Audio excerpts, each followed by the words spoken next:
Alrighty, time to go live, I think. Welcome, hello, my name is Captain Richard. We're live at twitch.tv/Captain Richard. Also on YouTube at the same slash place, Captain Richard face, that kind of thing. Oh. That's a terrible way to start a stream, by the way. Welcome, hello. It's nice to be back. Sorry I was out yesterday. I was working on some stuff, trying to empty out my storage locker, especially for things that I can hopefully sell, because I've got a very large car repair bill coming at me towards the end of the month here. Hold on, let's click on this. Let's click on this. Oh, God. Every day I gotta get used to the lights all over again. All right, let's see. Open this, open this, open this. Today is going to be less about gaming outright and more about checking out upcoming games. We're gonna be watching the Sony State of Play, PlayStation State of Play. That starts here in about 40 minutes, 42 minutes, 41 minutes. And then after that, we're gonna watch the Mix Indie Showcase, which technically broadcast yesterday, but I'd like to cover it, share it with you in case anybody missed it yesterday. Oh man. Oh God. Oh man, please not now. I feel like a tingling. It's the number that is definitely not your real age. It's not though. I mean, a true story. It's not. I'm only 21, which is maybe not the truest of stories, but I'm definitely not 47. So yeah, Bane. Thank you, Bane. Thank you, 29. Yeah, see, 29 is closer, I would say. Definitely closer. We are maybe. special rad lizard. Oh God, my eyeballs. My retinas, I can feel my retinas sizzling. All right, let's click on this. Hey, Elsinore, thank you for saying hi over on the YouTube side. And yeah, so what's this about? Look, don't tell me about cheap pew pew stuff, because like I said, that's literally what I was doing yesterday. Was I was working on some stuff, but a big thing is it's like I was unboxing a lot of stuff that I had in storage, things I haven't opened in years, and honestly, just finding things. Because it's like my goal is to get rid of my storage locker eventually. Period. So, well, that's it. So, like earlier today, I had a box of like old figurines and stuff. Like old stuff. I don't know what you call it. Like stuff from McFarlane Toys. Spawn figures and some NECA models and some other stuff. All still new in the box, new in the packaging. So I took a big box of that stuff over to a toy shop. It's not like a Toys R Us or anything. It's like just a local toy shop that specializes in buying, selling, and trading toys and things. So I sold a big box of that stuff today. Got an extra $100. Because again, I have to come up with an extra $3,200 by the end of this month let's see, we click on this, to pay, hold on, give me a sec, for this motor. Hold on, let's see if I should have had this queued up. For this motor, yeah, this motor, not motor from Valheim, the Dragon Lady. This is the replacement motor that is going into my car. So, for those of you who maybe didn't hear about it, which probably most of you did because I don't shut up about it ever. Unfortunately, my engine in my car, my race car project blew up. It unfortunately blew up at the last race. And so it was determined that it was probably not worth fixing outright. Instead, it would just be easier to replace it because he said, it's like, look, if you want me to rebuild your engine, I'll rebuild your engine, but it's probably going to be cheaper and easier just to buy a used engine. So that's what we ended up doing. So sidetrack you with cheap pew-pews all the time, please. I haven't gone to the range in, gosh, probably a year or more. It's funny. I used to go like once a month. Back in my gun nut prime days, I was going about once every month, every other month. I actually thought about joining a shooting club, but I just never did. And now look at me. I've got too many guns and not enough time to use them. All sorts of stuff. So, any Star Wars toys you want to get rid of, I'll buy them off you. Evie, I don't actually. I don't have a lot of Star Wars stuff. I remember when I was a kid, I had a lot of Star Wars stuff, and then my parents sold it all. And a lot of that stuff is, Cap, you have a race car. I never knew. I'm pretty sure you have, Darth. But I tell you, Evie, I should post some pics, and maybe I can post some pics, right? Because I was at this toy shop, and like I said, it's not like a commercial chain of toy shops or whatever. It was literally it's a one-off toy shop. Let's see if I can. Yeah, maybe I can. Oh yeah, hold on. Maybe I can show you some pictures. Oh, I actually no. I took some photos of some Lego stuff. Well, I guess I could post those. Let's see, where's the Star Wars section of my Discord? Where is all the things that I Star Wars stuff? You know, they just have some of the more expensive, more rare items, because what they do is they buy stuff from people, and then they sell it for a profit, resell it. Hey, SideQuest. Oh yeah, SideQuest. $3,200 for Car 32. Coincidence? I think not. I saw that. The bill is like $3,271. Ah, Manchu, thank you for that.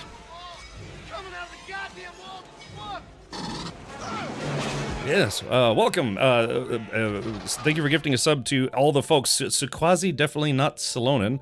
Axis, Petrusius Maximus, and Silent Control. P.O. Box says your package arrived today. Yes, Aaron. Let me know how much I owe you for the hat. Yeah, I did. Your package should be back. Hopefully I remember to put some stickers in there, because I have some stickers and some other nonsense. Here, for your stupid race car. Thank you, Manchu. Yeah, so anyways, like I said, I gotta come up. Now, you know, granted, you know, I could pay for it. I just, it's one of those things where it's like, this month I have to pay, it's like $3,200 for the engine, and then next month what I do is I try to pay all of my car insurance 6 months at a time, because that's the way to get the lowest possible rate. You know, they give you a multi-vehicle discount, a relatively good driver discount, and then they also have a what they call, I think, like a paid in full discount. You know, that's also gonna be like $3,000. So that's why I'm trying to at least break even on the engine this month. So that's why I've been emptying out I was emptying out my storage locker yesterday. Just looking for things I could part with to help pay for the engine. Star Wars Lego, buy and sell, talking about the Lego fraud scandal. Oh, no, Aaron. Yeah, I should have asked those guys today at the toy shop what they think about that. Let's see. No, but I should have taken more pictures. I mean, I can go over there whenever. It's about 20 minutes from my house.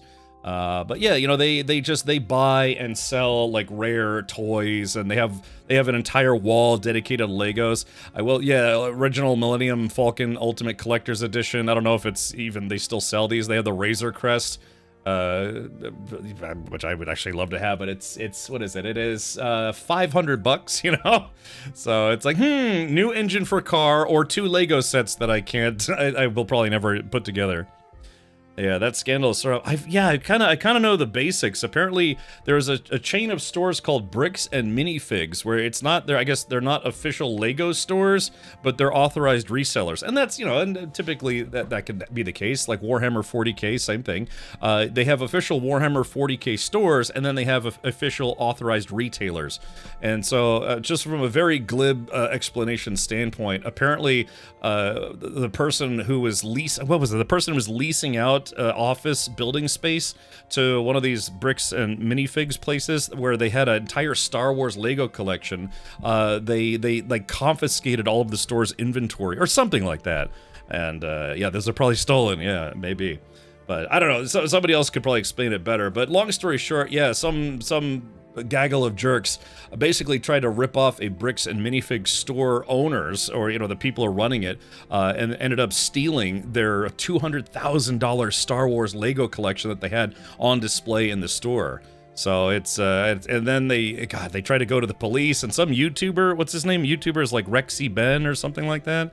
Was trying to get involved, only to find out that some of the police officers that were getting involved were basically like corrupt police officers that were working in cahoots with the Bricks and Minifigs franchise owner, or, you know, business owner, Reckless Ben. Yeah, I'm not the best person to explain it, but yeah, there's this big fiasco where they basically uncovered. It went from like Star Wars Legos to lawsuits and crooked cops, and, you know, thousands and thousands of dollars in stolen Legos. So, you know, as people are bored, they're sitting at work. Oh, drama! Let's look into that, you know. So, anyways, I haven't been following it too closely because it's like I've got my own stress. So. Hey, Gatos, welcome. Hey, welcome T-Bone, welcome Derek. We don't know the story. They're going to steal $200,000 of Lego off you as well. Dude, if I had $200,000 worth of Lego, I would steal it for myself. I don't know, man. I'd be parting with those because I got bills to pay. You know, it's Bricks and Minifigs that are directly responsible. No, that's what I was saying. Is apparently it's there was collusion between the police and the Bricks and Minifigs because they're all part of the same like Mormon church group or something like that. And anyway, it's a whole debacle now. But at the end of the day, I'm sure they'll probably end up doing if they can't legally go after these people or they try and fail. I'm sure people on the internet will probably donate to like a GoFundMe or something. Corrupt police, often but not always redundant. Yeah, is that what do they call that? Oh, what's that term for it? I can't think. I've been driving around all day today. And hey, Matt, welcome. Thought you were talking about the guy that bought and returned Lego sets after replacing the parts bags with shell pasta bags. No, this is something else. Yeah. Aaron says he set up a GoFundMe and got arrested for it. Who did? Now that I didn't hear about it. Like I said, I've been kind of busy over the past couple of days. I haven't really been following that story too closely. And I guess, like I said, I got my own concerns about stuff I got to get rid of. Let's see. Okay, hold on. So we were hold on. I was trying to look at gun pew pews. Let's see. Oh yeah, hold on. Yeah, not weapon sites. I don't need to look at weapon sites right now. What was this link at? Where was it? Huh? Oh yeah, let's see. The Bricks and Minifigs $200,000 Lego scandal explained. Okay, gotcha. Hold on, continue reading. Let's see. I mean, do you guys want me? I mean, it's kind of a long. I mean, that's why, like I said, I haven't really been keeping up with it because it really has been unfolding into some modern day, almost like not corporate espionage, but yeah, basically trying to screw people over.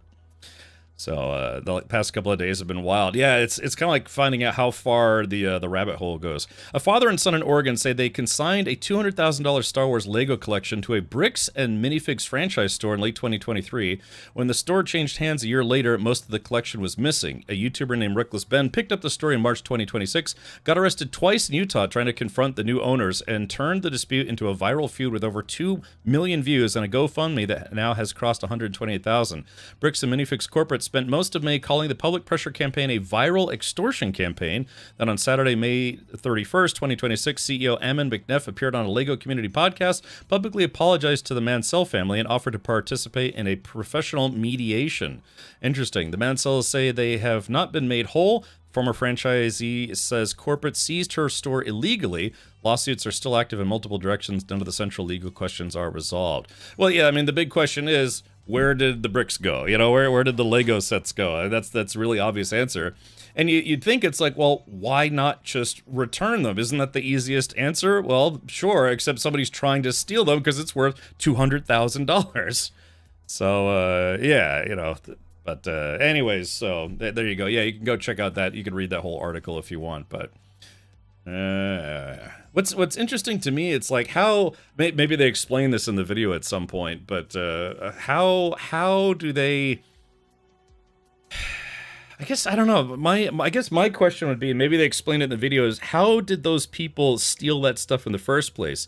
If the franchisee, a Bricks and Minifigs franchisee, you know, presumably they have their own keys and everything. Is it that people? Was it like the people like the corporate?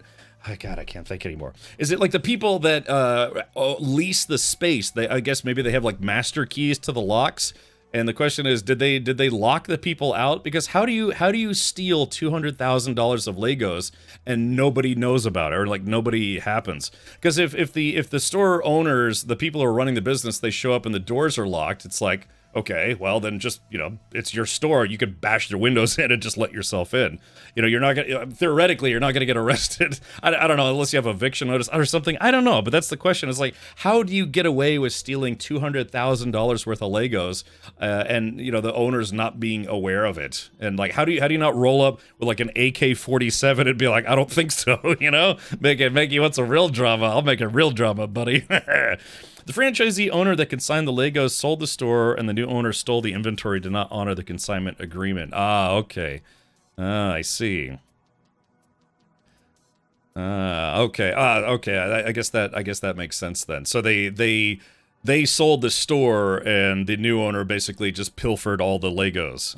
Okay. Like I said, I haven't been following it super close, but all right. Well, long story short, hopefully they either get their Legos back or get paid, because that could turn into a very, very expensive. Well, I mean, it's already become a couple lawsuits, but you figure if the CEO's getting involved, then I think he knows that it could probably become very, very expensive. Store owner of the franchisor who took in the $200,000 of Legos did so on contract for selling on consignment.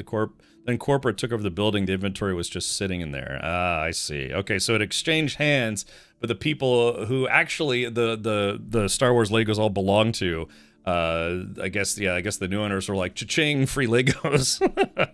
And also the police seem to be in cahoots with the new store owner and have been arresting the ones investigating. Yeah, I think that's really where somebody dumped gasoline on the fire, because it's like, yeah, that's if you're preventing people from doing due legal process, then that's never good. Never good. And it's always a bad look for any police department or otherwise that's preventing people from getting due process in. So the other thing, hold on, speaking of, I don't know, I guess you could say a little bit of internet drama, I saw something that made me pretty happy, which hopefully will make you happy as well. Apparently Grand Theft Auto 5 is an extremely popular game still, right? But it's been out for over a decade. The guy who played Michael in it ended up getting swatted. Oh, let's see if I can find this story. Now, this is something I just saw earlier today. Let's see. Yeah, here we go. So, yeah, so let's do this. Okay, so this is also kind of wild, but here, check this out. So the guy who was the voice actor for Michael in Grand Theft Auto 5 was doing a live stream with the guy who plays the lead character in Red Dead Redemption 2. What was his name? John Marston or something like that? So check this out. Oh, sorry, Galaxy.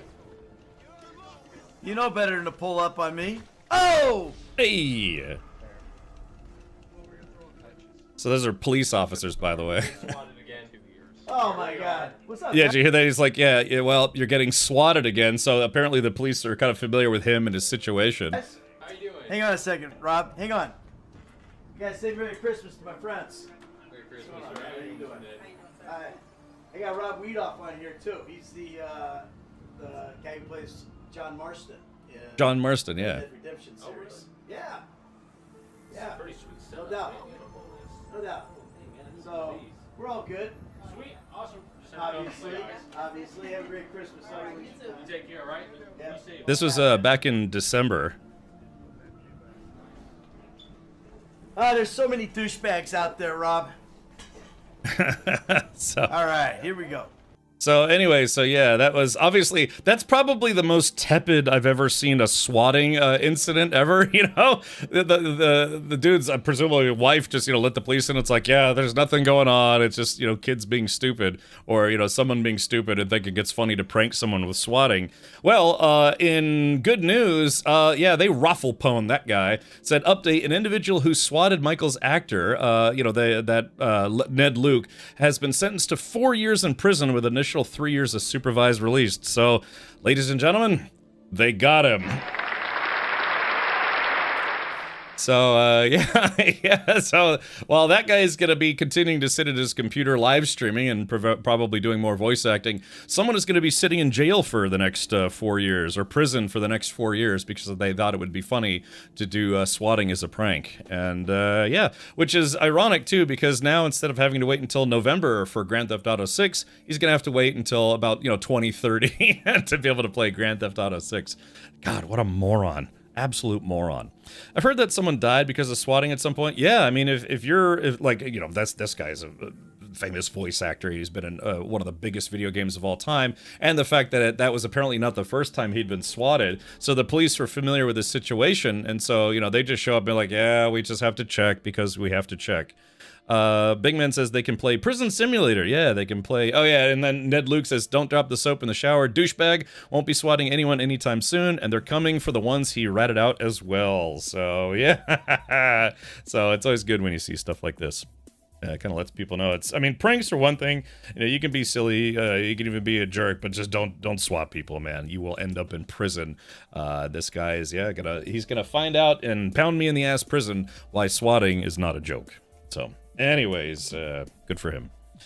All right, Ned was just here in Denver. Oh, okay, very good. Yeah, I can imagine he probably does like the, Comic-Cons and probably does autograph signings, maybe videos and photos of folks and all sorts of stuff. So, but, yeah, it's just, I don't know, it's just not good. Okay, all right, let's see. Yeah, let's check to see, is the showcase on we're waiting for the PlayStation State of Play. PlayStation. Let's see. Is the timer live yet? Yeah, we still got. Hey, we still got a little bit of time. We've got about 22 minutes and 58 seconds before the show starts.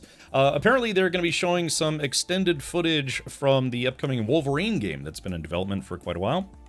What if I send the Oscar Mayer Wienermobile to your house? Well, that would be pretty awesome. I'd be like, yeah, Wiener's out for Harambe. The person that swatted me in 2016 never faced consequences. At least now they seem to go after the false callers. Really? So someone... So what... How... That's what, Aaron, did you used to stream back then? Or, because a lot of time what they want is they want to swat somebody when they're live on stream, so they get the gratification of seeing, you know, seeing the person get swatted live on stream, you know, because they think it'll be funny or whatever. But I don't remember that you, did you used to stream, or, because, you know, TikTok wasn't a thing back then. You know what they're not going to show? Destiny 3. Apparently, Guild Wars 3. Rumors persist that Guild Wars 3 is going to get announced sooner than later. What's the address of, what was it? Pound Me in the Ass Penitentiary. I don't know, man. But, yeah, could you imagine finding out who that guy is, requesting a visitor session, and, you know, I can imagine if you're sitting in your cell all day, you're like, okay, good, a visitor. And then you go up and you're like, who the hell are you? And they pick up and it's just like... Rotten hell, douchebag. You know, just on the phone, on the prison phone. That'd be great. It'd just gloat a little bit. Wow, Guild Wars 3. Apparently, not confirmed. That's just the rumor mill that apparently there may or may not be a Guild Wars 3 in the works. No, a neighbor calling it a fake crime while I was asleep? Really? Did you sue them? I mean, I don't want to get into your personal business, but that seems like a terribly easy lawsuit. You know, get them kicked out of the neighborhood. Just wondering, what can happen if you're in a different country? Will the U.S. try to extradite the swatters?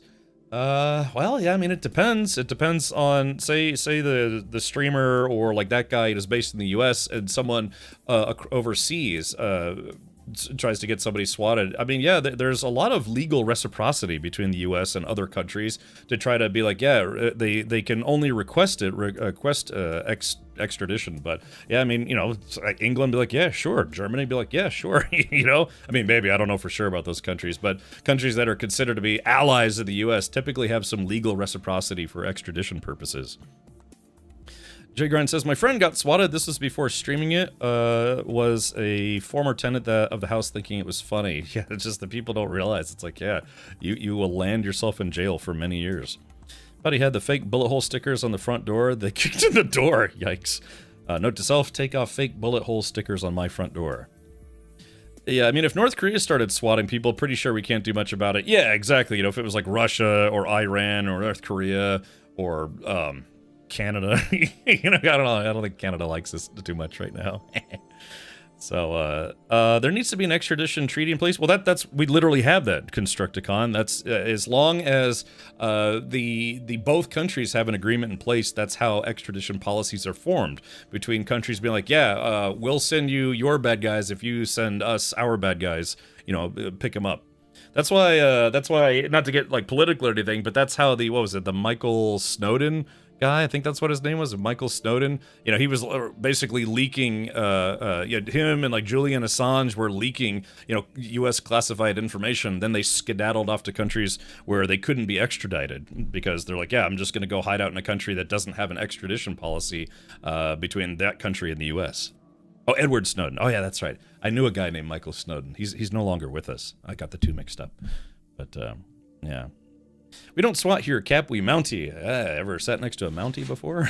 So, he was headed to South America, but his passport was canceled in flight. Wow, got him. Okay. All right, well, let's do this. So, yeah, but, yeah, hopefully everything, things panned out for, you know, Ned over there, but let's see. Oh, yeah, you see, look at chat. Somebody's got an emote. We want Destiny 3. Yeah, well, God, they're really flooding. They're really flooding chat with that. At least it's not like Ask You Boners or anything this time. All right, let's do this. Let me just send a quick tweet out letting people know we're about to co-stream the PlayStation State of Play. Let's see. Downloads. Let me load in your download. Let's see. Let's see. I'm live and co-streaming the @PlayStation State of Play presentation. Let's see. Let's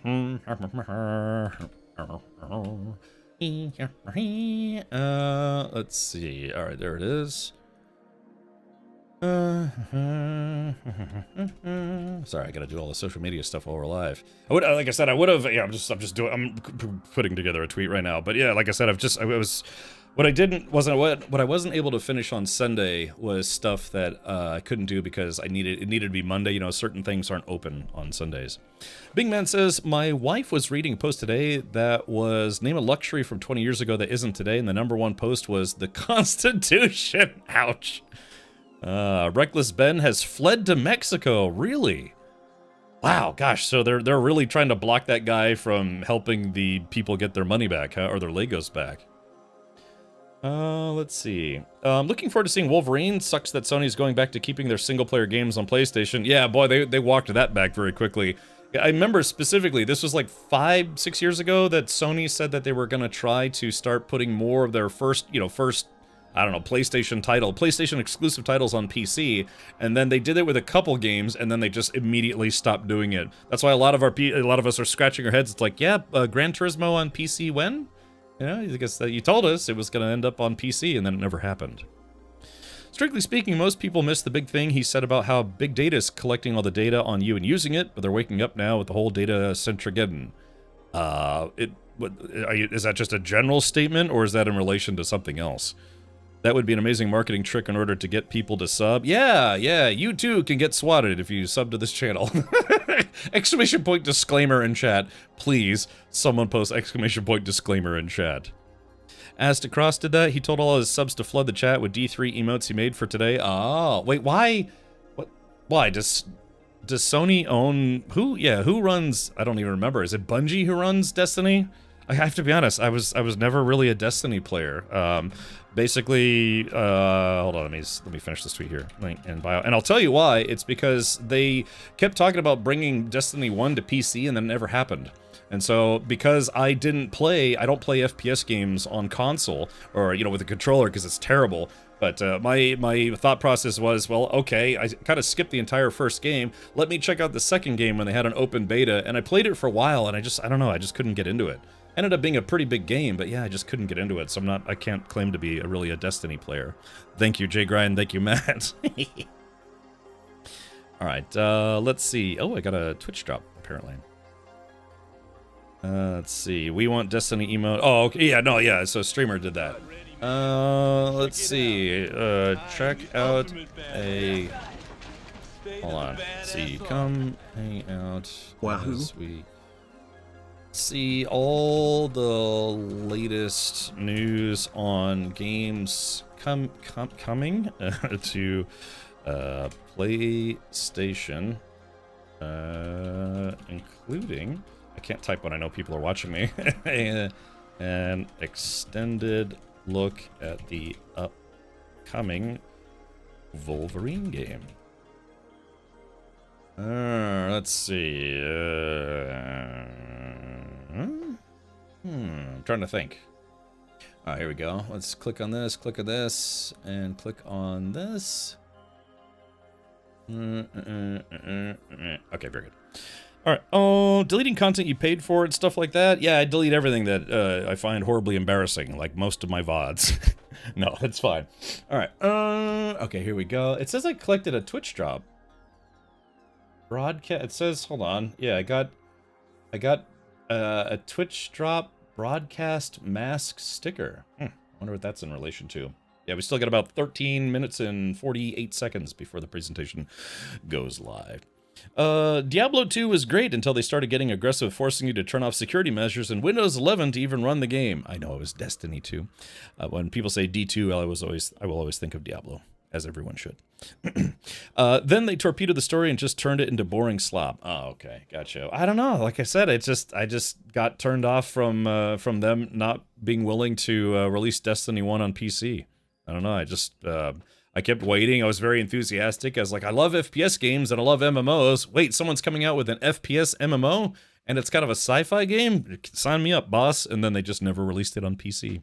It's kind of like how they stopped releasing, what was it? Was it stopped releasing, you know, not Destiny, the Halo games on PC. Halo 1 and 2 came to PC, and then they skipped like 3, 4, and 5 and all the other games and said, no, they're console exclusives, like Xbox exclusives or whatever. And then finally they started putting them out on PC. But yeah, I never really played more Halo after they stopped putting them out on PC. Talking about Sunday, we didn't do the Sunday movie night breakdown. Oh, yeah, I guess, yeah. So we've got a few minutes to kill here. Let's see. We'll pull this up. So, yeah, just, you know, we had, by the way, if you missed it, on Friday, we finished the 007 First Light game, which was pretty fun. Glad I played through that. So on Sunday, we watched No Time to Die. It's the only Bond film that I hadn't seen. I've seen all of the rest of the Bond films, but I hadn't seen this one. And, in a weird way, I kind of wish I hadn't. So, you know, I can't say why, but in a very strange way, I kind of wish I hadn't. Spider Noir any good? Yeah, Spider Noir was fun.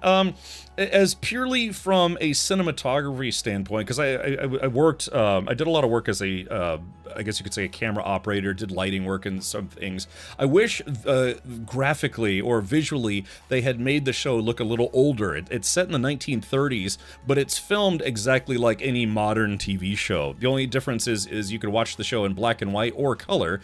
We opted to watch the first 2 episodes in black and white. It's a real nitpick from a cinematography point of view. Basically, how things look. You know, when you have a cinematographer, this is the person that designs the look of a movie or of a TV show. They work with the lighting team. You know, they work with the camera operation team. They work with all the things that have to do with kind of like setting up shots, like with the director and how everything looks aesthetically. And I just wish they'd gone to a little bit better lengths to make it feel or look like almost like a 1930s movie, if you will.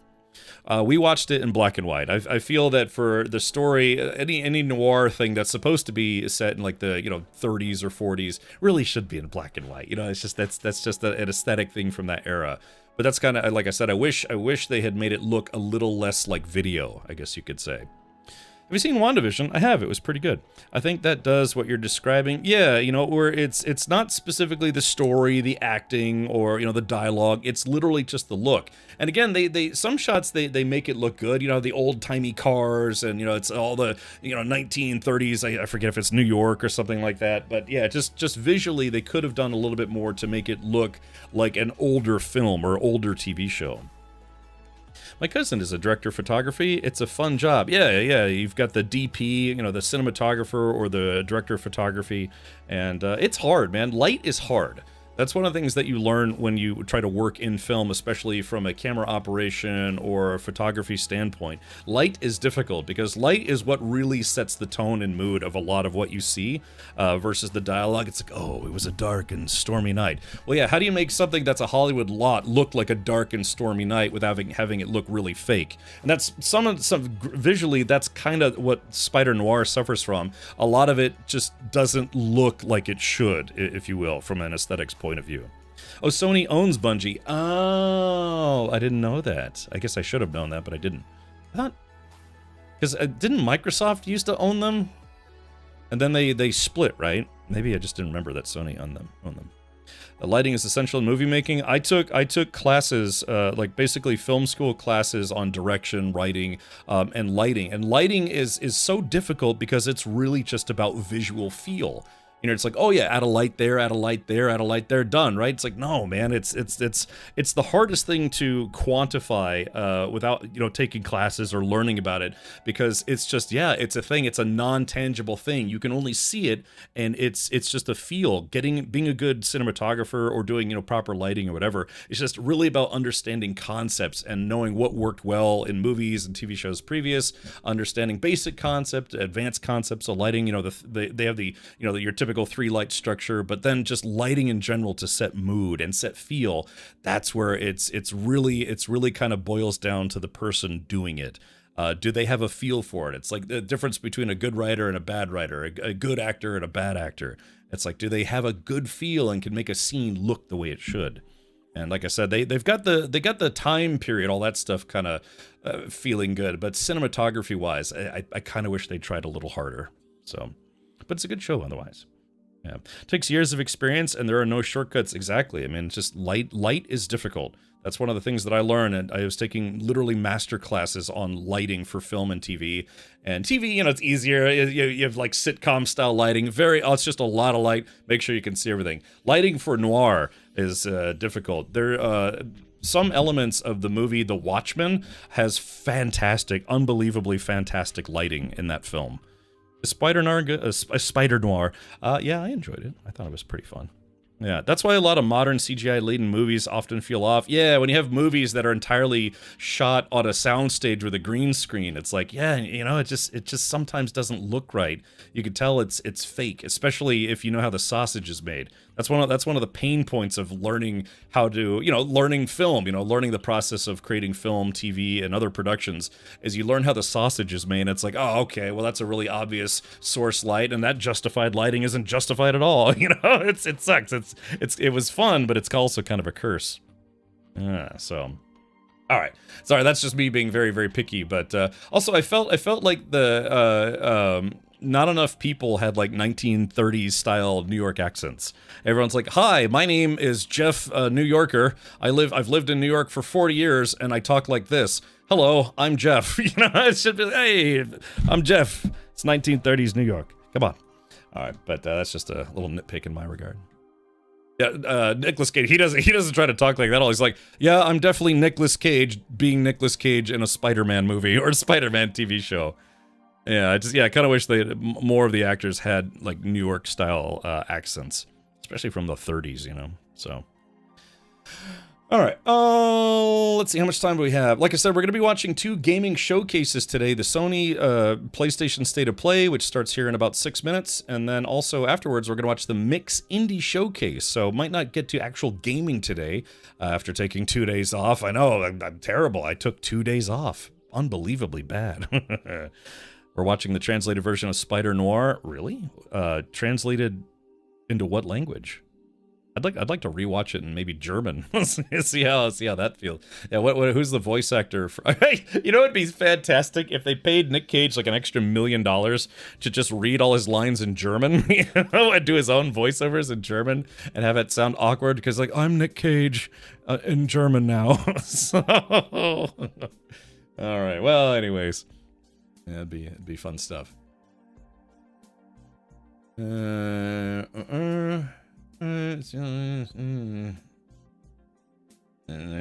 on. Let's see. There's this. All right, there's that. I was joking because they're all speaking modern English. Oh, okay. Well, that's all right. I missed that one.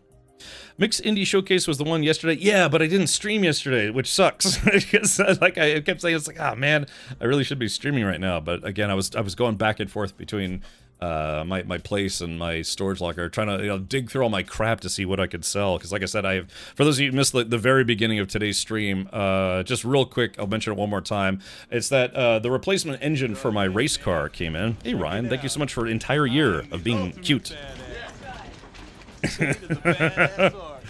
He'd be like, "Ich bin Nicolas Cage. Ich bin Spiderman." You know, I can't do a Nick Cage impression. Don't bullshit me. That's right. Come on. Hey Vic, thanks again. Vic, for my birthday, got me a big box of goodies, but also a Taco Bell gift card. I had some Taco Bell for lunch. Anyways, I was just gonna say that yeah, my replacement engine came in, and so yeah, I'm trying to make some extra funds to help pay for that because it's like $3,200. So just yeah, hopefully by the end of June I could sell enough of my garbage to basically cover the cost of it. So I might sell some feet pics, maybe like for real this time. I'll have to get a pedicure, trim my doots. Alrighty, let's see here. PlayStation. All right, so we still got about 3 minutes and 42 seconds. The people are just gonna. Who is this? Hold on, let me see who this is. Hold on. I'm just. It's going by. Hold on, here we go. So as to Cross, I've never heard of this person before. Yeah, but it looks like I guess big Destiny fan. You know, they have Guardian Con in Orlando. I don't think I'm going to go to it this year because, like I said, I know it's going to be all about Destiny, and I'm just not a Destiny guy. So it's local to me, but yeah, I don't know. Probably not going to go this year. Eats Taco Bell, and tomorrow he'll complain about tummy pains. I never have a problem with Taco Bell, Manchu. My problem is that I like buffalo sauce and I like hot sauce, and I'm not supposed to eat any of those. I mean, but I eat a little bit of it sometimes. Are you selling bathwater? I could, Dunpeel. What's it worth to you? Yeah, should I just drain the lizard into a bottle and mail it to you? Do I have to pay you for that? It's like to not call the cops on me. Oh yeah, the blown engine is an easy sale. Yeah, so that's it. I already yeah, he already my mechanic already picked it up. He's a big Destiny streamer and player. I guess so, man. He got his Destiny army to just spam the hell out of this channel. Bladen Lawson says, everyone please spam We Want Destiny 3 in the Sony chat. How did you find my channel to let me know to spam Destiny 3 in this channel? So I mean, welcome, by the way. All right, hold on. Give me a sec here. I'm just going to send out this tweet. And again, I wish you guys all the best if you're Destiny fans, but I never really played the game. I played open beta of Destiny 2 for about 2 hours, maybe 4. I think I streamed it, actually, and then I never played again. Sorry, just spreading the word, dude. That's totally okay. Look, if I want to do the same thing, Bladen Lawson, except for Green Hell 2. I want there to be a Green Hell 2. But I think there's a better chance of you guys getting Destiny 3 first, so... And everyone's got that one, you know, that one game. They're like, oh, please, give us a sequel, damn you! Oh, let's click on this here. Alright, let's go ahead and switch over to the State of Play stream for real now. Because we only got about 1 minute and 30 seconds left. Here we go. Alright, so this is a co-stream, not an official co-stream. I should be an official co-streamer for Summer Game Fest coming out this Friday, but Sony, please don't DMCA strike my channel just for helping you promote your games. Manchu says, I want Witcher 4 without Ciri. I hate Ciri. You know, I got a buddy of mine who says he's not a big Ciri fan either. I never finished any of the Witcher games, especially Witcher 3. So, I don't know, maybe I should finally finish it so I can see why people don't like Ciri. She's kind of cute, to be honest, but, you know, she's a video game lady.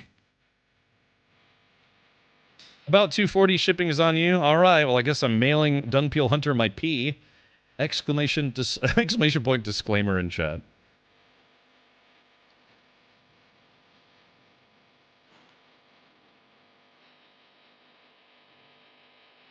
I'd be kind of interested if they announced a factory automation game for the PlayStation. I thought Star Rupture was already coming to PlayStation. Yeah, it's still isn't it going to be on PlayStation? Formula asks, what do stickers do? They stick on things, hence the name. I can't explain it any better than that. She's a bit of a Mary Sue. Ah, okay. I thought she was just the girl that the Witcher rescues, and then she also is like becoming a Witcher. Oh, so that's why she's kind of a Mary Sue character. All right, well, maybe I'll actually finish The Witcher 3 at some point. I did play it, I just never finished it.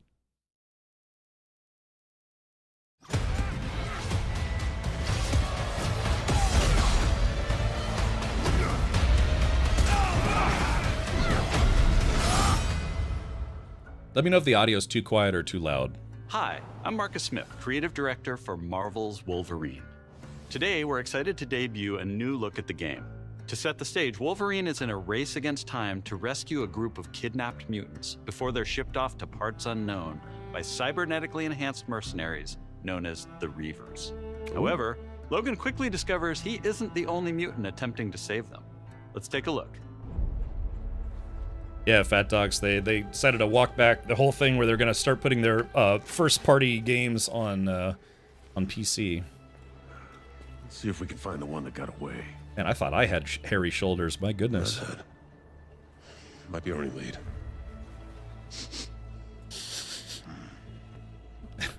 Has he got like a stiffy now? He's like a redhead. Sorry. All right, let's search the area. Give me a status update. Hey, there's the dropship, the Pelican from Halo. Holding position.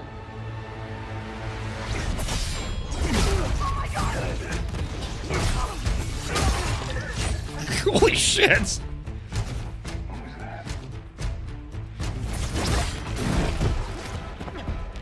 Wow, dude, they're not pulling any punches on this one.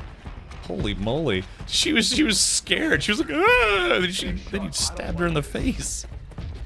This game is rated M for blood. It's rated BLOOD for blood. It's too quiet. I think he's dead, Logan.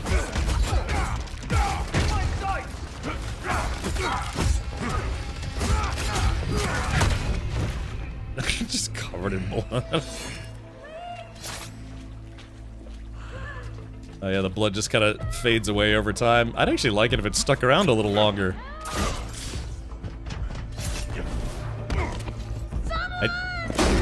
Shut it, freak. I do have a PlayStation 5 Pro, so I can stream this when it comes out. Ship's casting off. Not today, Bob.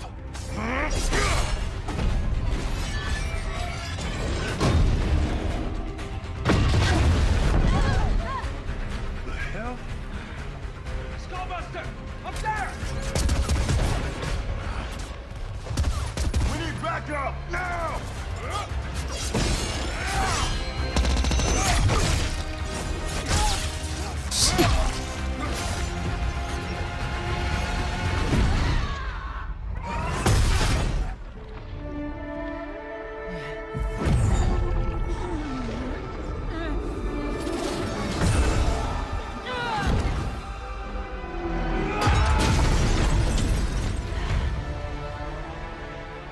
There you are, Red.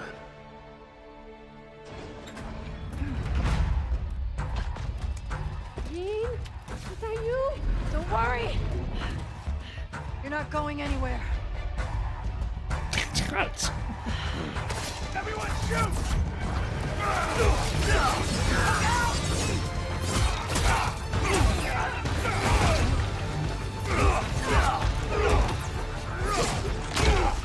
Son of a bitch!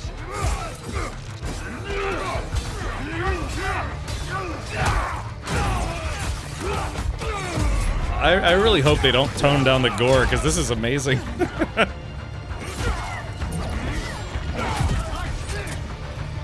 You know, like some kids' parents complain about it. They're like, that's too gory for people to have fun.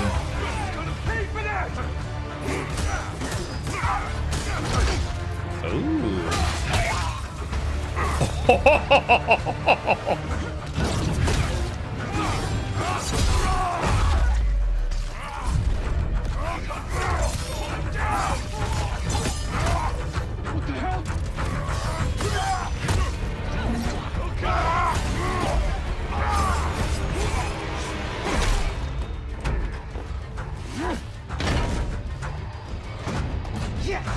Let's go!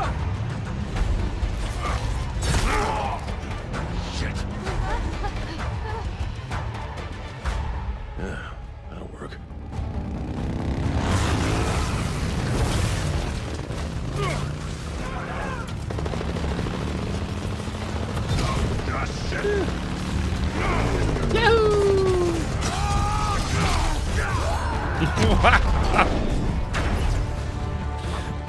Some of these attacks look brutal.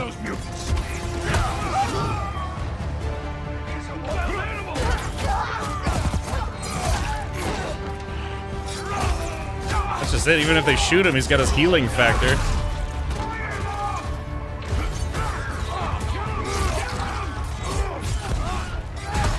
Look, even like his uniform gets all chopped up.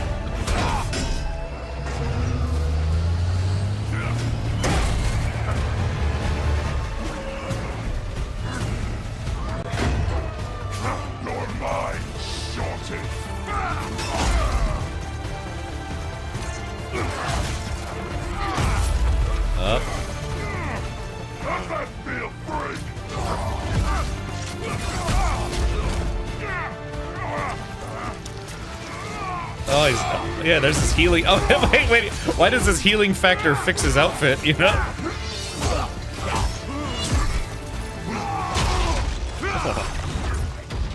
You see, like, his healing factor also fixed his uniform? Oh gosh.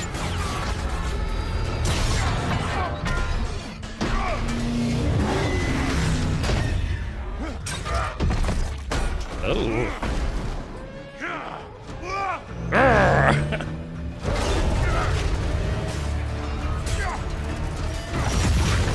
A little Indiana Jones inspiration here.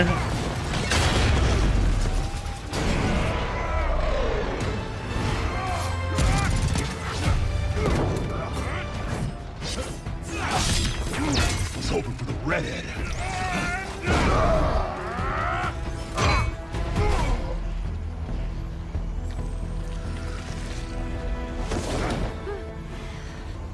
Oh, there we go. Now his suit's all messed up. Lock it. I'm Wolverine.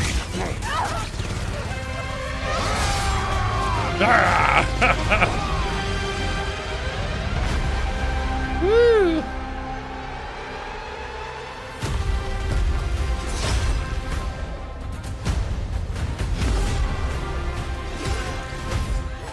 Was that Omega Red?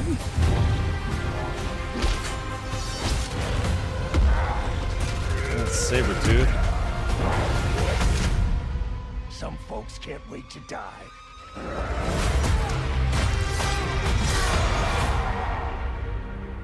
Oh wow, just September, huh? Gosh. Boy, that's gonna be right in the middle of September. I have to do a 24-hour stream for that one. Look at Marvel's Wolverine. This is a single-player action-adventure game featuring a focused, story-driven experience that will send Logan on a perilous journey across the globe, where more than innocent mutant lives are at stake. In this game, mutants live in hiding, fearful of those who would hunt them down, while most of the world doesn't even know they exist. As you saw, you'll encounter iconic Marvel characters like Jean Grey, Mystique, and Sabretooth. Some folks can't wait to die. We also showed you a glimpse of the brutal combat you'll experience in Marvel's Wolverine. It's fast, fluid, and visceral in the way that only Logan can deliver.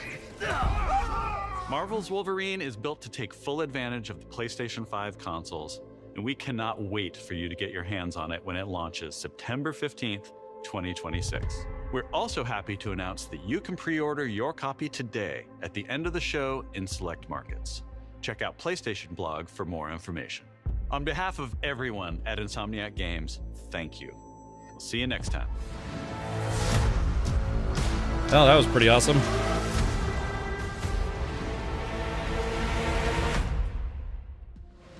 Yeah, so, yeah. Hello and welcome to State of Play.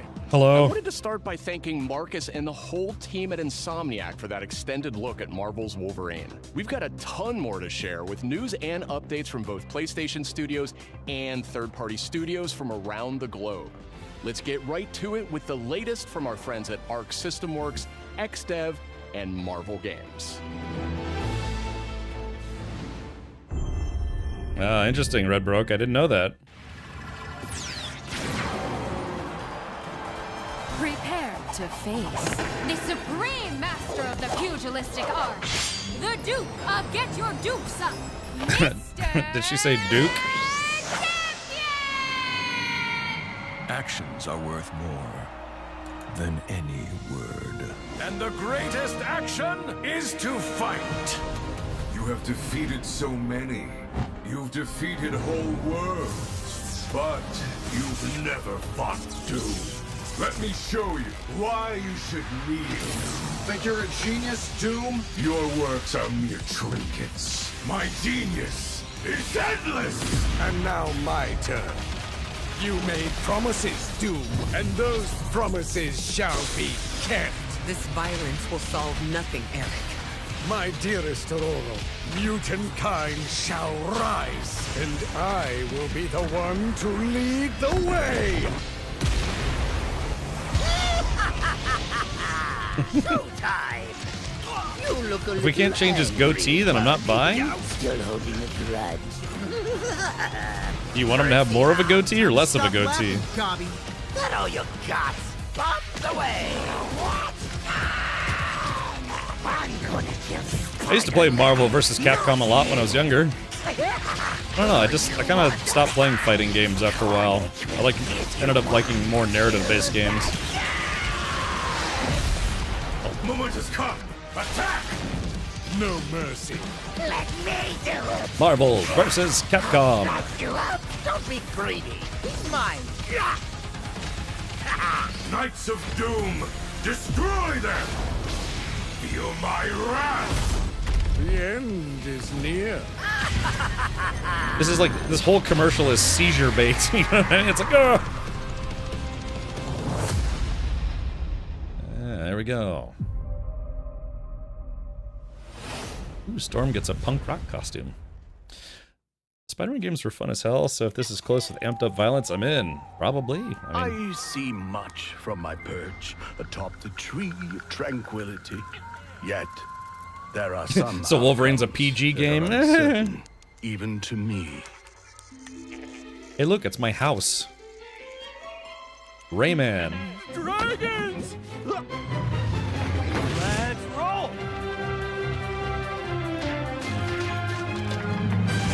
Your heroics will no doubt be the stuff of tales twice told throughout the Glade of Dreams.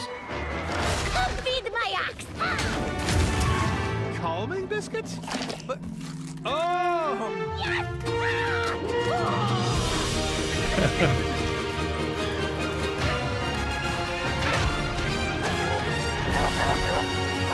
If it's a little too loud, let me know. I'll turn it down.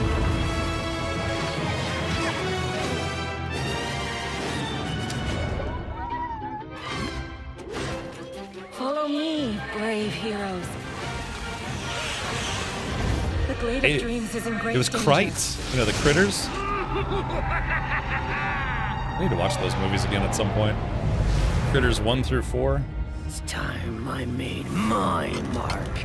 Oh, hi, Mark. It's 4 against 1! You don't stand a chance! Maybe he stands a little bit of a chance. Globox to the rescue! I am as fast as a falcon! Kick size! For the Glade, then!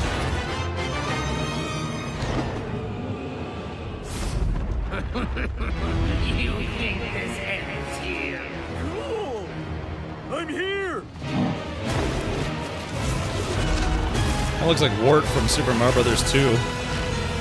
Are you ready for our game, Rayman? How to Train Your Rayman. Yes.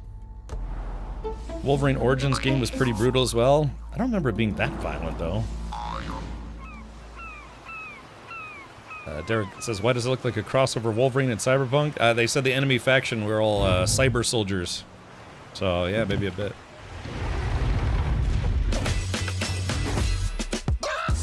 Let's get it pumping. I'm looking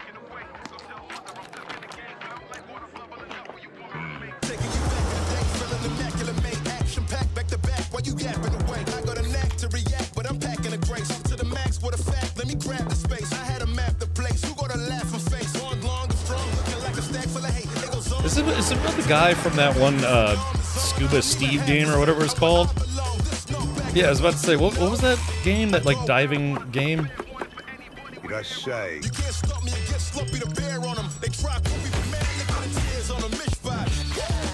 Oh yeah, Dan the was it Dave the Diver? Dan the Diver? Yeah, is this a spin-off of that game?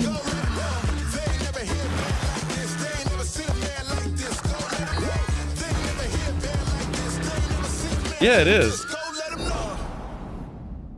Yeah. Pretty sure that's a spin-off game. Oh, it said prequel. Oh, okay. Well, prequel then. Huzzah! Huzzah! Yeah, PS5 Pro. Like I said, I bought a PS5 Pro when it was on sale. I bought it, dude, before it went up like $200. I got very lucky.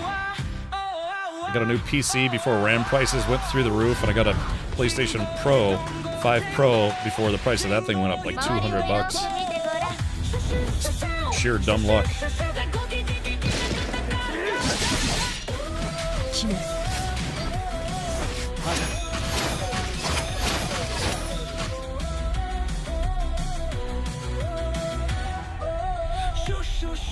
You can...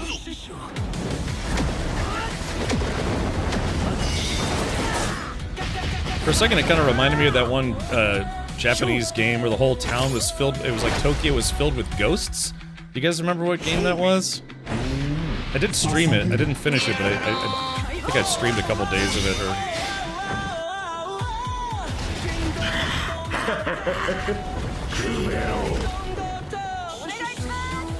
Yeah, what was that game called? It's where you're running around Tokyo, trying to defeat ghosts or something like that. Was it called Ghostwire? There was like a magical cat that you could talk to get bonus points or something. Oh yeah, Ghostwire Tokyo. Yeah, maybe, yeah. Interesting. It started getting a little repetitive, but it was an interesting game.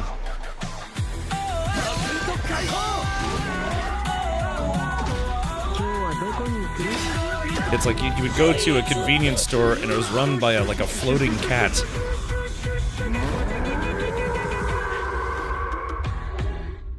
No promises.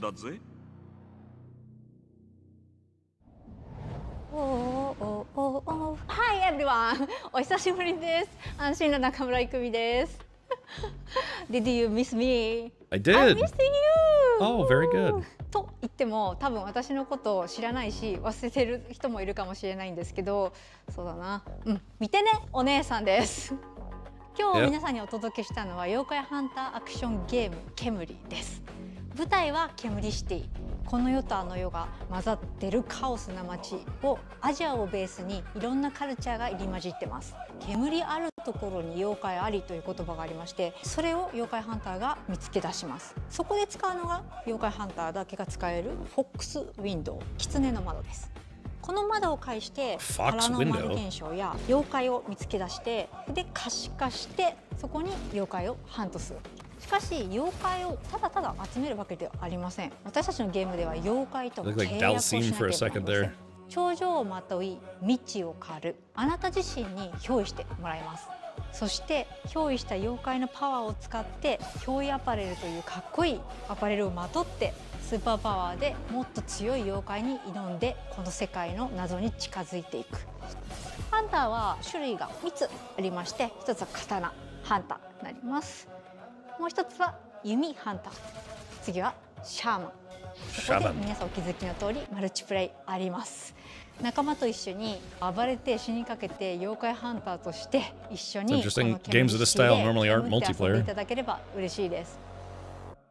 私たちはカオスをお届けして笑いをお届けしたいと思ってケムリを作ってます。あの世に最も近い都市ケムリシティへようこそと言いたいところですが、ケムリはまだまだ開発中です。情報いっぱい落としていきますので、もうとにかくケムリの世界をこれから楽しんでください。レッツケムリ、煙っていこう。シュッシュッシュッシュッシュッシュッシュッシュッシュッカカカカカカ。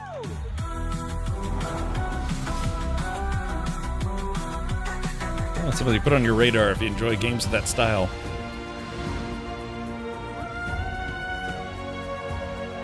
Schmegacy of Atlantis. Been halfway across the continent looking for you. Hard woman to track down.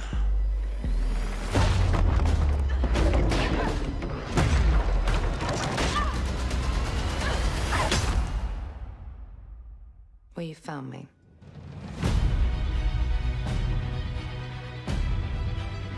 I see your wild hog. I hear when it comes to retrieval, you're the one to hire. This isn't about glory or money or making the world a better place. This is Aziz, light! Buried in centuries of silence. You don't strike me as someone who walks past a locked door without wondering what's behind it. There's a reason I can only trust you with this.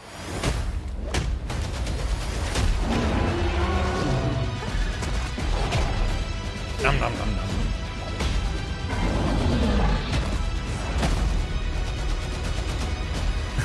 Do you think so, Bing Man?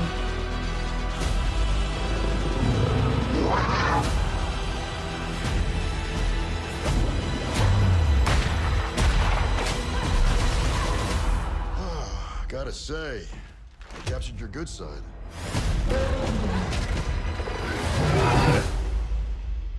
You're assuming I've got a bad side. I was just about to say, it's like that indicates that she has a bad side, and I'm not seeing one. Aaron says, my crush is back. He's like, Red Bliss. Eee. Pre-order any edition and get the Survivor outfit. You know, they could have done a pre-order with like a skimpier outfit. They would have made another 1 million sales. Yeah, just saying. So, just saying. what was your favorite from today? I liked the Alisol. What did you like about it? He's big and loud.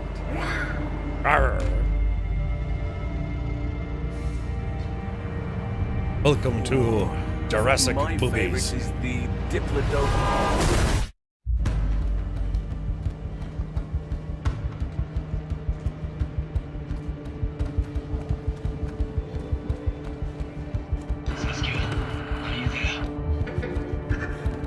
Daisuke, they're here.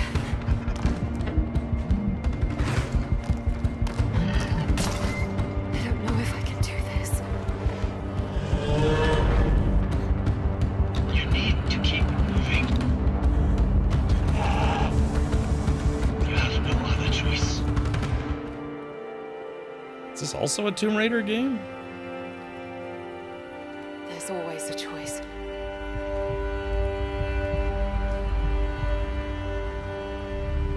Interesting. Yeah, it segued from one game to the other. I thought, is this also a Tomb Raider game? Clever girl. Yeah. Hello, housekeeping. I don't know. Yeah, it's maybe.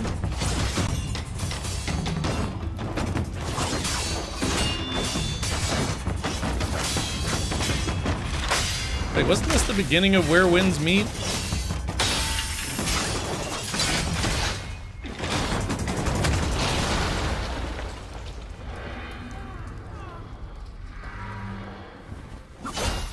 Fling.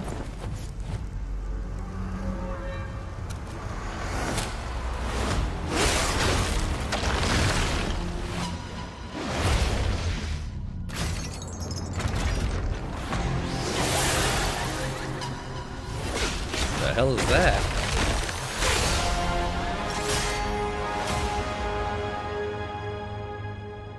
And like, if Where Winds Meet can do it, so can we, or something. Back in early 2023, S-Game first showed us Phantom Blade Zero in passing at a hotel. And we knew immediately that this game had incredible potential. Look forward to more details in a gameplay and story deep dive coming later this summer. Next, let's head over to the sandworm-infested sands of Arrakis in Dune Awakening. Ooh! In this open-world survival RPG, you can fully Chapter immerse 4? yourself in the world of Dune. Oh, coming to PS5, Unravel okay. a cinematic story filled with mystery and intrigue, featuring many of the characters from the books and movies. Find the Fremen. Wake the sleeper. Wake the sleeper.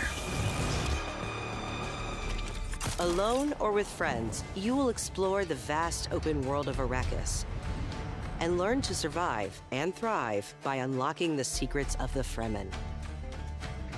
Along the way, you'll discover new technologies, craft gadgets and weaponry, and build a base of operations that will grow and expand as you progress towards power and fortune. Do you want to watch it grow and expand? Pursue the path of the Bene Gesserit, Swordmaster, Trooper, or Mentat, and master anything from mind control to brutal hand-to-hand combat.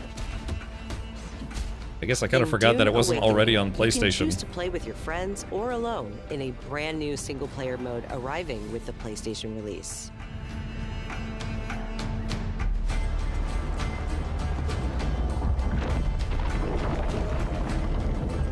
No.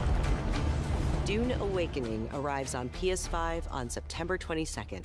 Pre-orders start today. This is a fun game.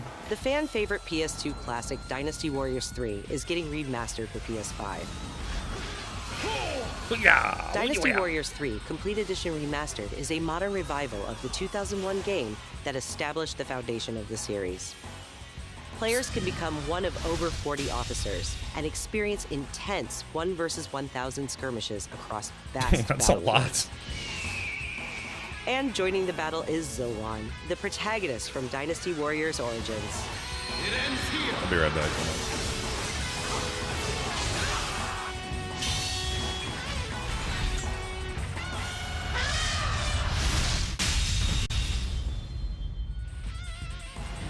Dynasty Warriors 3 Complete Edition Remastered launches later this year. Pre-orders start today. From the award-winning studio behind the Ori series comes a bold new vision for action RPGs.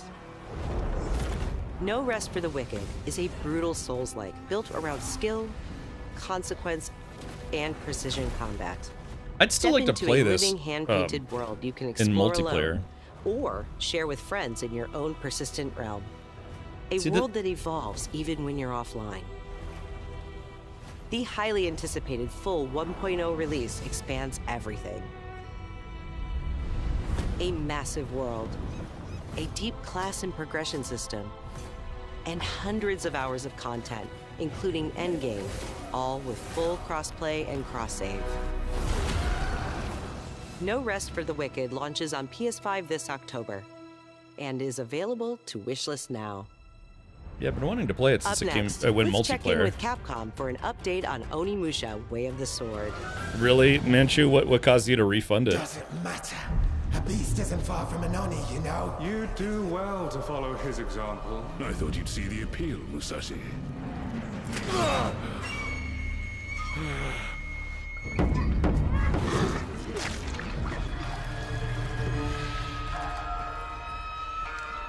That castle on the mountain.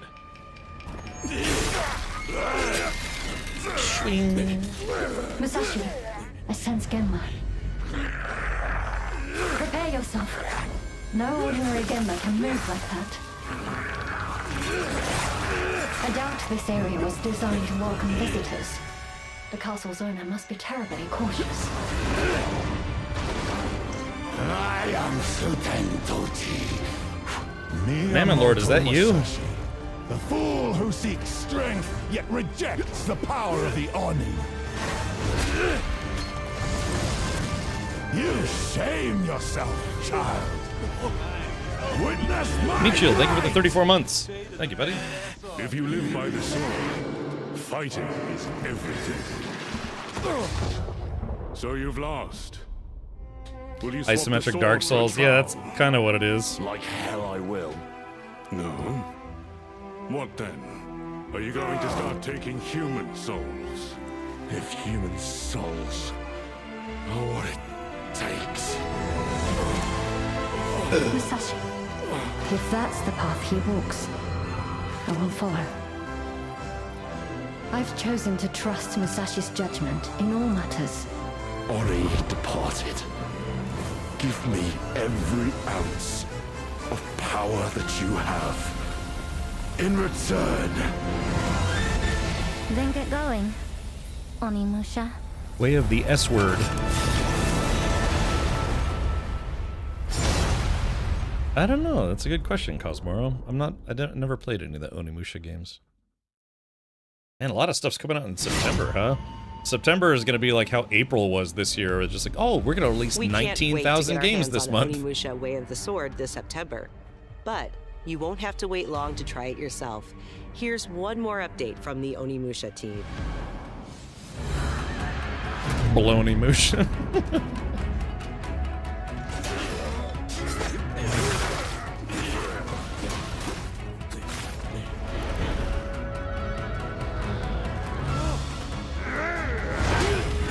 Grrr.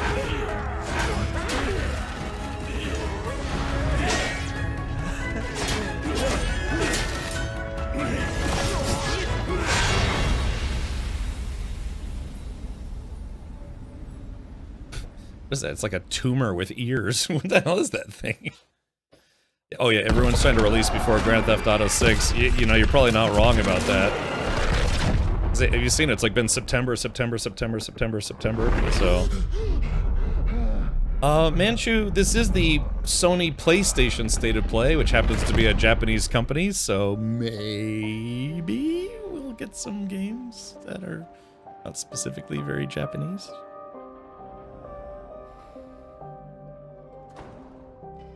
Hey! Look, I'm looking forward to this. This is what the new Silent Hill game? No. Yes? No. Please say something. Where did you go, Simon? Isn't this the new Silent Hill game?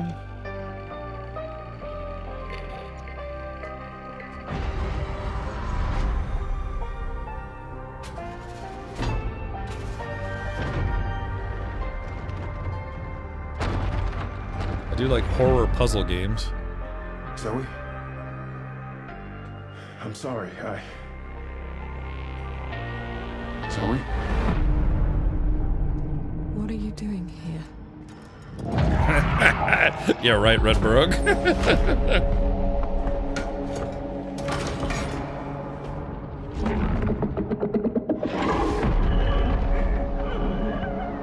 This looks like it's gonna be terribly creepy.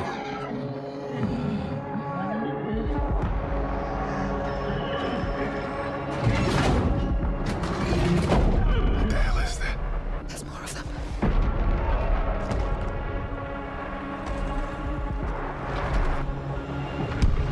Dad? I never did TJD. I watched somebody play a good portion of it though.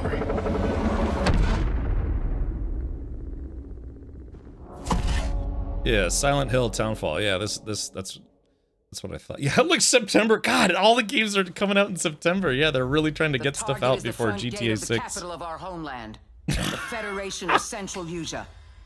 We will storm from the sea and take the capital back from our enemy. Jeez, Mitch, that's a pretty savage burn, dude. The one whose rear we'll have to cover? The people left behind back on the continent need something to hold on to. Some sort of symbol that inspires hope. We will be in visual range of the land battleship soon. That's giant! The heck is this? Enemy artillery intensifying. Damn it. Where's Wings when you actually need him? All units return to base. Where are you going, Copter? Cover Tasha, Rex. What's this game series called? Like Combat Wings or something like that? Comes in. The legendary savior. Yeah, Ace Combat. DD wants the legendary savior to get as much publicity as possible. The more exposure, the better. Cannons firing. Damn. We're gonna be wiped out. All aircraft, pull out. Sorry, Rex. You stay put, Joker One. Above you flies the Wings of Thieves. No harm will come to you. Hands to the sky, everyone. Hope is within reach. The Terminus fingers. What, the imposter? Sharing information isn't always about telling people the truth. A10 go. It's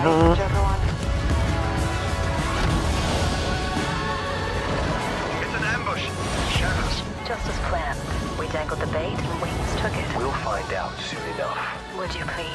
Green fight! Defensive maneuver! We've got a leak. Is it time to run, Ray? Hang on.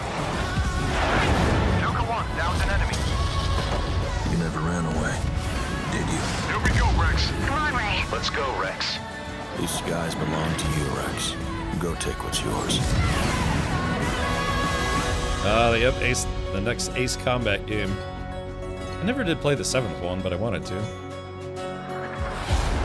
A10 goes, what war crimes? 皆さん、こんにちは。エースコマットシリーズブランドディレクターの河野です。お待たせいたしました。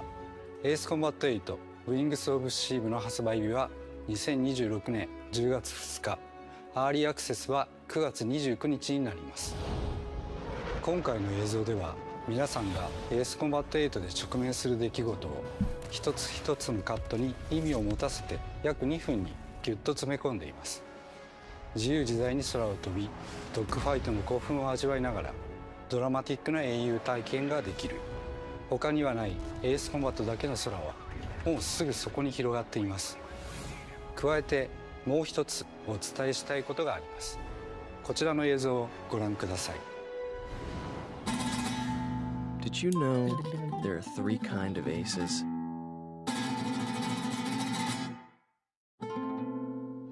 The Balkan Wars. 今回エースコンバット8 Wings of Steel にはダウンロード版はプレイオーダー特典として It's still all the Destiny 3 emotes. 特典としてエースコンバット0ザ・ベルカンウォーの移植版がつくことになりました。ぜひ8と世界を同じくするストレンジリアルの世界をもっと深く楽しんでください。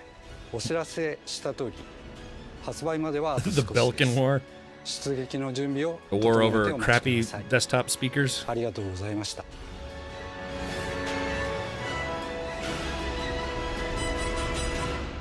Yeah, look at September, September, October, October, October, September.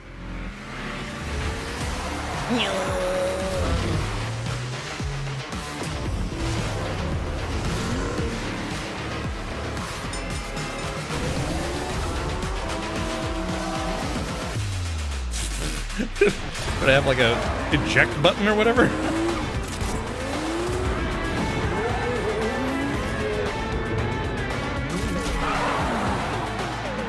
This is that Midnight Club game series.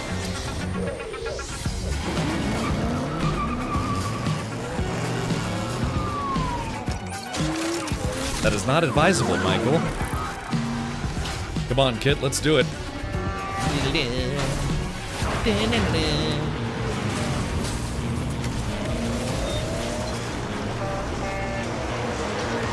What they do? They got like Mad Max vehicles in here too. This is starting to look like Ready Player One.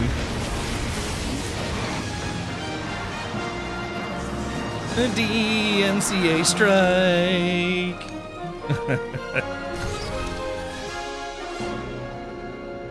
Doesn't it kind of look like Ready Player One? Great take. Think we got it. Yep, roll playback. Stuntman Hollywood. What the heck is this?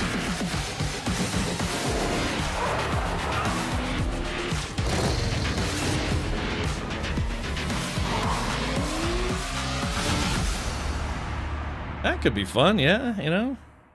Yeah, Jay Grant's like, yes! There's a wounded man. Nasty injuries. It's like a beast tore him apart. A beast? Out here? Are you drunk or something? It's Mr. Beast tore him apart. But he's still weak, so be careful. What's going on?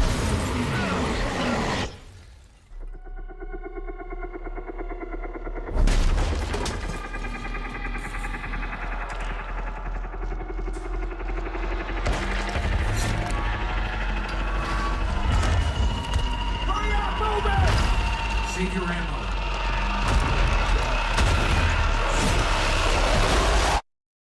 Oh yeah, it's ill, man. Die, bastard. Yeah, this is a new trailer for this game. Tough. Surprisingly lively for someone who just came out of a coma. If you want to survive, you gotta hustle. No, I think Beast Burger shut down, which is a shame because they're actually not bad. They're just kind of expensive for what you got. From the moon. This game is gonna be awesome, man. The other trailer is also pretty nuts. I will help you, but you must not go there. Oh, girl, I just went there. I'll take my chances. Turns out I'm a lucky man. You'll find nothing there but death. Holy shit, dude. Well, good luck. Keep quiet in there. Holy moly, man. Now, if that doesn't come out in October, that'll be sad, because that'll be a great horror month. You know, a great horror month game. Yeah, they blurred his pee-pee. I know, I was looking right there, too. Red Brogue. You know, great minds focusing on dudes' wieners. Yeah. Oh, it said 2027? Oh, I missed it. Damn. I have to go. Maybe 2027 October. It felt like an earthquake. But it was just a paperclip falling off a desk. The People who only play cozy games are like, what the hell is this showcase, you know? Jesse. I know what they put you through. You never had a chance. Is that me? Oh, this is that new Control game. 2 days before the lockdown fell, an uncategorized resonance appeared in Manhattan. As I things think. stand right now, Dylan, you're our only shot at survival. Yeah, uncozy games.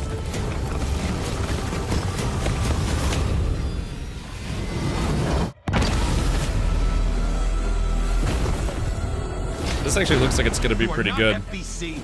You're not even fucking human. The FBC locked me in that cell for years and forgot about me. He looks like Post Malone without the tattoos, doesn't he? People can change. The past doesn't matter. Yeah, pre-Malone. Yeah, exactly, doesn't he? It's like, yeah, it's Post Malone without all the tattoos. Who are you today? God, yeah, another September game. Dude, they're all trying to get out before Grand Theft Auto 6. I like that, pre-Malone. We're gonna have a lot of fun together.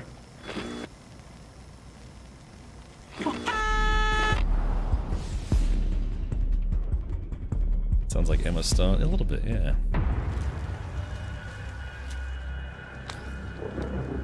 Please buy us a set of GTA 6. Yeah, how many kids are saving their lunch money to buy Grand Theft Auto 6 instead? I think this is Marathon? Yeah, this is Marathon.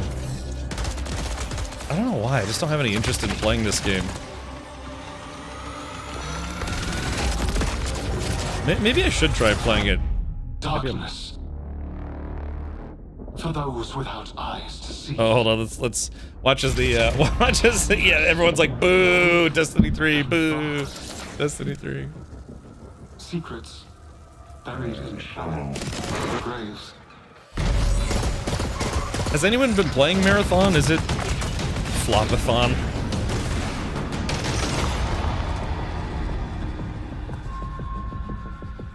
I cried out in my sleep. A warning. 100. Yeah, Begonia was kind of fun.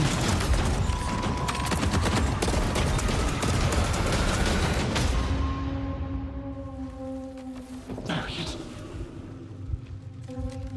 Destiny 3.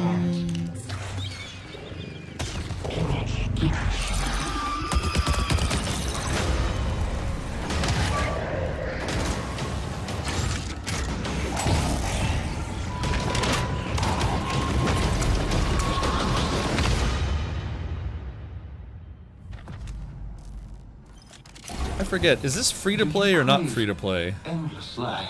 I don't remember if it's free to play or not.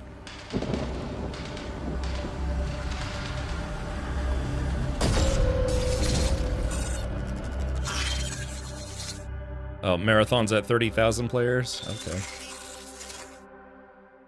It's not free to play. Okay. I don't know. I just, free to not play. Yeah, exactly, yeah. The dangerous and cutthroat world of Marathon expands today with its second season, Nightfall. And if you haven't checked out Marathon yet, Bungie announced an open trial period for the launch of Season 2. You'll also be able to pick up Marathon at a discount.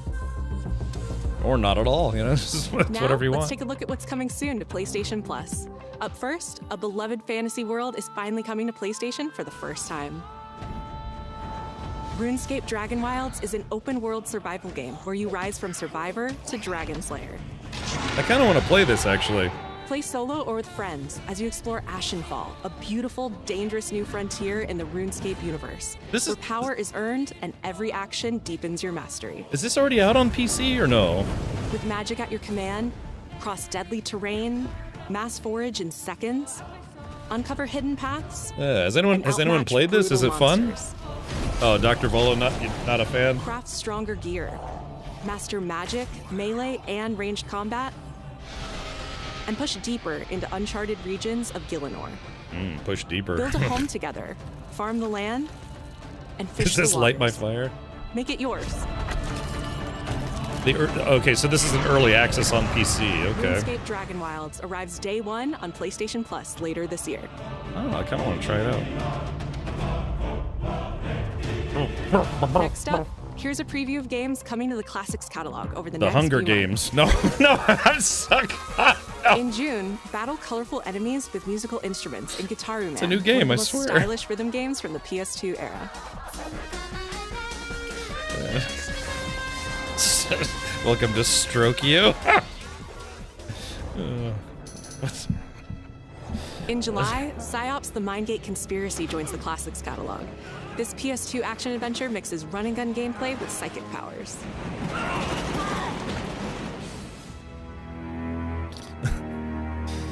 Yeah, I mean, I don't know. Look like it might be kind of fun. What's his name, TJD? I don't know what you're And talking finally, about. Onimusha Dawn of Dreams, a Capcom classic from 2006, launches later this year in August.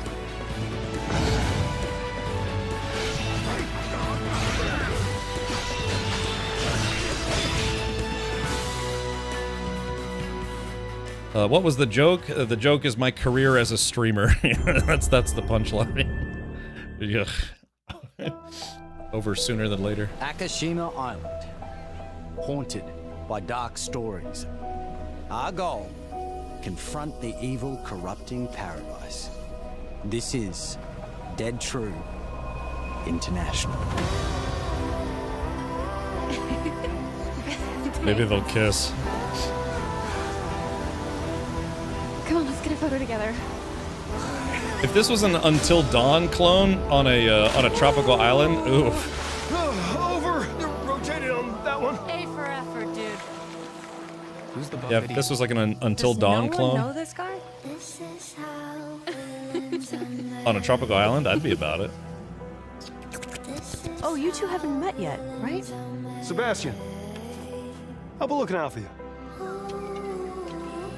Roland, whenever you're ready. This facility has been shut down for decades. Uninvestigated, untold, until tonight. Naughty, naughty. Did you hear that? Nate, are you out there?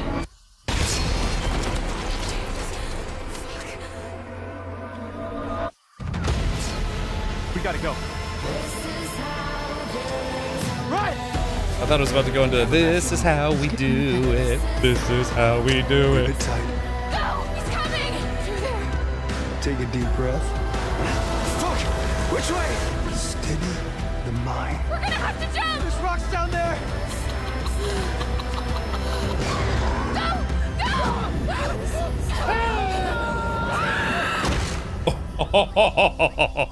Well, we know not to make that choice. Hey, it's what's it? Oh, it's Until Dawn 2. I knew it! I knew it was an Until Dawn game. I knew it. I was about to say an Until Dawn game set on a tropical island. I'm all about it. Hi, I'm Stu Tilley, Creative Director at Firesprite Games, and I hope you enjoyed the first look at our brand new installment of Until Dawn. In Until Dawn 2, a successful crew of ghost hunters who fake all their best content come face to face with real horrors for the very first time. Whenever you're ready. Having just signed a deal with a major TV network, they visit an abandoned tropical island. But beneath that beautiful surface, Yeah, it was John Morris. there's dreadful, heartbreaking secrets, centuries old and hungry for vengeance. We're looking forward to sharing more details about this very soon, ahead of release in 2027. Thank you. Cool. That should be fun. Now we have one more game to show, and it is something special. This is a brand new title debuting with more than 20 minutes of uninterrupted gameplay. So turn up the volume, sit back, and enjoy. He looks like a hobbit. What? I think he's actually kind of tall in real life. I think. PlayStation.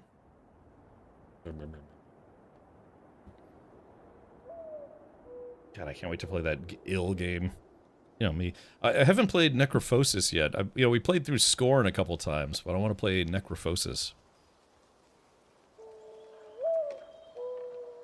Yeah, like I think 99% of the games advertised are coming out in either September or October or 2027, but they're like, nope, nowhere close to GTA 6. Yeah, Scorn is a fun game. It's very strange.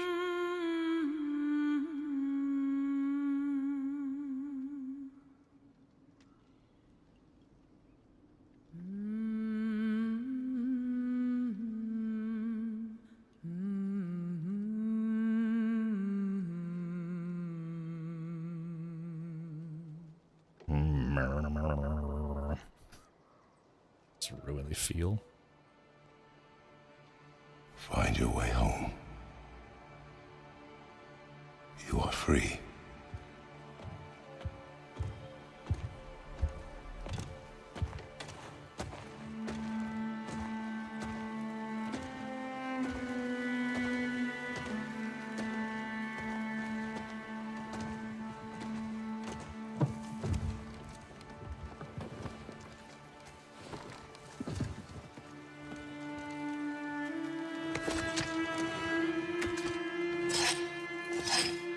You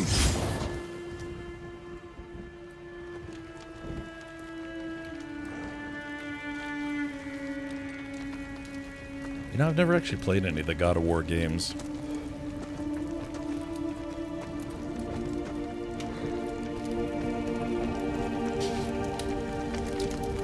I bet that stinks.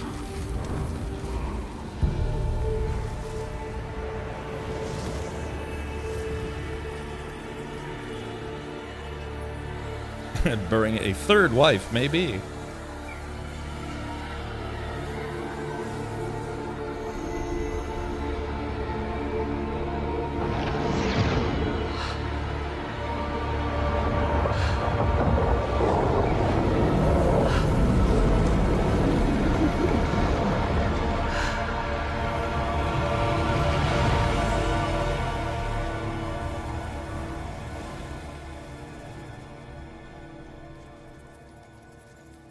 Goddess of War.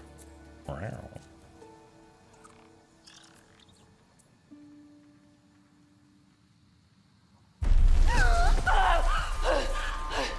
Maybe it is. Kratos!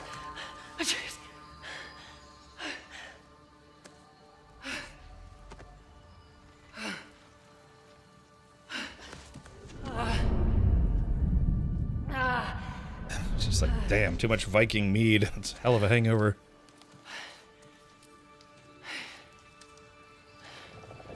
Where am I?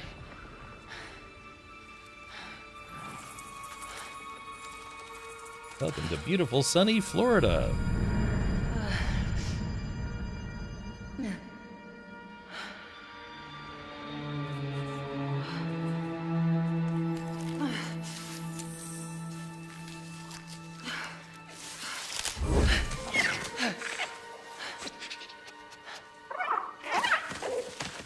It's like half lizard, half squirrel. You know where I am?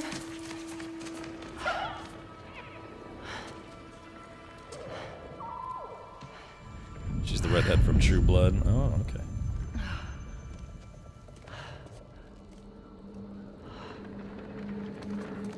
Okay. Burned clothes. The pyre. It happened. They're starting on the path. It's Staring just- at the ass. Ooh, I she's didn't got a get little to spring in her think step.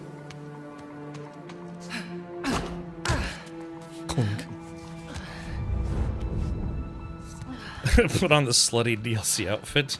Jeez. This definitely isn't the light of Alfheim. She's like, hey, shouldn't I be in Valhalla? Oh, the water's going in reverse.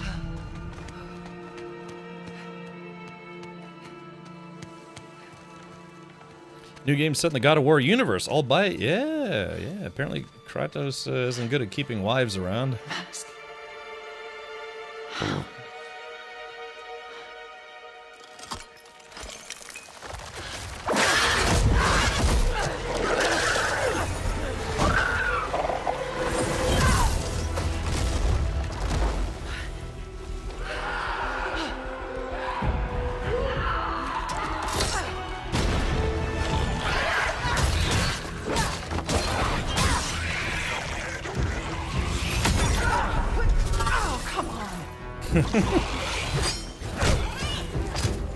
Oh god, sliding on her knees like that?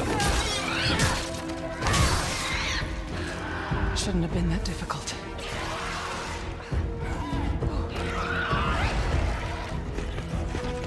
Probably what my mom envisioned when she was weeding the garden growing up.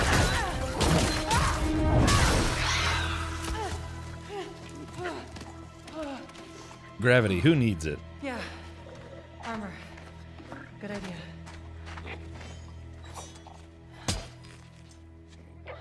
Flunk.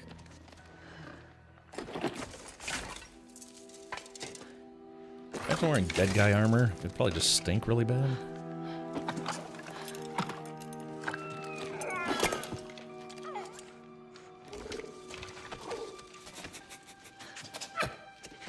It is, man. It's like half squirrel, half lizard.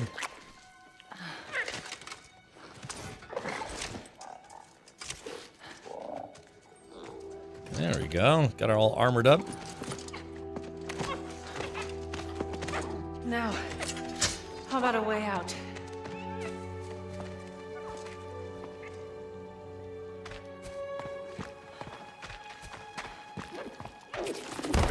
There's a butt flap now. A squizzard. Thank you, John.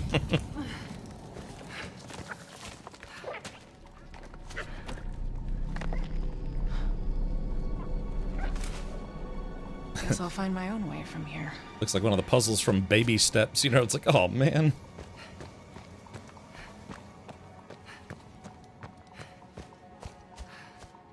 I never played Baby Steps. It's an infuriatingly good game. No, it can't be. It's not possible.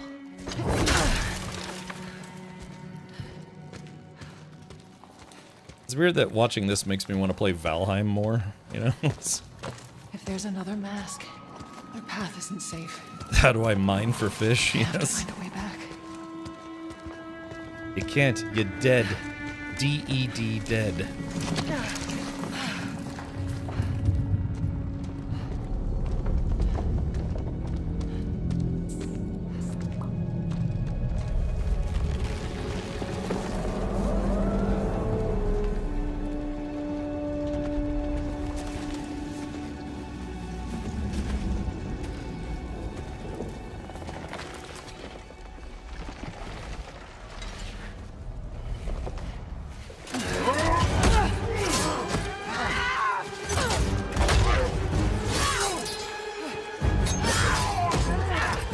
They're like, Did she come from the Eagle Outlaw? Mount the gates. The gateway is closed. damn.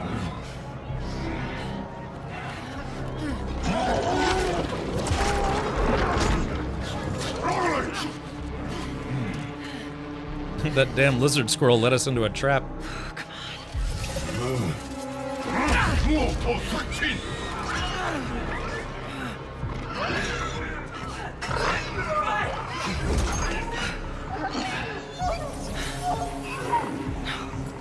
That creature. Oh no! They're just throwing those like squirrel dogs, the lizard dogs, into the fire. Let him go!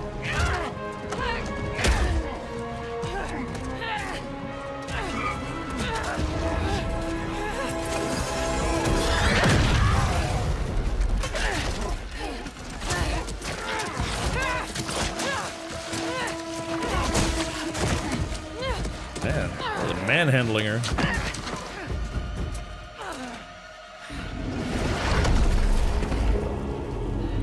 Dad?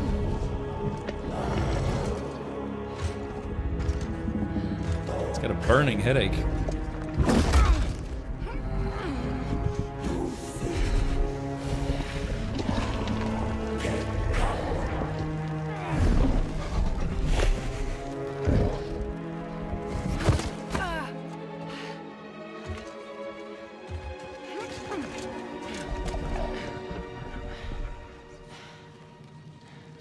We all get a turn. No, jeez. It's terrible.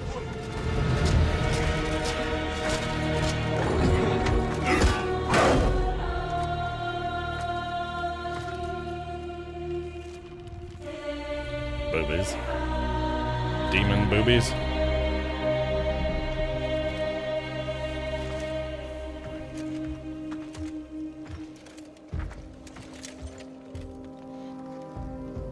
It's like Gimli's wife, you know, has a beard, you know, just...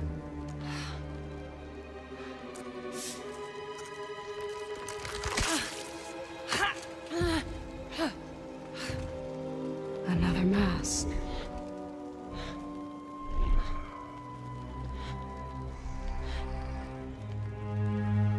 This is important to you. I wonder, do you think this could set you free? Oh, maybe. Ooh, that's a bit rude. You touch me again, and I swear, I will kill you. Would you like to see how hard it is to die here, Godly? I can show you.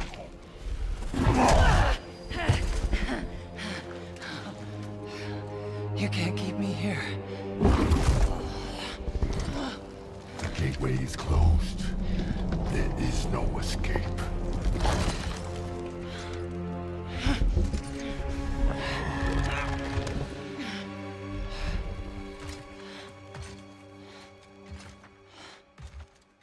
She's got a lot of bling on. Resisting the truth will only make this more painful. Ow.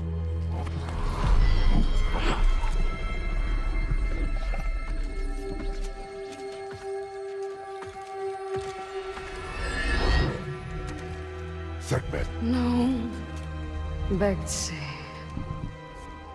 I will handle that problem. You deal with our new pet. I bet that dude's hung like a Pringles can, you know what I mean? You know?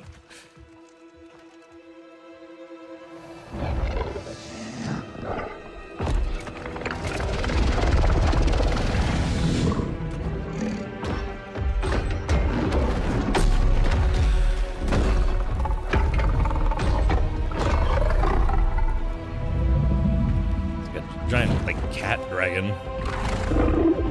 You think his hair downstairs is on fire? This game kind of looks like a weird dream, doesn't it?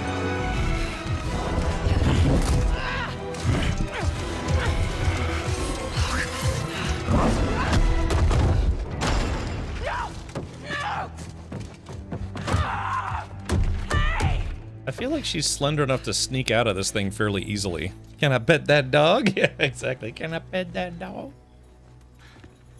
I had worse dreams. Last night I dreamt that my whole town was being overrun with gremlins. I think they're gone. Just be careful. The hell? Fresh air. Gelatinous cube? You're different. You're a cube. Talking. You know what? It doesn't matter. How do we get out of here? Yeah, no, we've tried. There's no way out. And you're a talking sword. I'm not the sword.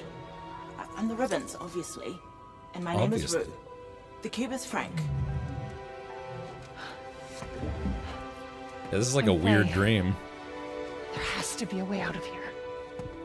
A way out? But you're not even all here. Of course I'm not here. I'm dead. You have to be dead to come through the gateway. It's like you're holding something back. This isn't working. There's always room for Jello, yeah. Yeah, she's at home tripping balls. Where are we anyway? Afterlife of the gods? I call it the everyone. Afterlife of the gods. Great. So, what's the plan, boss? Not your boss, Frank. That cask. That's why you're trapped. Yeah. Wait, you made that big explosion happen, right? Could you do that again? Yes. My magic is wrong here. I feel wrong here. You want out, right? I think we all want that. We definitely do. Faye, What? you need to accept it. All of it. You're dead. How? How do I accept that? Simple. Focus. That's that's Dennis Quaid's kid, you know, the guy from The Boys? I recognize that voice. Yeah, what's his name? Like, not Randy What if I need to be Quaid? somewhere else? Yeah, Jack Quaid, Focus yeah. on what you do need. Yeah, that's definitely Huey from The Boys.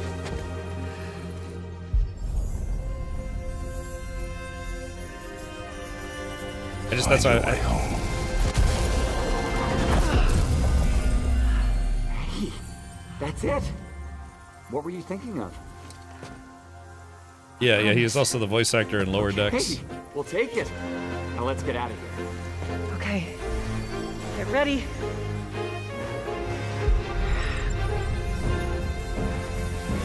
Wait, not a good Hadouken! idea. Bad idea.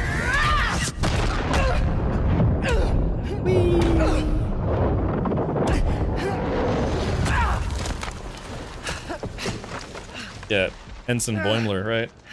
Lower Decks is such a good show. It sucks that they only did 5 seasons.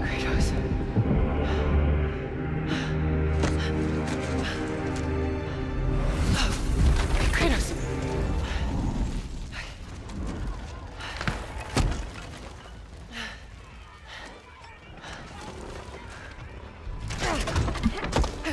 Yeah, Lower Decks is really awesome.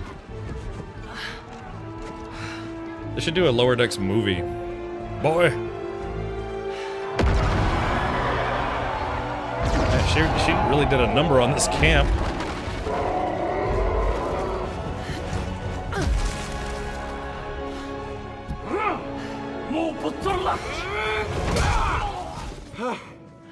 Rue? I think you should give her the sword. That's definitely Jack How do I know I Quaid. can trust her? I'll give it back. I promise. Okay.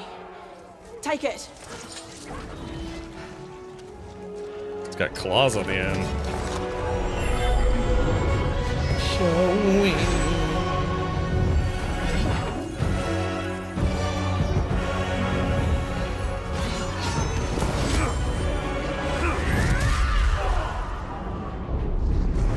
She's Doctor Strange. It's nice when the enemies wait. I'll take turns.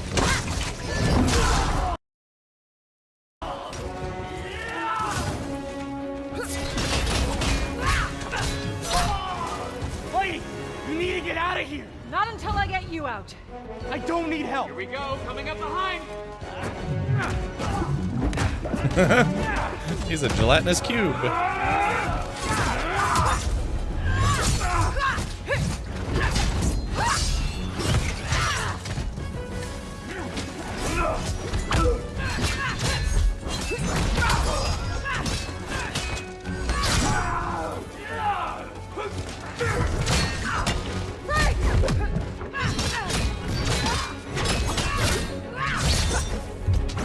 I feel like this is the kind of game that I'd like to watch someone else play, you know?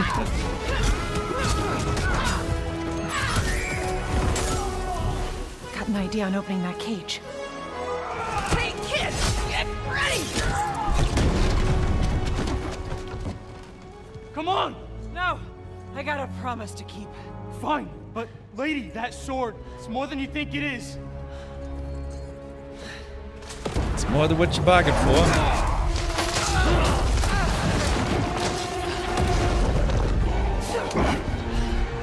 I already told you! I will kill you. Imagine how promises you can't keep, Gotham. his chili ring must be brutal, you know? It's just constantly burning sensation when he's duking.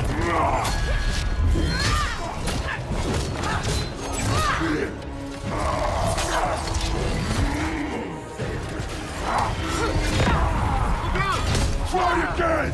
Boom. Faye, focus! Puny god. I will wrench you thread by thread. You don't know what you wield. What is it?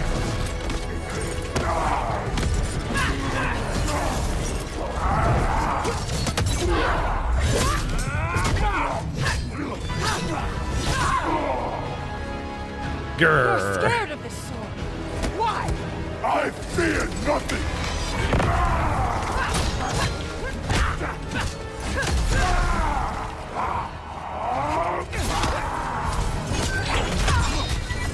She's got all these moves. I'm assuming when you're playing the game gives you tutorials on all the moves that she can do. You know what I mean? Because otherwise it's like she's got all these moves that she's just doing all of a sudden with no explanation.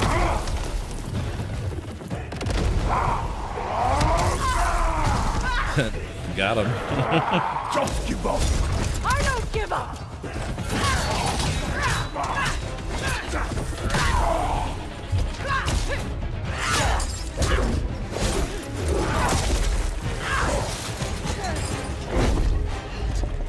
Frank, a very traditional Norse name, yeah.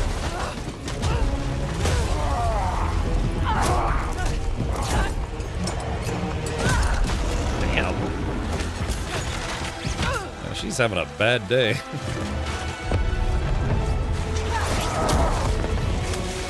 So who is this lady in the previous God of War games?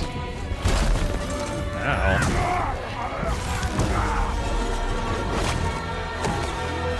This is ridiculous. Oh, yeah.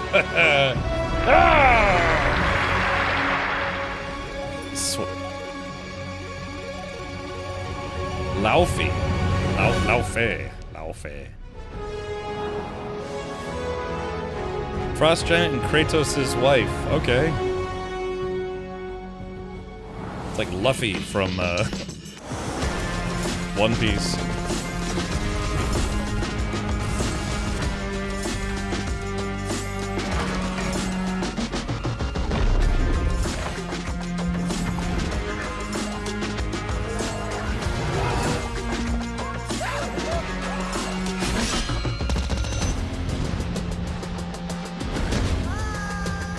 Female Loki? Oh, maybe. Dragons! Keep it tight.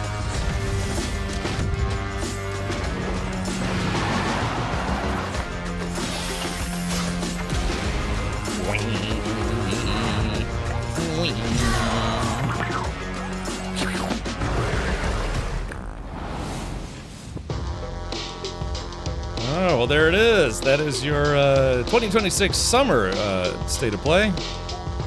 Definitely some games that are going to be kind of fun. Some games they kind of just, they showed us like different trailers for a game that's already been previously announced, but that's okay.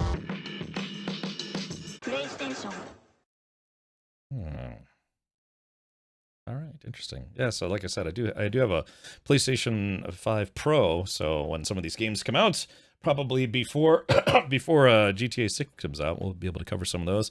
A lot of them listed that they're coming out in September, and you know, September is Subtember, and I'm planning on doing some extra streaming then. I'm planning on doing like an uncapped subathon and all that stuff. So yeah, we'll definitely have plenty of things to stream. Kajima says, I can always trust Sony to present a bunch of games that I don't give a single care about. Kajima, what kind of games do you enjoy playing? I'd like to think that showcase maybe had a little something for everyone, except for cozy games. They had a lot of like really hyper-violent games, which is, I don't know, kind of awesome in my opinion, but yeah, not a lot of cozy titles. That said, we are going to be checking out The Mix Summer Games Showcase. This technically aired yesterday, but because I didn't stream yesterday, I figured we'd go ahead and watch it today. But yeah, one thing I do want to do before I doodly doo is let's go to YouTube. I want to watch the ill trailer that came out previously. Yeah, the uncapped. Yeah, should it be a capped subathon because I'm streaming, or is it uncapped where it's just like I stream until I pass out, which would likely happen. So.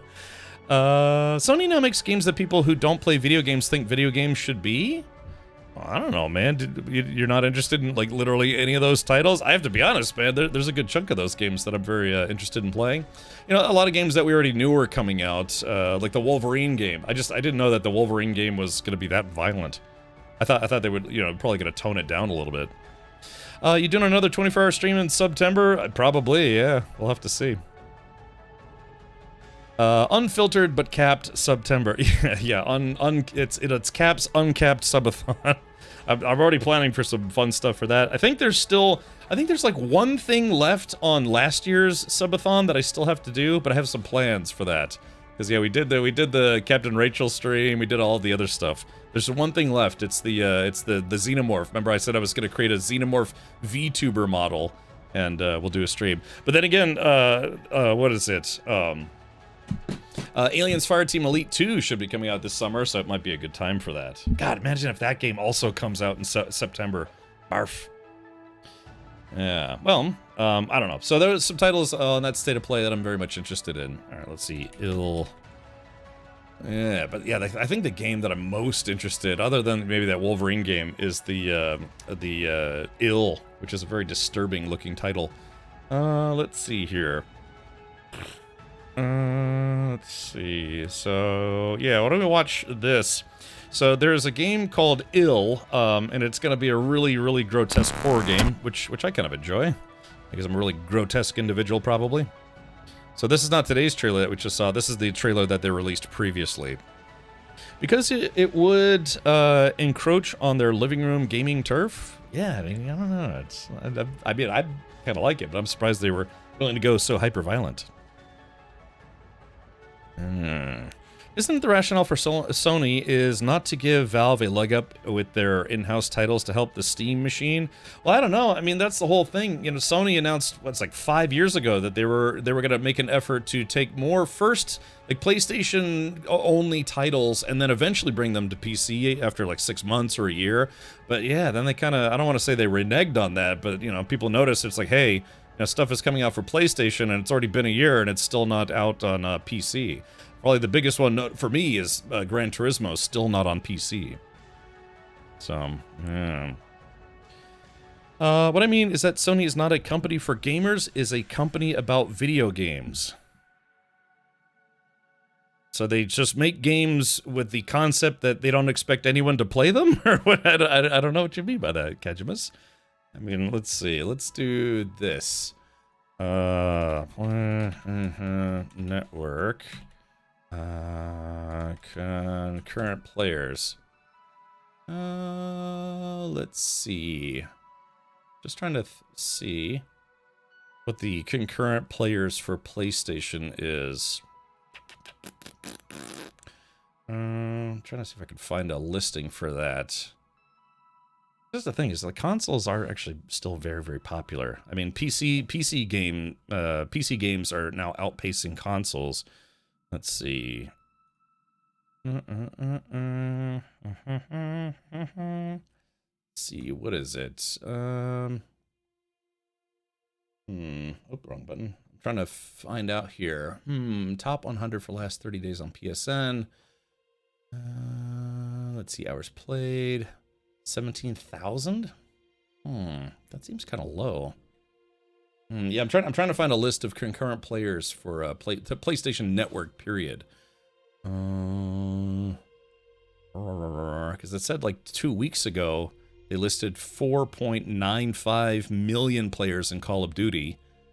I'm assuming that's globally. So yeah, I'd like to see that, but I don't know. I'd like to think that they would make video games for people to play them, hence gaming for gamers.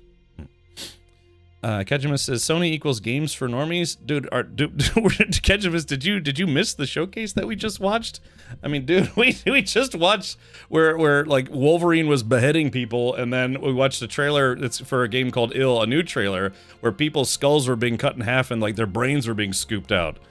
I don't know about you, man, but I don't see that ever being considered as a game for normies. I mean, you know, maybe horror enthusiasts, but okay, all right, Kajimus, I'm curious, man. Explain to me what you think Sony should be making gaming-wise, because they make racing games, they make platformers, they make well, you know, either they make it or, you know, studios that release on PlayStation make it. I just don't understand what. I mean, do you want them to make a new version of Minesweeper?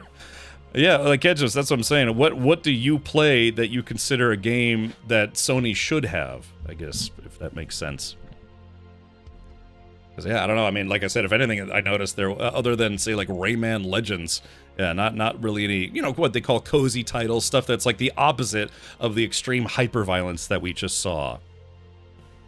What Sony and E were making in the 2000s? I'm only 21, Kajimus. You have to give us examples. Yeah, you have to give us very specific examples versus blanket statements.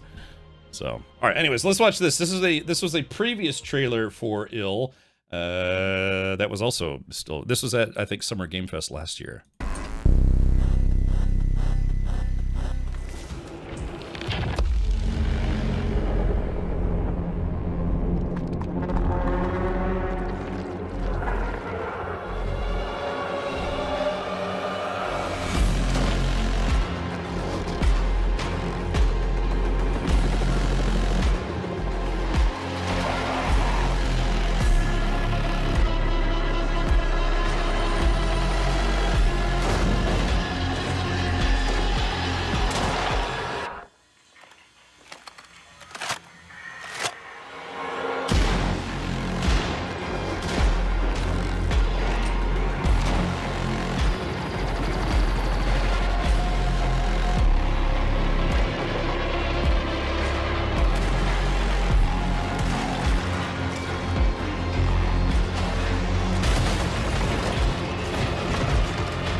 there you go, ladies and gentlemen. A game for normies, apparently. So, anyways, nice talking to you, GG. Yeah, I mean, that's why I was asking for specific examples of what you think they should be making, cross-referenced with what you actually play.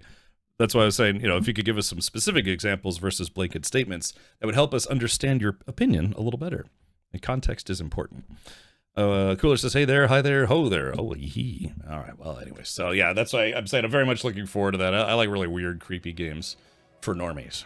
So, let's do this. Okay, what time is it? 6:24. We got about 6 minutes to kill, and then we're going to watch the, let's do this, the Mix Indie Showcase. Got to update my stream title and stuff as well. But this was also shown on the official Game Awards channel. This is going to focus more on indie games. So maybe, I don't know, Kajibus, maybe something on this presentation, which is about 2 hours long, by the way, an hour and 45 minutes. Maybe there'll be something that will spark your interest.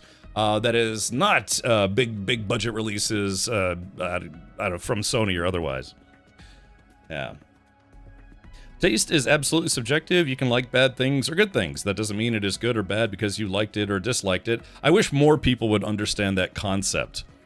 Kajima says, also saying quality is not subjective, though. It still comes down to aesthetics and personal opinions and all sorts of stuff. So, I mean, there is a concept for what could be construed as a good functional game versus, something that's basically just crapware, right? So, but there's a huge, humongous gray area when it comes to anything that's subjective versus objective. So... But what we are going to definitely do is watch this. And like I said, I think this showcase has something like 100 games in it.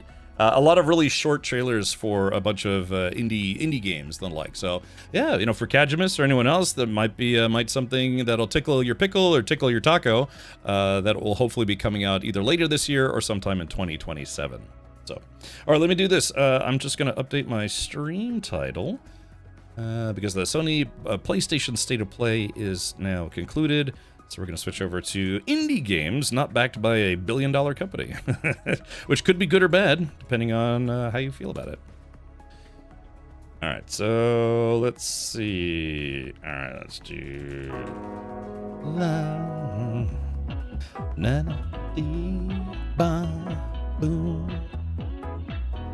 Let's do this. So I got some Twitch drops too. All right. Let's see. All right, let's do this special. We'll just go on with the mix. And let's see, indie games. I'm just putting some stream titles on here. Alrighty, we'll click on this, and done. Okay, very good. I think there was a good mix of games across the board. Yeah, maybe stuff a little more, I don't know, adult. I don't know, I guess there were some weeb games thrown in there as well. I probably shouldn't call it that, but you know what I mean. So, I like Stardew Valley, but not everyone likes pixel graphics. I am horribly obsessed with Valheim. I really want to do another run through Valheim once 1.0 comes out. But I've talked to a lot of people that say they just can't get into it because it looks like it has Super Nintendo graphics. You know what I mean? Or maybe a little better. But yeah, that's why subjectivity, quality versus personal preference is always a tough subject to broach. But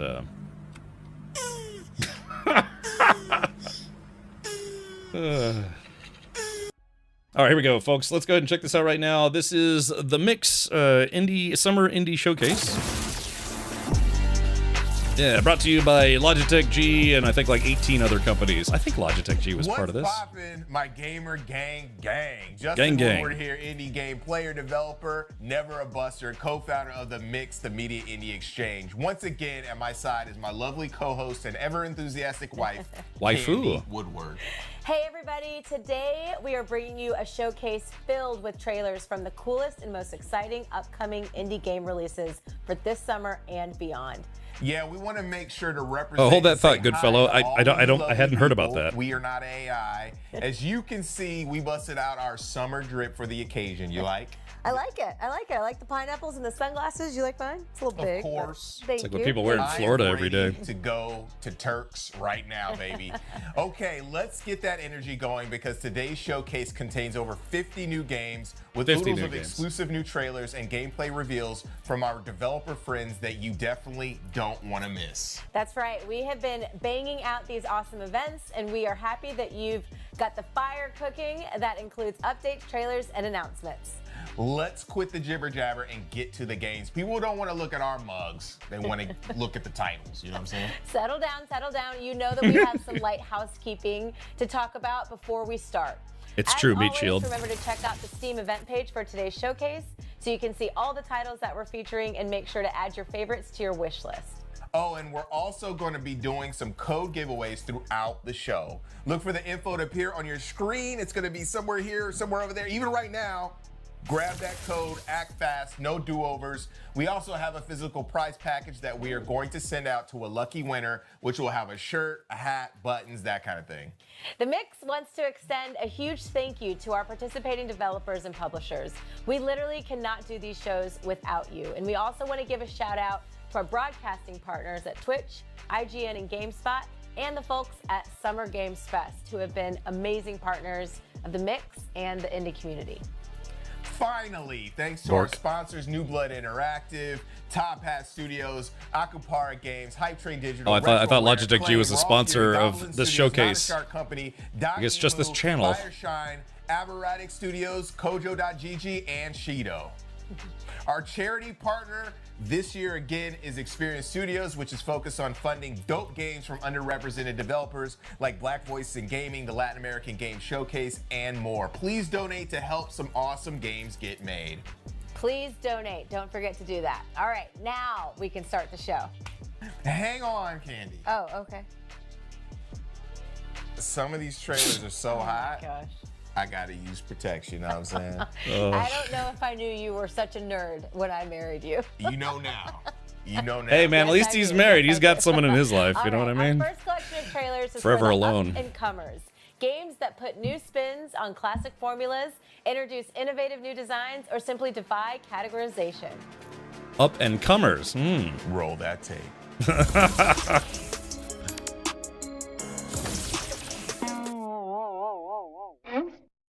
Tough headache pain. Now there's extra strength Tylenol gel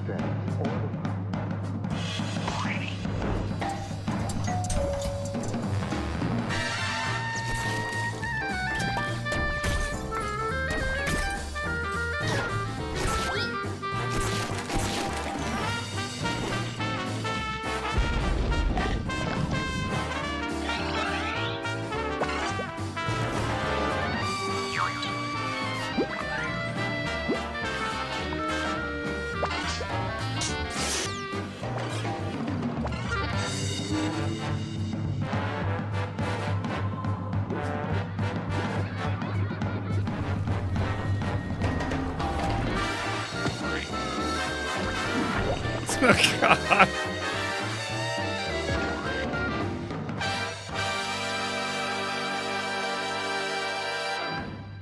Okay, so this is one of the extremely few times I'm going to pause in this showcase because this game is very, very clearly heavily influenced by Ren and Stimpy and cartoons of the 90s. So much so that I went to go wishlist this game on Steam and it's not on Steam. And I was like, well, that's weird. They were literally the first game in the Mix Indie Showcase. How could they not be on Steam? Especially considering they even tell people to wishlist now on Steam. So I went to their website, found their website, and I found their email address, and I actually emailed them and said, it's like, hey, I saw your game. It looks, I'm a big Ren and Stimpy fan, but I went to wishlist your game, and it's not on Steam. And they're like, yeah, unfortunately, our review, we're still in the review process, and it wasn't approved in time for the showcase. And he's like, yeah, no, we kind of missed out on that. And I told him, it's like, all right, man, well, I'll keep an eye out for it, because I'm a huge Ren and Stimpy fan.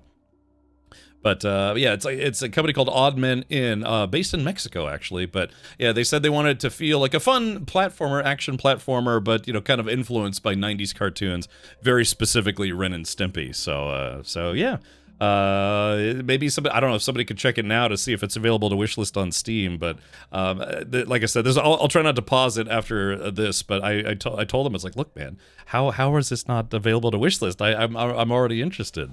So, okay, here we go. Ren and Stimpy is my favorite cartoon of all time, and that's very clearly influenced by the artwork of John Kay. We're Disc 2 Games, a New Zealand indie studio working on our debut title, Canvas City, a turn-based tactical RPG on skates. Canvas City used to be a place filled with music, art, movement, and self-expression. But now, music is controlled, art is licensed, and creativity suppressed. The streets are watched over by the ACU, short for the Artistic Control Unit. Their task Autistic Control Unit? What? Artistic expression that doesn't align with their agenda.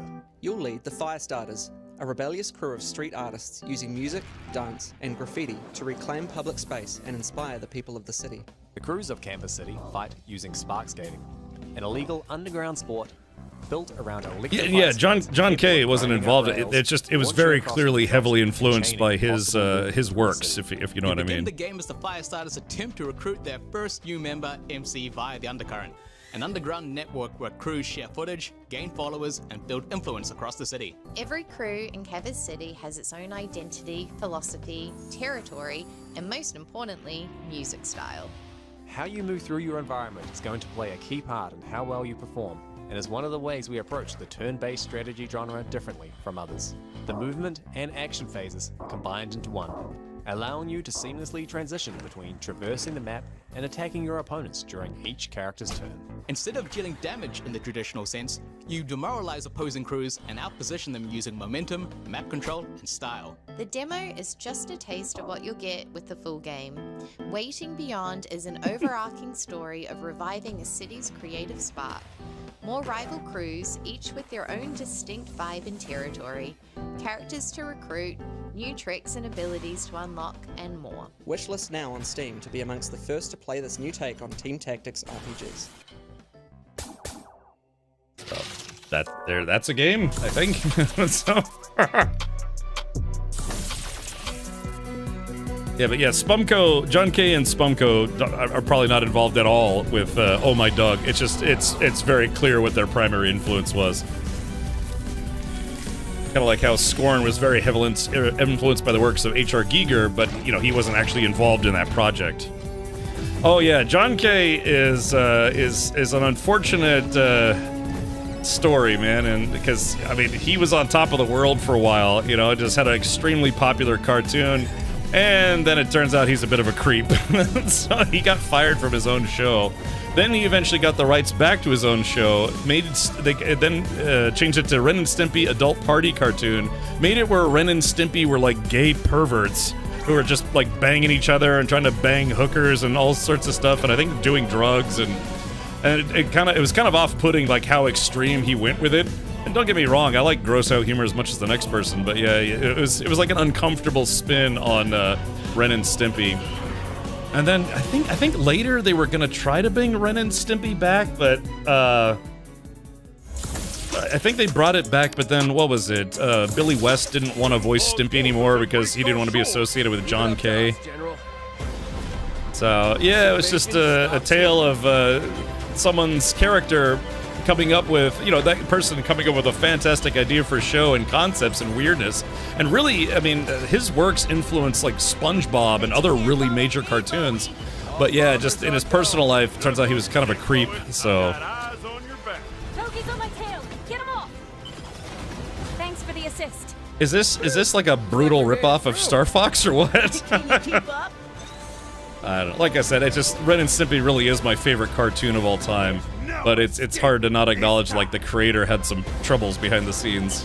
I don't know, man. We've all got our problems. My problem is that I'm terrible at streaming. So.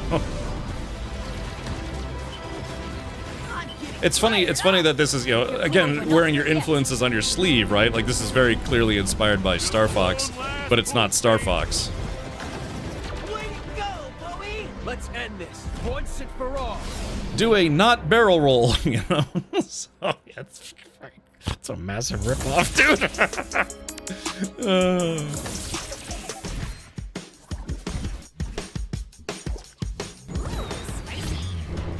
But hey, you know, sometimes I think about the concept that some people really want to do a game of a licensed product or whatever that already exists, and you know, first, sugar storm later.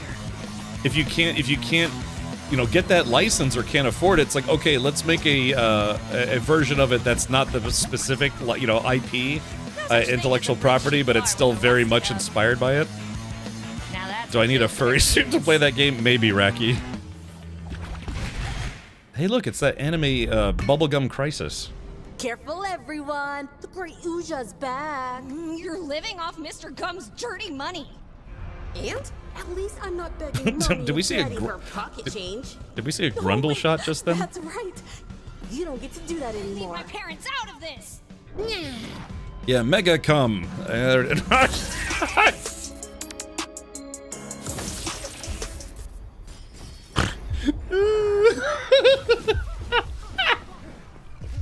I think I read that title wrong, folks. Alright, fine. You asked for it.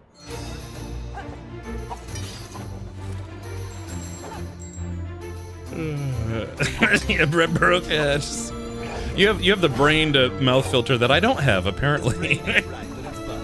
yeah, Pal World is Pokemon with guns, pretty much. How did that turn out? How did all that lawsuit stuff turn out? Did Pal World win their lawsuit or no? Yeah, maybe, probably.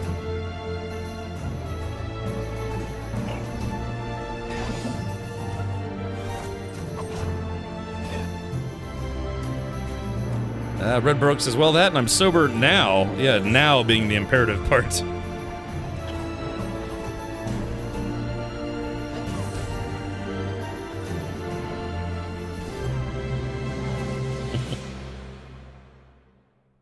Yeah, see, a lot of the titles in this showcase are a lot more, you know, kid-friendly, family-friendly. But, why I said that, now there's gonna be like a head-chopping game trailer. The visions. They're getting clearer. Interesting. They showed this at the end of the presentation yesterday. It all leads to the same end. Welcome to MegaCon.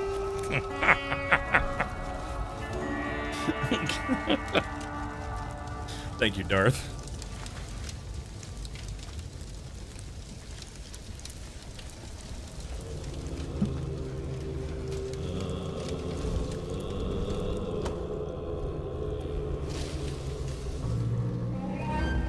Say it.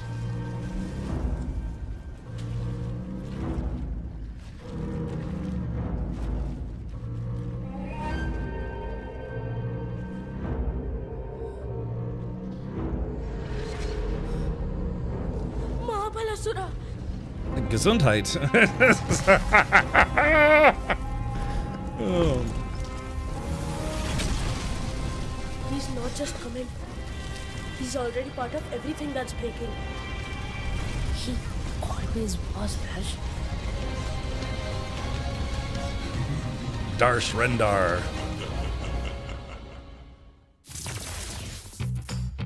Station outskirts. Attention. Attention! Officer running attack!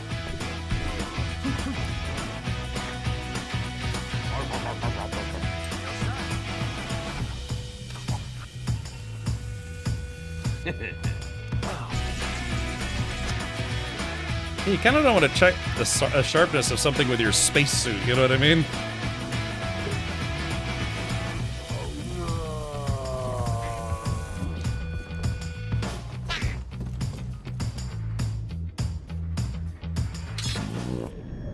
Yeah, breath edge. I never finished.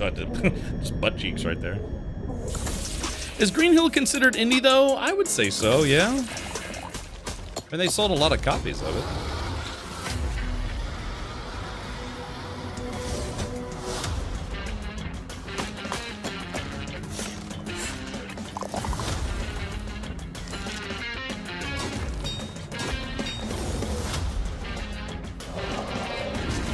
Was that the one with the chicken? Yeah, Breath Edge. Breath Edge was a space survival game, and, well, now they have a sequel coming out.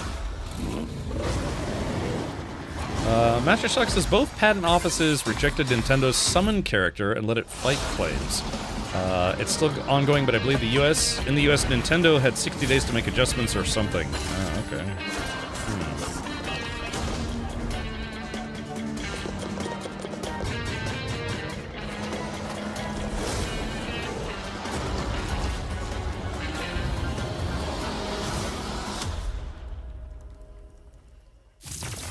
Hello and welcome to Isle Goblin, a game where you and your friends work together to fight off the nasty humans that have invaded your island. Unfortunately for you, it won't be easy, so you'll need to explore for resources, fight humans, steal their strange and mysterious artifacts, and encounter terrifying bosses. Then you'll come home to rebuild your town and help out all your goblin villagers. The NPCs will have little lives and desires of their own, and you can befriend them by giving them gifts, doing tasks for them, or inviting them to come follow you around. Now speaking of friends, the game supports multiplayer with up to 7 of your real-life goblin pals. You can pillage dungeons, solve puzzles, slay humans, and raise spider babies together. Goblin Crossing, yeah, Pulitzer. I'm just signed a deal with a publisher, so I was able to quit my job, and now I'm working on it full time. It's progressing fast, and I'm going to start public playtesting soon, so make sure to head on over to Steam and click this big button here to get in line if that sounds fun. You can also, of course, wishlist it to get an email when it does release. And with that, thanks for watching, and hopefully I'll see you around on Isle Goblin. Yeah, got to meet some of the folks behind Fireshine Games. Yeah, nice folks. They take a few chances on indie games, which is nice. Yeah, if you're a twink, play this Twinkle game. Ooh. If you're into twinkling.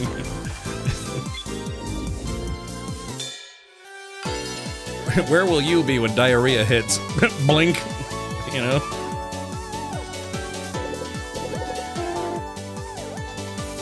If it's too loud, let me know. I'll turn it down a little bit. It's a little loud.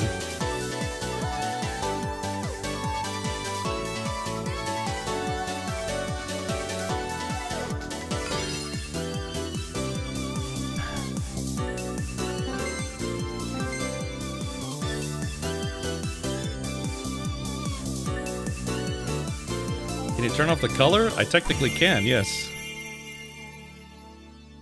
Yeah, exactly. Twink Galactic Tours. Wild Blue Skies reminds me of that old school Robotech anime feel with the fun gameplay of Star Fox from back in the day. Such a cool throwback, Candy. It really is. And you were right, Justin. We needed some UV protection for those games. I am so happy we got Oh My Doug in the showcase today. Those Ren and Stimpy details, so good, so good. All right, moving forward, you guys, it is time to bust out a... Grab your phones or use those creepy meta glasses and take a flick of the creepy QR meta code glasses on screen for your chance to get a free game to start your summers right. And done. Now, if you guys like Sims, strats, or building the perfect deck, then you're sure to find your next obsession right here. Let's take a look. Oh, yeah.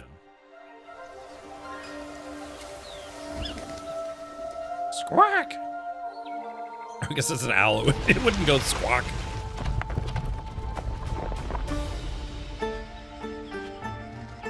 Is this Romstead?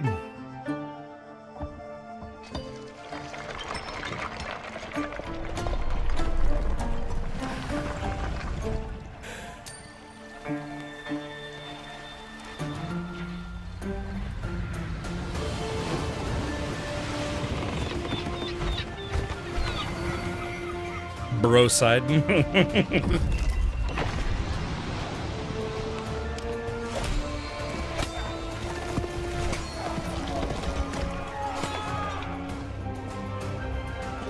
I've seen the video of comparing the sound wings on birds, but yeah, where the owl, like they had a pigeon and something else, and then the owl was just like, you couldn't hear it flying by. Yeah, they learned how to fly silently so they can hunt better. Oh yeah, you like this, Racky? Yeah, Theos, Cities of Myth.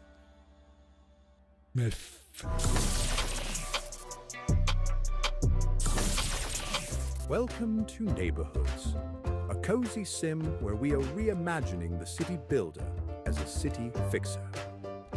More than shaping a skyline, you're crafting community. Everything looks like it's all made out of Play-Doh. Making neighborhoods more livable. I mean, kinda, you know. More walkable. More moderately conducive to economic progress. For players who love city sims, Neighborhoods relies on more than charm. its systems are littered with everyday problems to solve. Create third spaces to encourage people to connect. I got this restaurant near me called Little Greek. Mixed-use I zoning, get the fine art chow of from there putting from time to useful time. things It's next kind of to other expensive though. useful things. Balance growth with stability so residents stick around. Or without attending a single city council meeting. I love Greek culture when it comes in a tub. Nyah, nyah. Aww.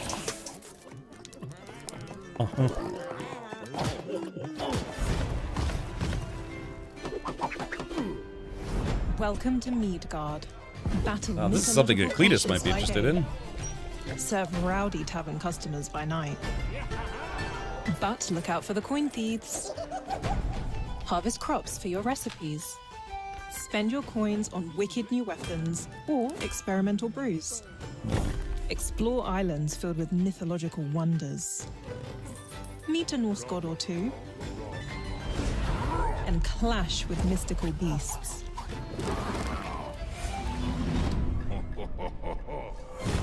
All the movement kind of reminds me of Cook Serve Delicious.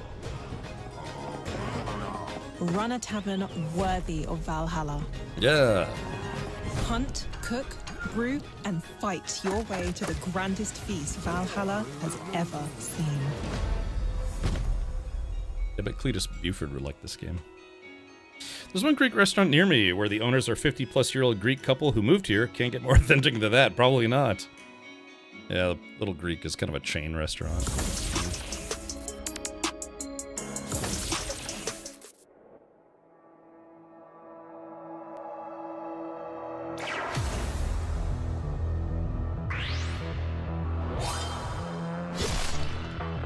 He had a disket for a belt buckle.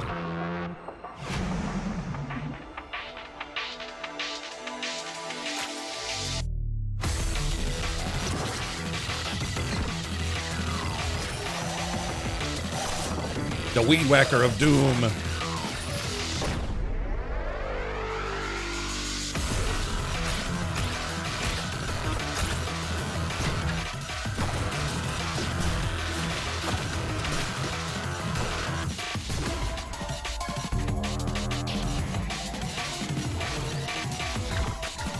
Little breakcore in a trailer. I can dig it.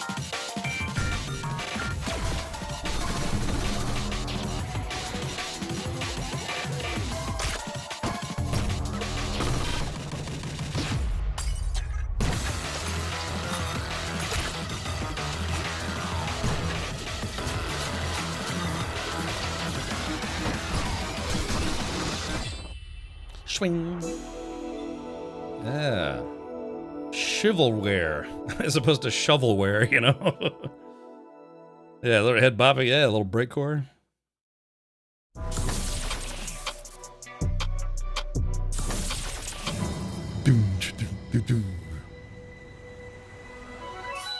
It's sort of Avatar, you know, or maybe not, I don't know.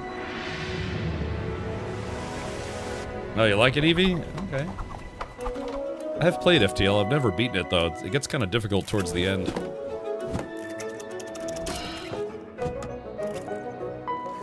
Somewhere a furry just got a boner, you know? They're like, yes! Finally, my people. Oh yeah.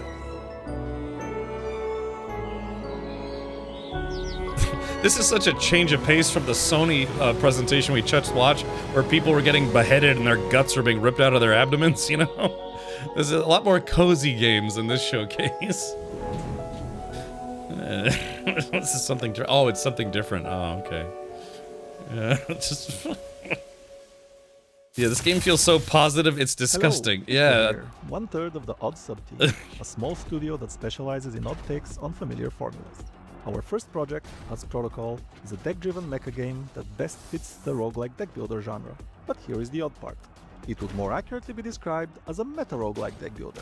What do we mean by this? Well, in most games of the genre, you pick a character and spend the rest of the run acquiring cards from its card pool. In Husk Protocol, you do pick a Husk, a mech suit that serves as your character, and do the same. But at some point during the run, you will have to switch your husk. It gave my diabetes. You will have to husk hop your way through several biomes, all the while facing deadly mechanized security forces, random events, and fearsome guardians, whose express purpose it is to stop you from fulfilling your goal. Progressing through these challenges will let you improve your deck and gain new permanent upgrades that will hopefully help you succeed on your quest. Let's get back to husk switching and why you do it. The reason is that you have no way of healing in the game. When you switch to a fresh husk, you start at full health again. There is also the small matter of the city actively trying to triangulate your position and let the guardian of the current stage loose to hunt you, meaning any further moves on the map can lead to an ambush. You don't want that to happen regardless of how good you get at the game, trust me. Switching husks throws the city off your robotic scent for a bit, giving you some more time to explore and get stronger without risking a surprise early boss fight. Switching itself entails you ditching your old husk for a fresh one. But here's the thing, each husk's cards and modules are only usable by that specific husk, so that's bad, right? Well, you actually get to crack one of your modules and some of your cards to make them universal and usable by any future husk. You're building this Frankenstein's monster of a mech using modules and cards that were never meant to be used together to truly For some reason, this makes me want to play Mother Gunship, if you remember that game. Enough monologuing though, the game is available to playtest on Steam right now, so you can try it for yourself, and we would love to hear your feedback to help make Eterna and the husks roaming it the best place your copied consciousness could call home. Yeah, Husk Protocol. Go check it out on Steam. Yeah, just real quick, just gonna pause. If you do find a game that you think might be interesting, go wishlisted. Wishlisting does help get the game visibility as far as you know, top wishlisted indie games, AAA games, whatever. It shows Steam what kind of effort that they should put in as a hosting company towards maybe advertising it, putting it on the the front page under advertising or suggested games, all sorts of stuff. So yeah, if you see anything interesting, go wishlist. Wishlisted on Steam or on Epic or whatever. So yeah, just a suggestion. Or what about an action advanced deck builder? If anyone remembers Phantom Dust, I don't. I'm kind of with Evie. It's not that I think deck builders are bad. It's just something that I don't really super get into. I had buddies that are way into Magic the Gathering, and I played a little bit, but I don't know. Just I don't really gravitate towards deck building games. There are a lot of like deck building roguelite type games that come out these days, and again, not that they're bad. It's just I don't know. It's just not for me. Welcome to Eldorado. Cynex, unfortunately, no, or no updates on Light No Fire yet. Or do you mean today, or do you mean on Friday? No matter how, use the money to get more money until you can hire employees. Make them work for you. That's how I hope so, business Cynex. works. Fingers crossed, right? You'll need time to explore the island and enjoy the best that life has to offer. You can even learn a little bit of alchemy. Or Alchemy. not. Yeah. Well, it's time to expand your business as far as possible. Help residents earn more money and train your employees to work better. Unless you want to. It kind of looks like you'd play this on like Game Boy DS or that's Game an Boy option. Color, But I think it's gonna be difficult to achieve your goal that way. Oh dear. Eldorado, a little experiment in a place full of mysteries and magic. A place where you can get enough gold to buy everything you've ever wanted. But wait, there's more. But the price? Is blood yours or someone else's? I mean, the blood could come from the employees you hired. Just sacrifice them to make a pact with the underworld. That would definitely make your life easier. So, I'll see you when you're dead. That's nice. So, yeah, hopefully we'll see something about Light No Fire this week. I mean, I'm not gonna hold my breath, but I hope so. Yeah, deck builders are, I don't know, man. In the indie game world, yeah, there are a lot of deck building games out there.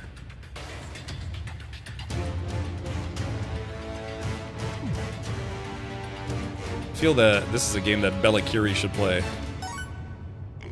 Boink.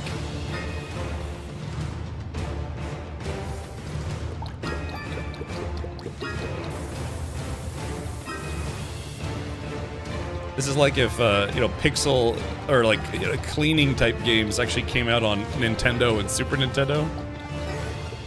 Evie says I'm weirdly erect now? What? Wait, Evie, what? Yes, the Mammon Mobile. Yeah, Pixel Washer. It's literally, it's a cleaning game, but it's a pixel-based cleaning game. Kind of a nice spin on the cleaning genre.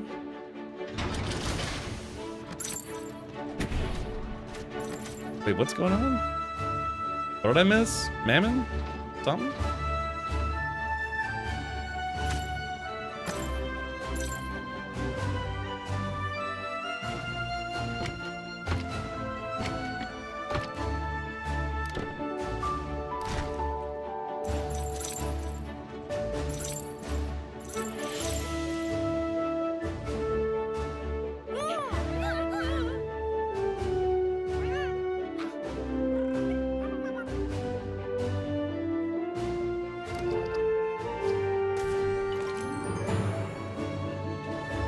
Oh, back on that sacrifice game, the demon girl at the end was called... Oh, she was called Mammon. Oh, I missed it.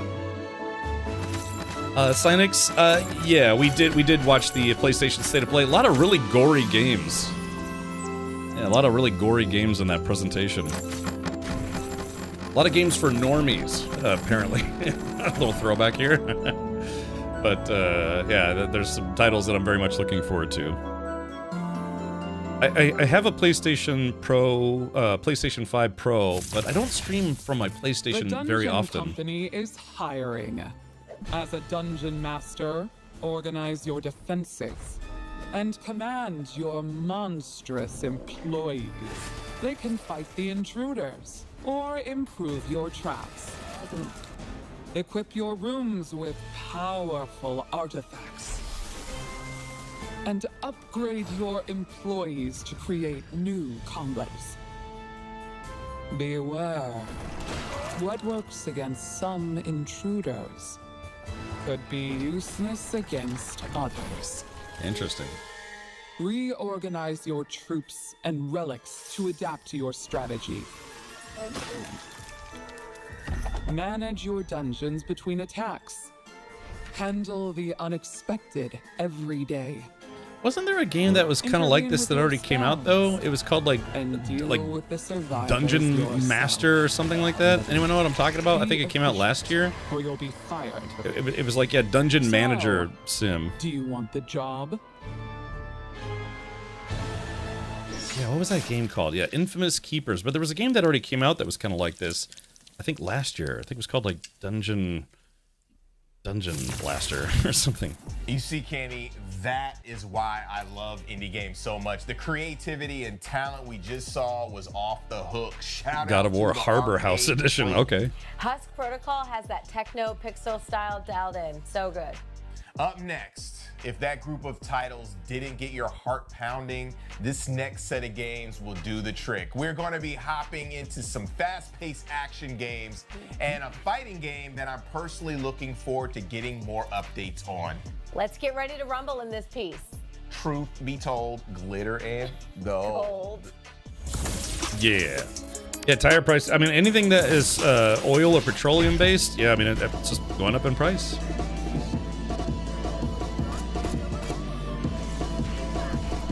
There you go, Red Baroque.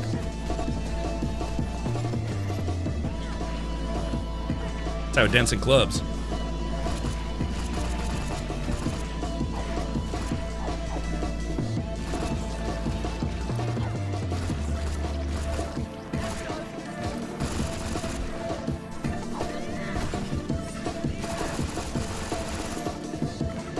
This is like the kind of stuff I listen to on bassdrive.com.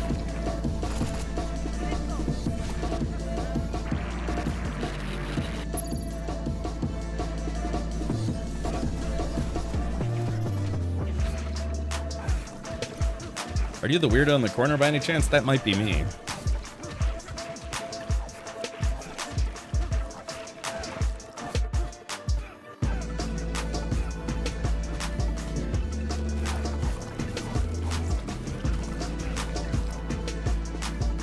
I wonder if I could just wishlist the soundtrack for this game.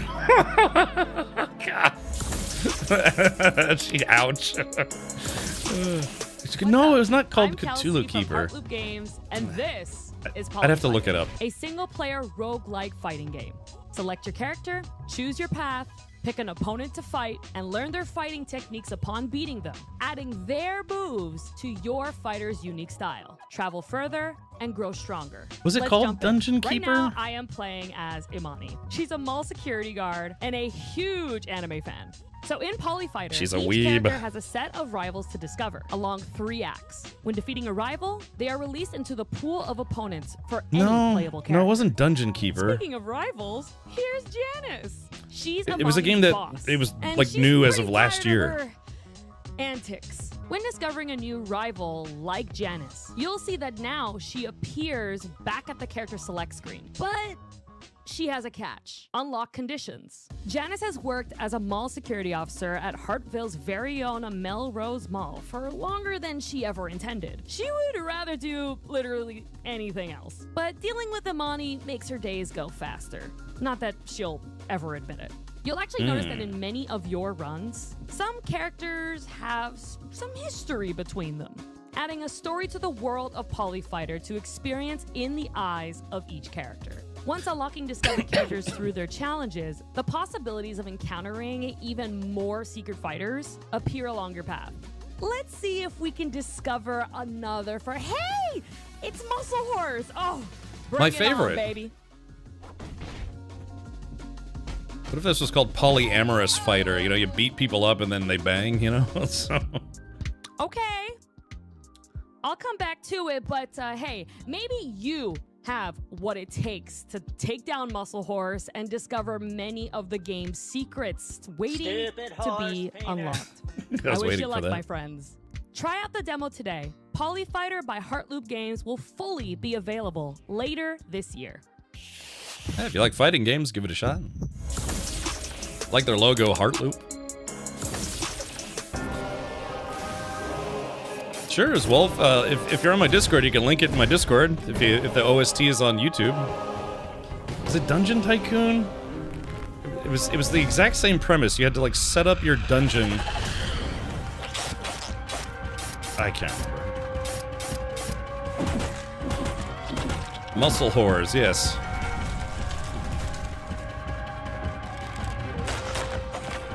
What was that one game? It was like Muscle March about it was like a bunch of sweaty naked dudes like running around.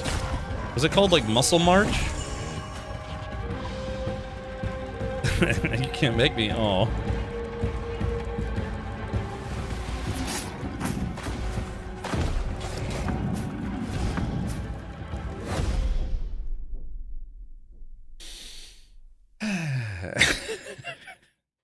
Oh yeah.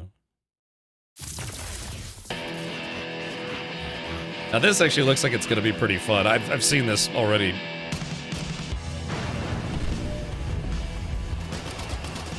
That's a disturbing cactus.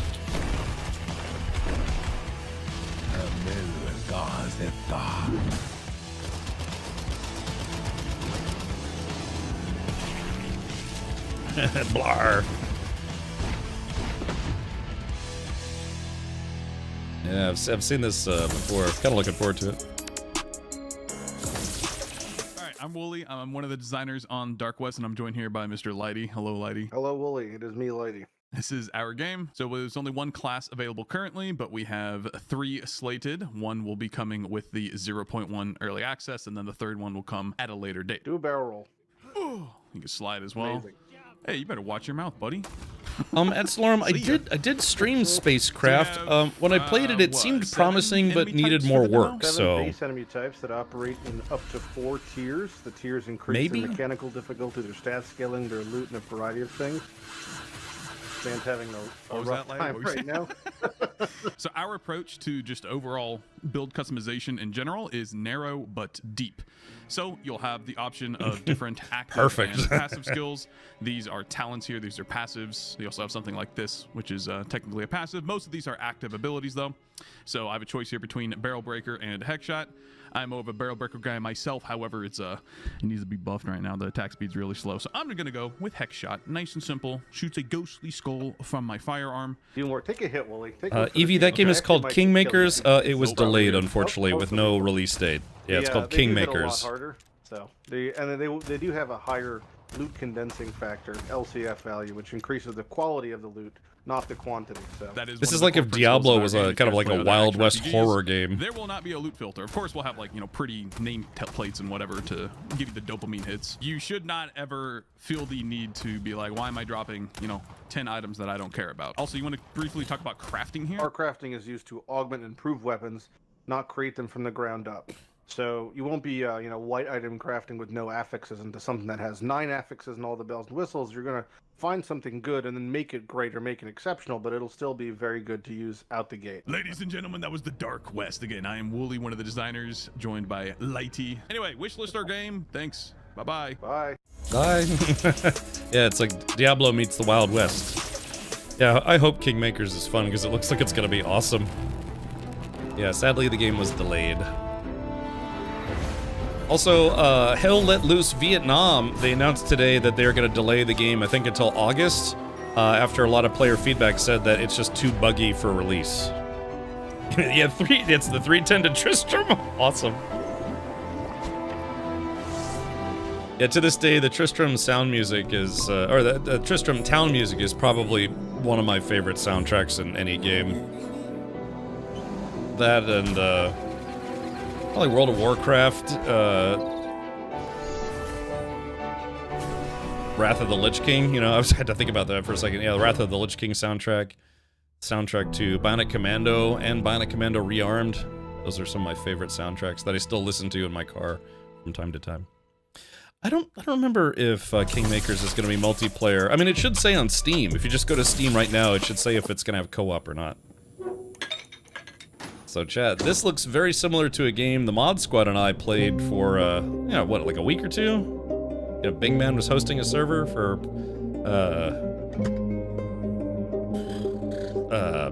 God, why am I blanking? Not Project Zomboid. It was, why am I blanking so hard? What was the zombie game that I was streaming? Oh, Humanit Z, that's right, yeah. So this is kind of like a more, I guess, graphically cartoonish version of Humanit Z. No, Scum, yes. Thank you. God, Steve.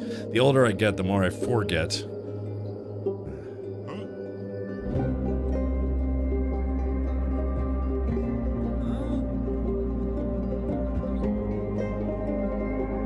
I will probably stream this game. You know me, I love zombie survival games. No, Scum.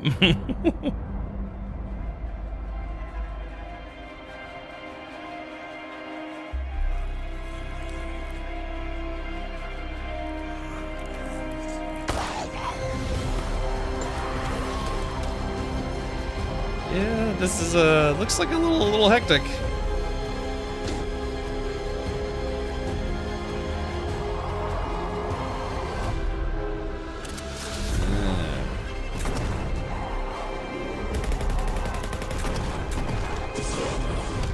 Yeah, it's kind of got that Project Zomboid Humanit Z feel to it.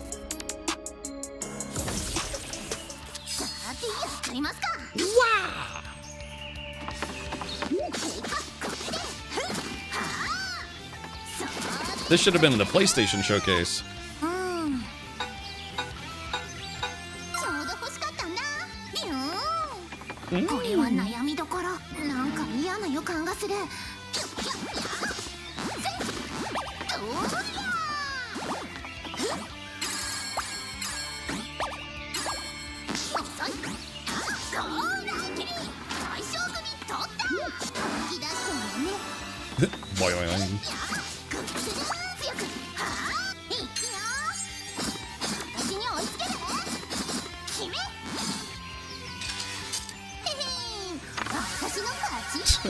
The jiggle physics are real. Eternal Jiggle Sakura or something. Oh man.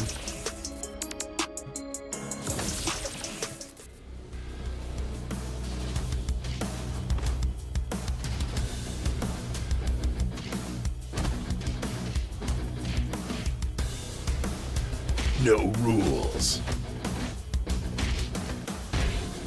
No mercy. no burritos.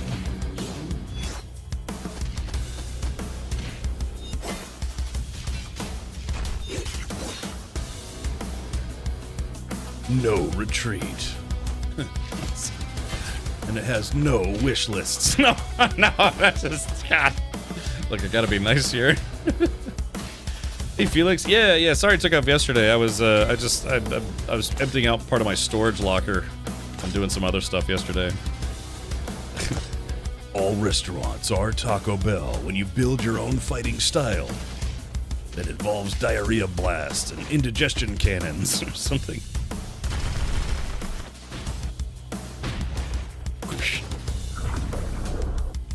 It's interesting to have a, kind of a, I guess you could call this like a mild fantasy, I don't know, fantasy type brawler. Yeah, no swords, it's all hand-to-hand combat.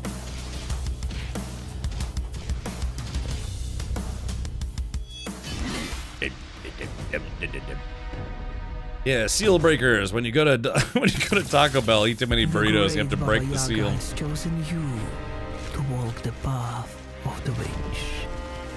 Actually, I streamed the demo of this game. It was pretty weird. Craft the old ways, those that should not be forgotten. I got you, Felix. Yeah, welcome, buddy. Every path holds a secret. People and spirits alike will share their stories. How you respond to them is your choice. That's where you learn to become a witch. A place truly shaped by your desires. Will it be grand or humble, dark or light? All paths are open to you now.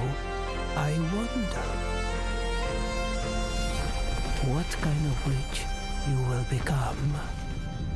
Yeah, it's called Rekka. It's where you like learn to become a witch. I forget where that was based in, like Poland or Slovakia, something like that.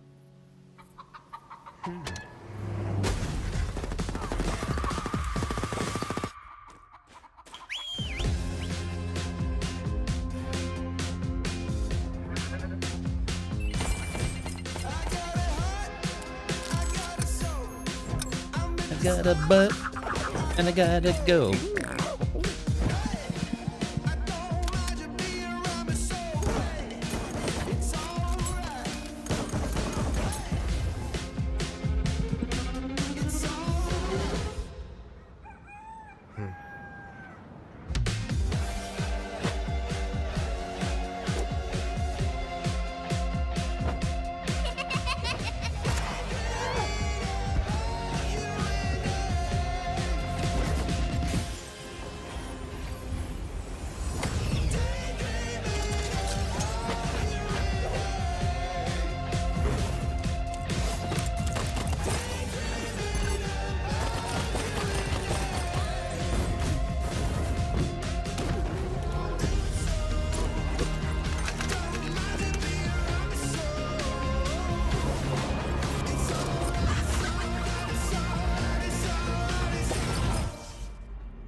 There you go. So playtest is going on right now. I couldn't find John Wick. Oh no. Ding.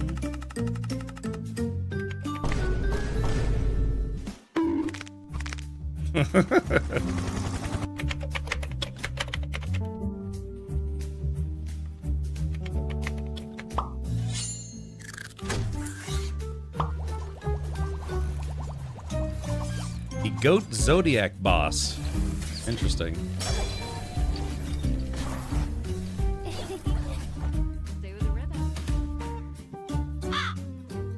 Square.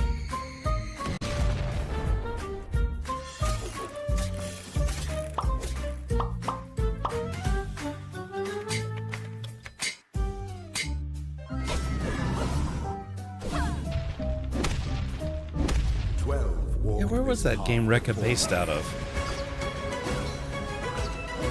I'm trying to remember, like what country it was kind of based in.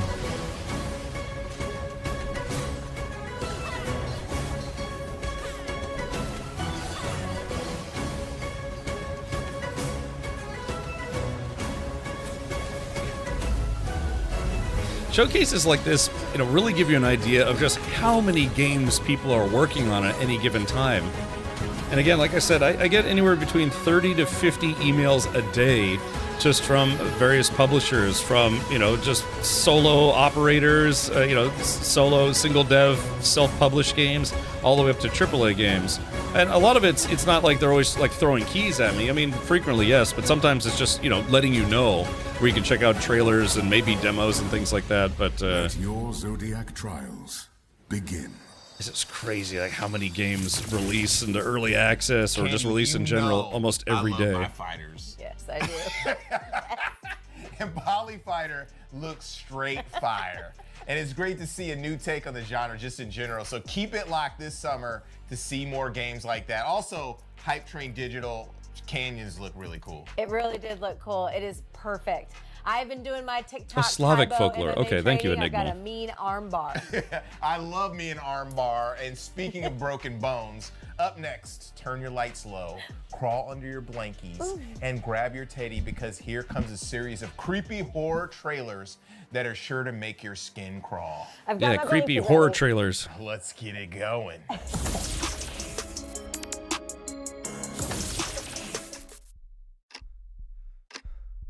It's a simple job for men with nerve. Hello, I'm Danny, game designer at Garage51, and today I'm here to introduce Cordura. But first, I want to thank you for the incredible reception we've had since the game's announcement. Now, let's begin. Cordura is a cooperative quota horror game for up to 4 players. Each run, you'll enter corrupted mazes at night to collect the roses before the doors close. But what defines Cordura is Mimic, the game's core mechanic. Mimic is not an enemy that just repeats the last thing you said. It listens. It records your conversations, processes the context, and turns it against you. As the night darkens, the environment itself will turn on your team, corrupting a player and twisting their own words to create death, confusion, and even friendly fire. And if you die from these hallucinations, the night won't let you go. It will take your voice, your body, and use Mimic to hunt the rest of your team. Interesting. One of the biggest challenges was getting Mimic to start working and feel alive without requiring 3 hours of prior gameplay. The result is a system that creates unpredictable situations from the very first run, creating moments that don't resemble anything we've experienced in other games. In our internal test, players didn't need to exaggerate or force reactions to make things interesting. It happened organically. So we can't wait to see what happens when it's in your hands. Check it out. Some of the footage you Hey, welcome back, Mushrooms. gameplay will be Thank you for the 85 months. Until then, we're on Discord if you want to know more. That's a bit creepy. I think we're spending your Bezos bucks here, as I like to call them.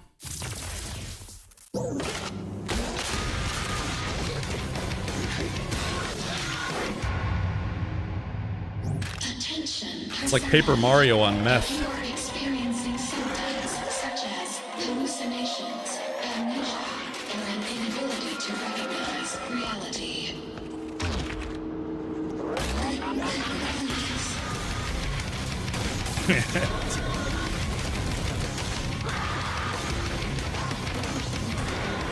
Jeez. Permission granted.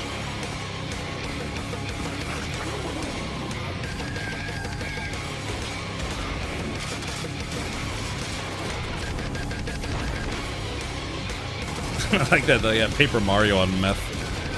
Jeff told me to give this up to you so you can also get a rocket. Perfect. Right now I'm working on the engine for my rocket. Because then I'm replacing the engine in one of my cars.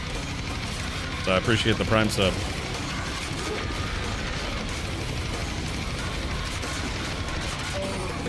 Was our only chance at evolution.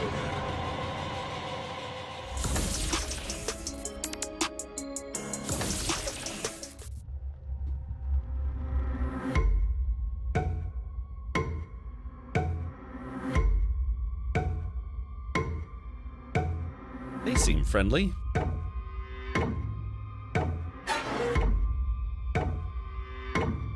We have such sights to show you. Oh, sorry, wrong game. I'm looking forward to their to the Hellraiser game coming out. Should be out, I think, next year.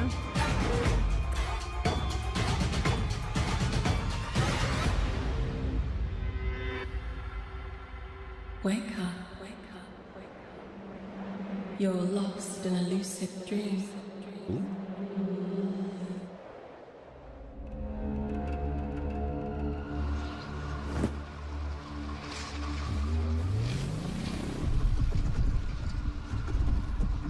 Oh, that's weird.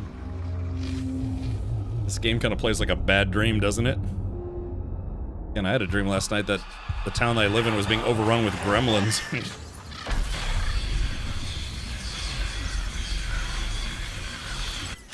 They were getting inside my house, and for some reason, some of them were more sentient than others, and they could actually talk to me. Sort of. They're like, ah.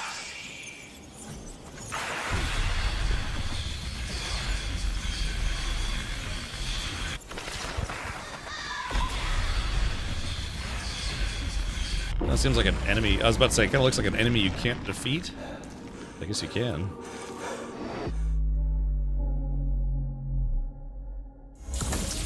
Yeah, the C is for hepatitis. It's just...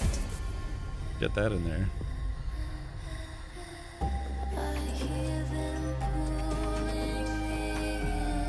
Do you know why I've called you in, Agni? With all due respect, ma'am, what's the use of protocols if our agent dies in the field? Let me be absolutely clear. You will be on your own. Leela needs me, ma'am.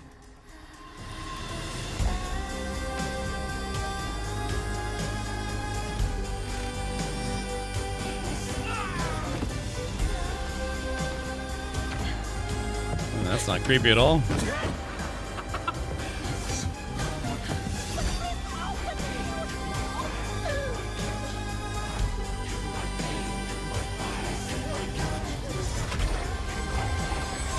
About to say, give this lady a handgun. What was that? Dude, what was that face? You see that thing on the table? It's like, I want to make an animated GIF of that.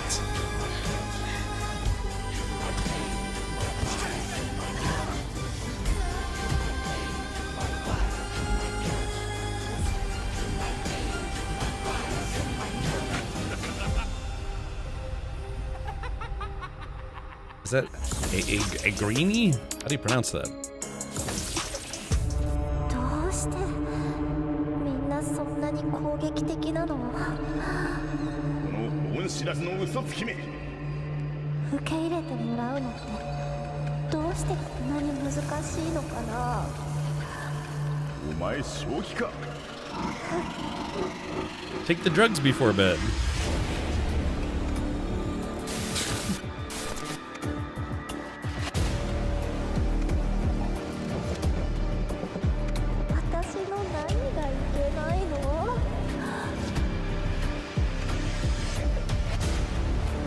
Some of these indie games are kind of trippy looking, aren't they? あのクソ薬のせいで。優しい声が欲しかっただけなの。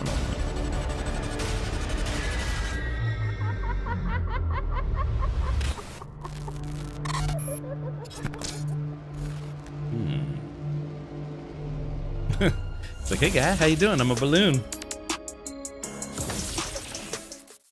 Hey guys, it's me, Big Tony. Scratch that, I'm at We Are Games on a Chair and we're making a PSX-style horror game called Feed It. This is a game about living with a monster. You do what you're told and feed it, or you don't. There's consequences either way. We've been inspired by games like Mouthwashing or classic Silent Hill, and it comes from a deeply personal place. It has multiple routes to complete it, secret endings. We've been pouring blood and tears into it, and can't wait to get it into your hands. You can try it out during this month's Steam Next Fest. Ooh, and Next it's Fest. releasing this summer on PC. Now go and wishlist and check the trailer out. We'll have to try some demos from some of these showcase games. Yeah, when Next Fest rolls around.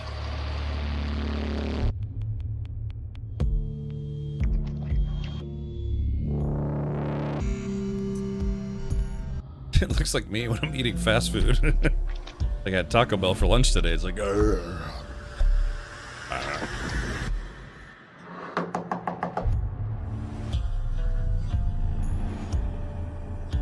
You know, I've had every PlayStation except for a PlayStation 1. I never had the first one. Yeah, 2 through 5 Pro. I had them all. Yeah, exactly. We should create a game where you just feed me tacos endlessly. And if you beat the game, it delivers actual tacos to my house. You know? Great game. Let me assure you. Are you jacking it? Yeah, a little restless leg syndrome. Yeah, definitely. Yeah, it's just sitting there. Yeah, exclamation point. Feed me tacos. Oh, really? Do you have? Oh, you ordered it. Okay. Yeah, I'm looking forward to that one. We'll have to watch all the Hellraiser movies. Maybe leading up to the release. This seems like it could be kind of fun.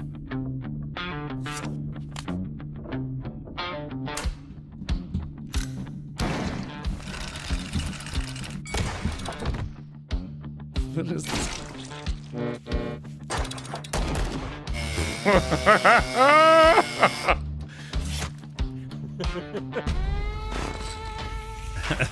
Yeah.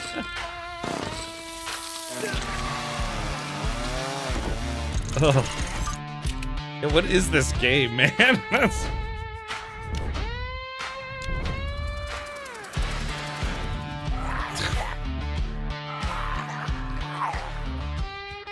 This is kind of like a riff on that like Croc game where you have to like push its teeth in and then try not to let it bite you. Yeah, hands over. Yeah, we might have to check this one out. It could be kind of fun. Yeah, restless third leg syndrome, right?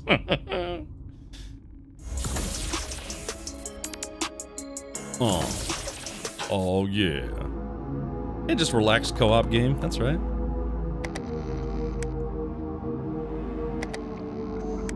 I think there's another game coming out called Shark Dentist, which is also kind of feels like a riff on that kids game.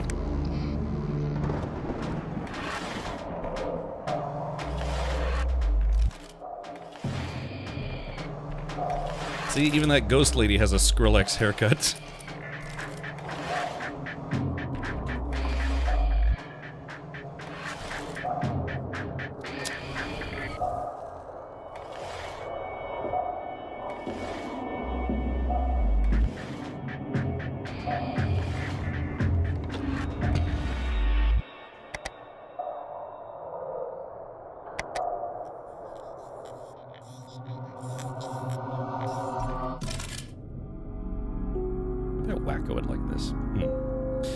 What was your favorite reveal of the PS5 segment? Probably the new trailer for Ill, and then the Wolverine extended trailer. So I think it's one of those like Ghost Hunter games, probably. Werebutt or Werebuff?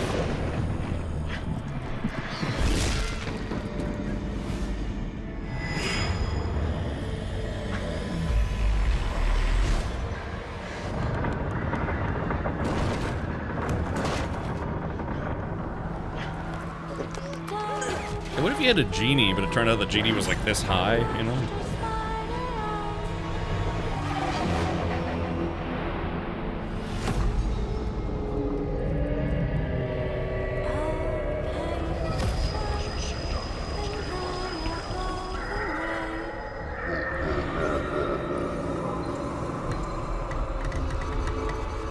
Yeah, it looks like it's a little, yeah, kind of little inspired by Little Nightmares.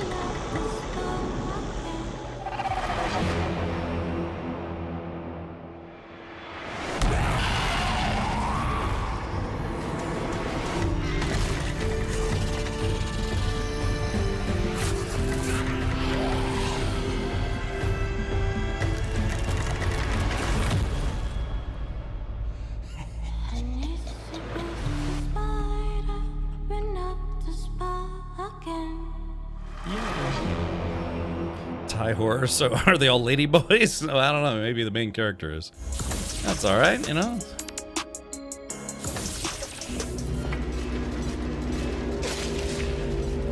tasty fish. That's so delish. Now this game has got kind of an interesting duality to it. During the day, it's just, you know, just kind of a chill fishing game. And then at night, it gets infinitely worse.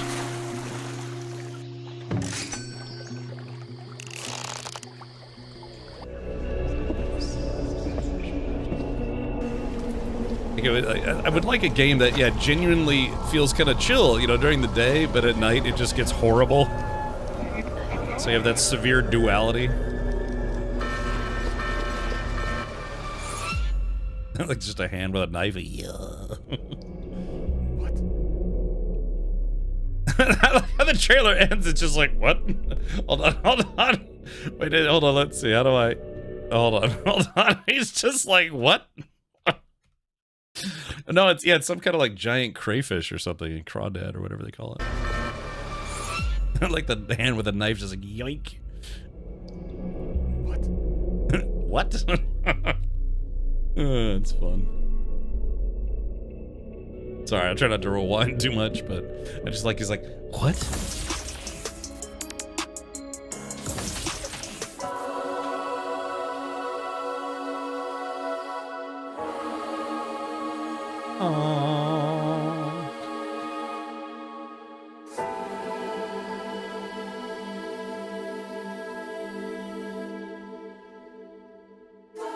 なんか忘れ物しちゃってる気がするみたいな。どうせ死ぬ時は一人だ。視覚としては捉えているんでしょうけど、脳で認識していない。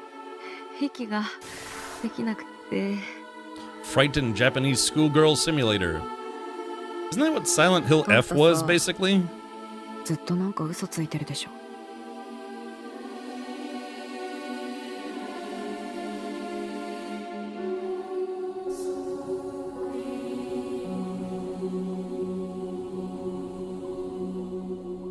Interesting.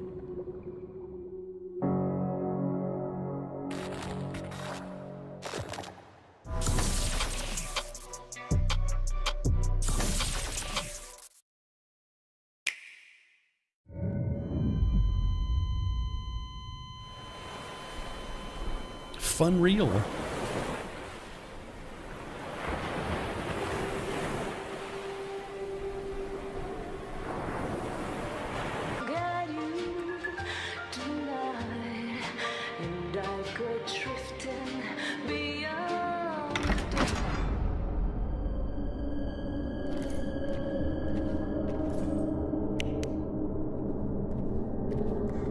I guess so, at Stellarum.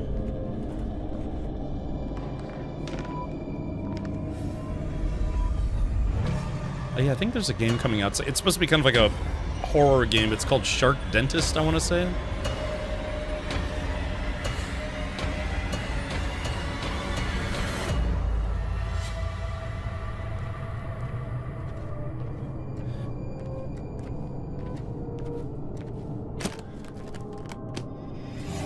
Speaking of Nintendo Switch.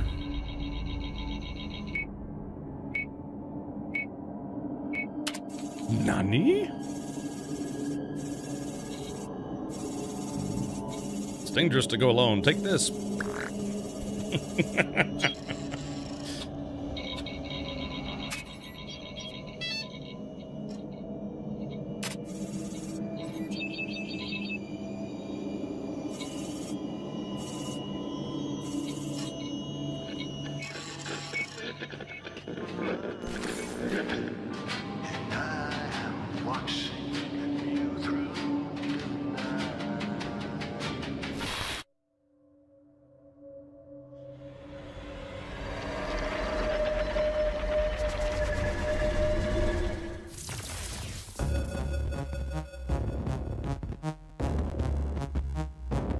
This kind of game's interesting. It's a pixel horror game, but then the cutscenes are done as live action with some CGI.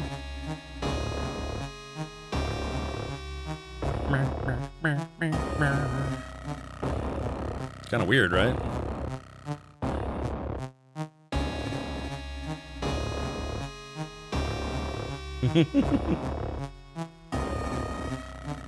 That's pretty normal.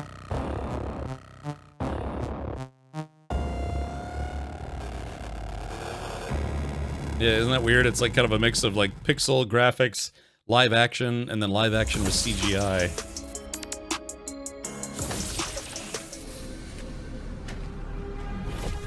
The world is dying, ravaged by environmental collapse.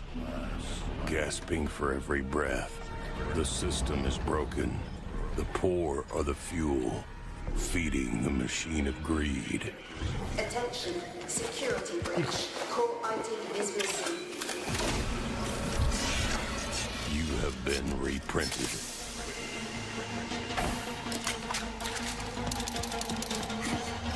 You have been reprinted. Citizen, produce, supply. Utility is life. You have been reprinted. I'm starting to think I've been reprinted. You have been reprinted.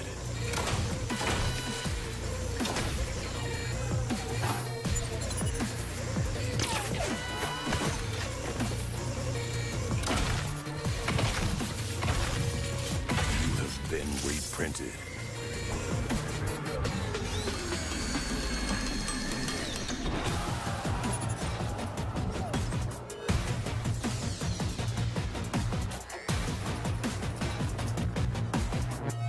Double barrel shotgun. Oof! I don't think even the most intense skincare regimen could clear up that nasty case of eyeball acne. I'm allergic to Eyeball fish, and acne. outfishing is wild. Yeah, that sounds disgusting. I don't want eyeball acne.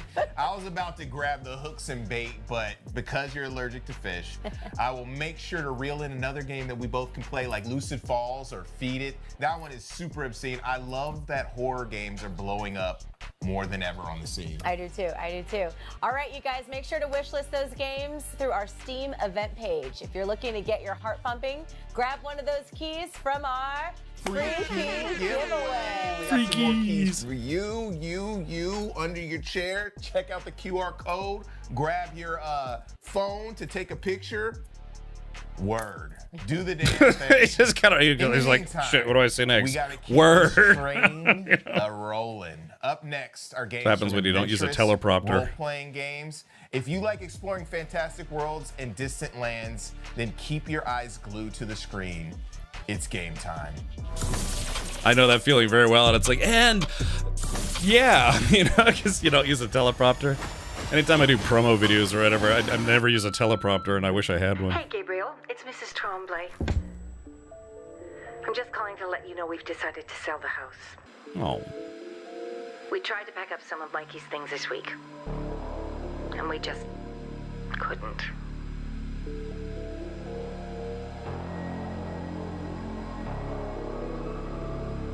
If you aren't too busy, would you mind stopping by to have a look? Dude looks like Timo Eric Andre. Wow. The games you used to play are still set up down there, and I bet it all still works. Dungeon Lurker. I still can't believe he's gone. Anyway, been thinking of you. Key's in the same spot it always has been. Bye, hon. Dungeon He was lucky to Lurker. have such a good friend. From 13 AM Games.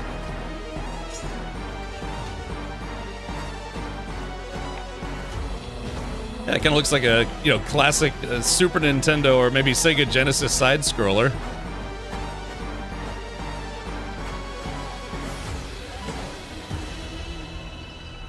Yeah, kind of a throwback game. Might be kind of fun. I always liked Golden Axe. Paris, 1920. The city is collapsing into sand. Oh boy, it's Expedition 33 again. Stands Notre Dame, watching over a world slowly disappearing. In Wonderful, follow Leon, a boy untouched by the entropy. Through streets swallowed by dust and memories fading away. Using the very sand consuming the city, explore forgotten places beneath Paris and uncover the truth behind its fall. I've actually been to Paris once when I was a kid. Oh, From the I think I was like rooftops of the 13, University 14. To into the depths of the Metropolitan. Every step reveals a city caught between beauty and decay. Wonderful is a narrative adventure and our love letter to Paris.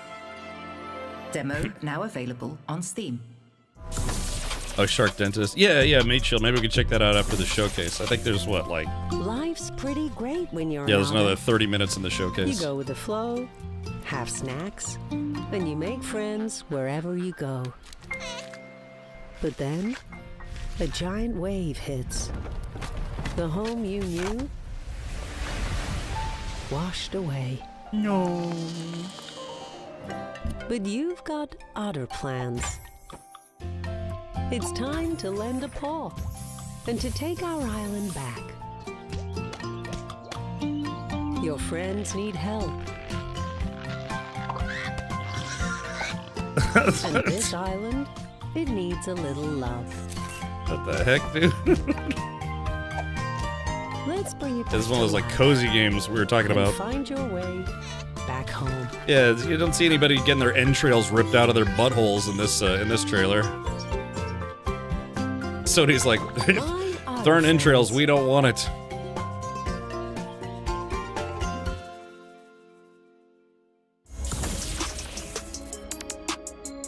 I know, Meat Shield. Yeah, it was like helping birth piglets.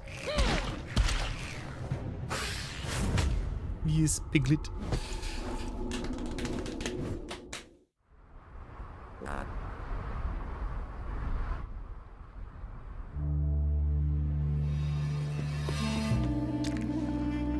Looks like Breath of the Wild style graphics.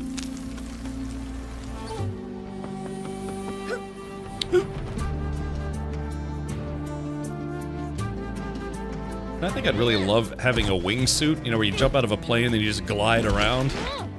It'd be super awesome if I wasn't just like scared out of my mind.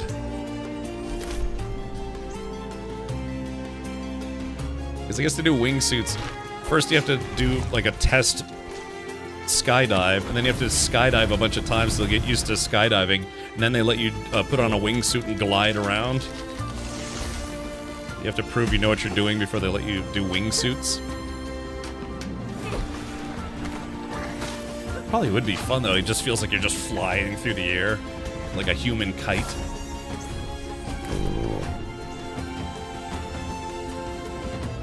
But with a wingsuit, I can imagine you can fly like miles or kilometers off course if you don't know what you're doing. You know, hit a building, you know, going 85 miles an hour.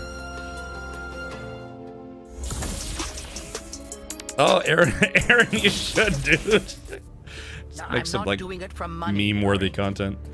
Then why are we in 1800s Egypt before the invention of air conditioning? Why the heck are we looking for this tiara? Aziz, light. It's windy up here. Let's keep moving so we don't freeze to death. Good idea. So, what's the plan? We storm the castle! Have fun storming the castle. Hop from window to window. Yeah, right. Go ahead, Ari. It's fine. Risk certain death for extra credit. Uncool. Really uncool. Listen, I'm an old man, and this might be my last shot to do something great for the woman I love. So you do this for love? You're doing this for love? You do not seem like typical Tomb Raiders. We're not Tomb Raiders, Magdi. We're adventurers.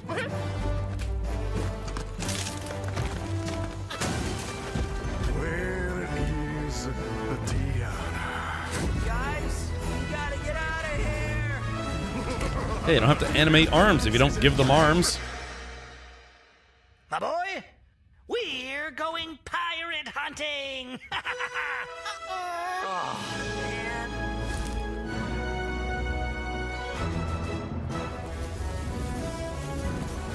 What the?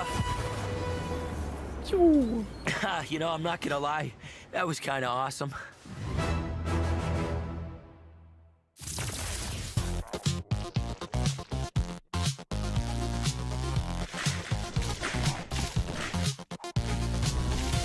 Yeah, the whole Vampire Survivor genre really just kind of blew up, didn't it?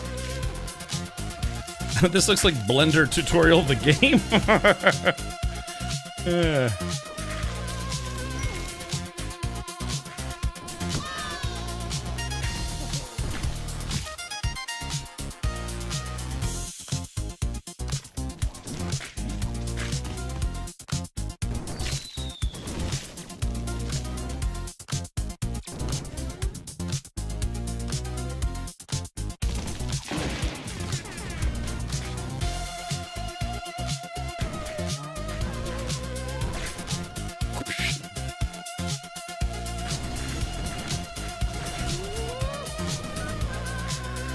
I still haven't played the Warhammer 40k Vampire Survivors game. Kind of want to. I think there's a demo of it right now.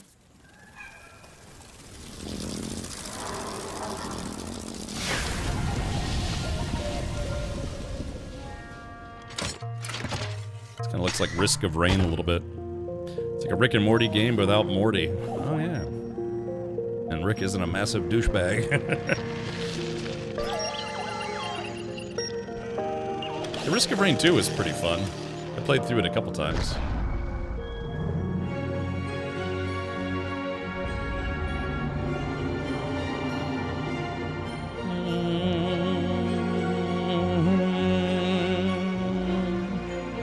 Ah, made in Germany. Yeah, Draganis, I kind of want to... Maybe we'll check that out after this section. Although I do got to get to my storage locker again before they close.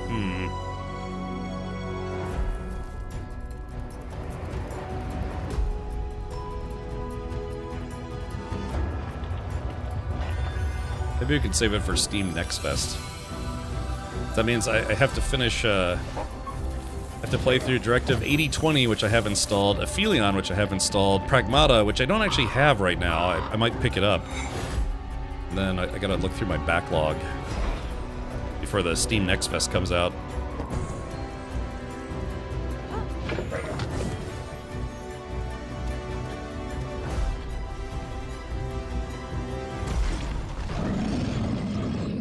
Curse the hump.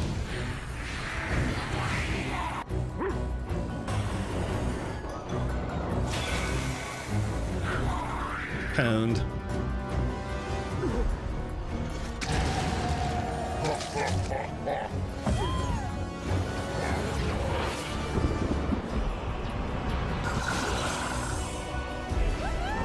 I saw a lizard like that on my front porch this morning.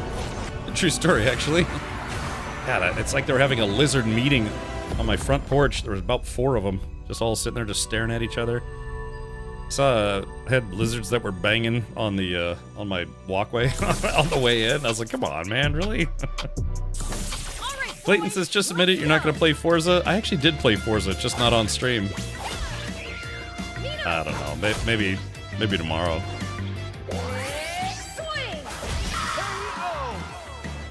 I could. I have it set up on my sim rig. Beanu. Lizards are telepathic? I guess so, man. They're all over my house. I mean, they're extremely common here in Florida. They're just everywhere. What sucks, though, is I had a little baby iguana living in my front yard for a little while, and now it's not there. Probably because, like, a hawk or something ate it. Do you trust these gods? I don't have much choice, do I?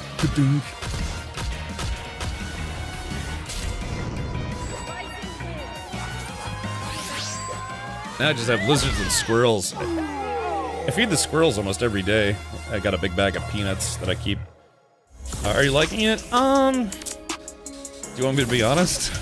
I didn't get very far, but I feel like that game is gonna have a big drifting focus, and I'm just kind of not into drift racing at all. I don't know if you've played it and it's only like part of the game. Maybe that's okay. But yeah, I'm not really into drift racing.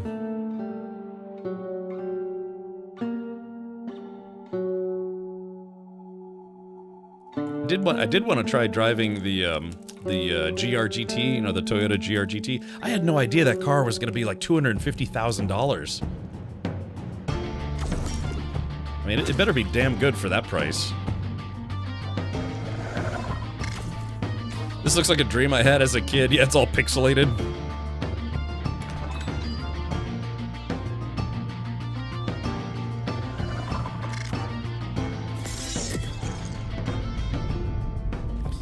Yeah, well, yeah, they said the showcase had over 50 different indie games. So these are all games that either are being self-published or are being published by publishers who specialize in publishing indie games. I mean, Acclaim is a big company, you know, so, but, you know, sometimes they're willing to back smaller games.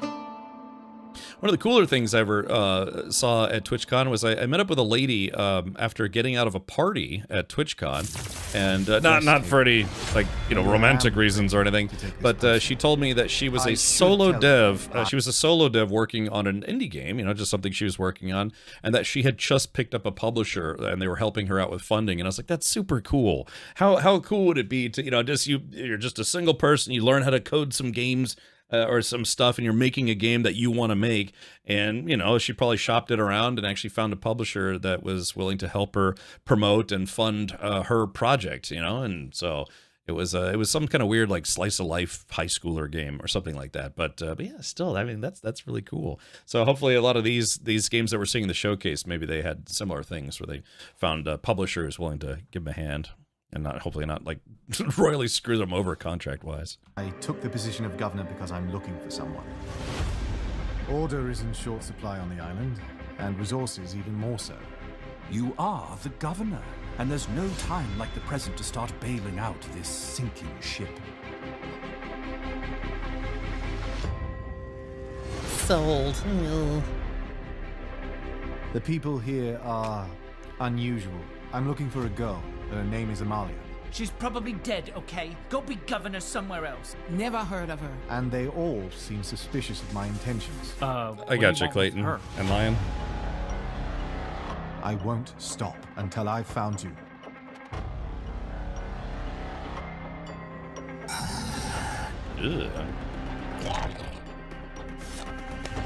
You'll find that time has something of a slippery quality here on the island. It's young Miss Joan, Governor. She's dead. Carefully, D.E.D. dead. You're not the only one watching this colony. Someone must know something. I know things are not as they seem. I just need one more day. Rest Haven. Maybe I am crazy to take this posting. Breast Haven. Folks yeah, vibe coding is a thing now. Playing these games. I now understand what you were saying about the creativity and imagination of indie developers. Wilderlings is gorgeous, has a really unique feel. There were just so many beautiful games in that last set. I don't know which one I want to play first. Treat yourself, Candy. Treat yourself. Now, if I told you to do that, you would choose them all and you'd never come out of your office. I mean, that sounds extra suspect, but then I guess we'll just have to find something to play together. Bing. That is so sweet. So make sure you guys go to our Steam event page to wishlist the games, play the demos, and find one that you can play with your significant other. For our final she has a very cute smile. We're going to be hopping, bopping, and stomping with some side scrollers and some action platformers. Let's go. Let's go.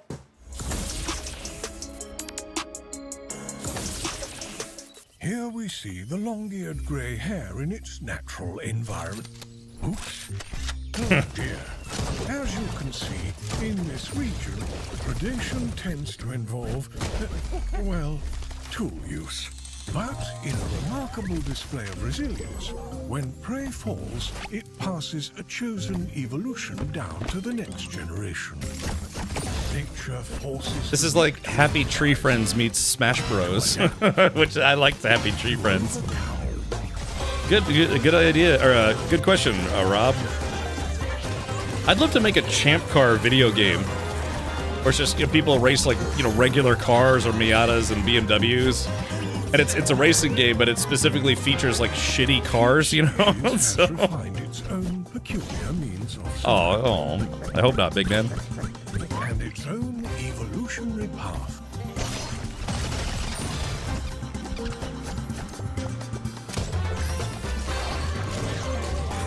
Yeah. Has anyone here ever seen Happy Tree Friends? You remember that? It was like a cartoon about all these like cutesy animals in the woods, but it was just extremely violent.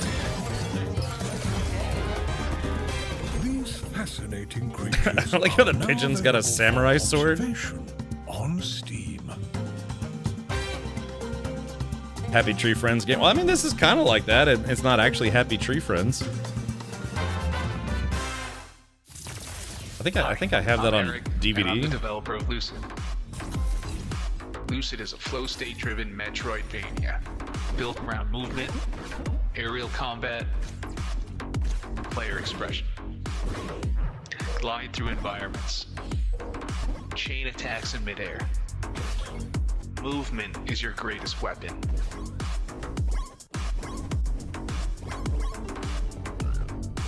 Crystal arts expand the way you fight.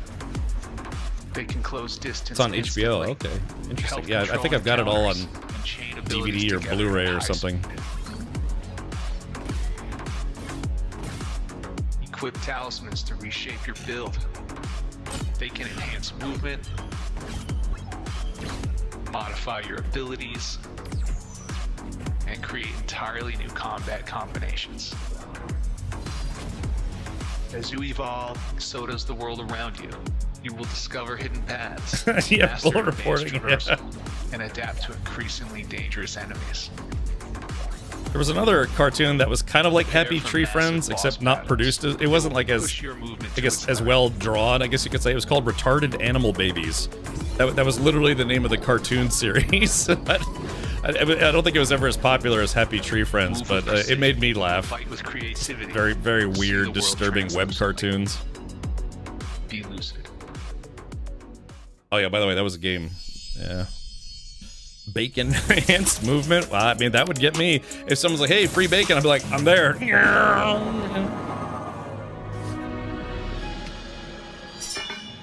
What is she wiping off her chin? just asking, really.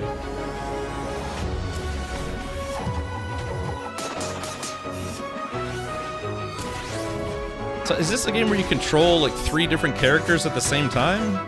Or 2 different characters? Or is it co-op? Like that bacon enhanced movement.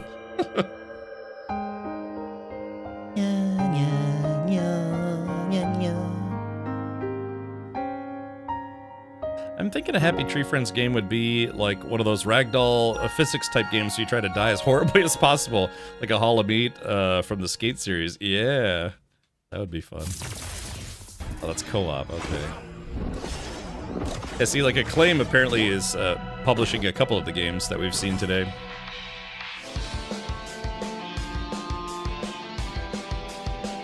Yeah, Kid Bash, where you get to bash kids in the face, presumably. I don't know.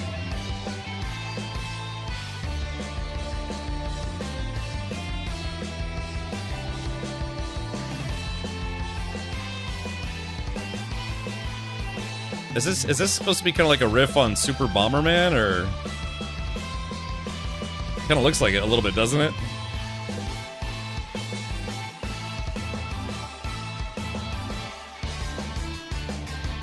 Oh yeah, it looks like Bomberman, yeah.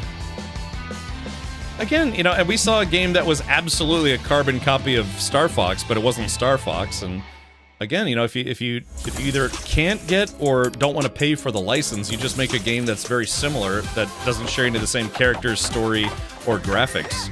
And just... Aw, man. It was just getting good. I hate that, when you have an actual cool dream and then you wake up and you're like, oh man, I was having Maybe I can fun. just go back to my dream. Sure can.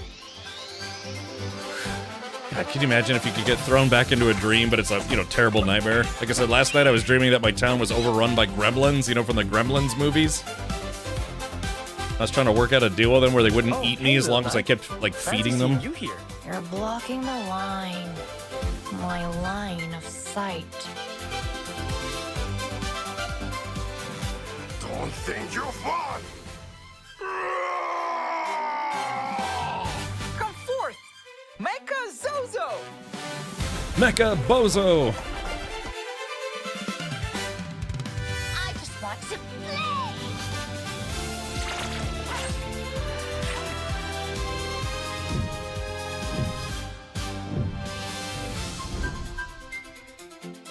There you go, yeah, more demos. She could eat me up any day. Would you give her the toots if you ate her? I mean, if she ate you. What is ball game? Well,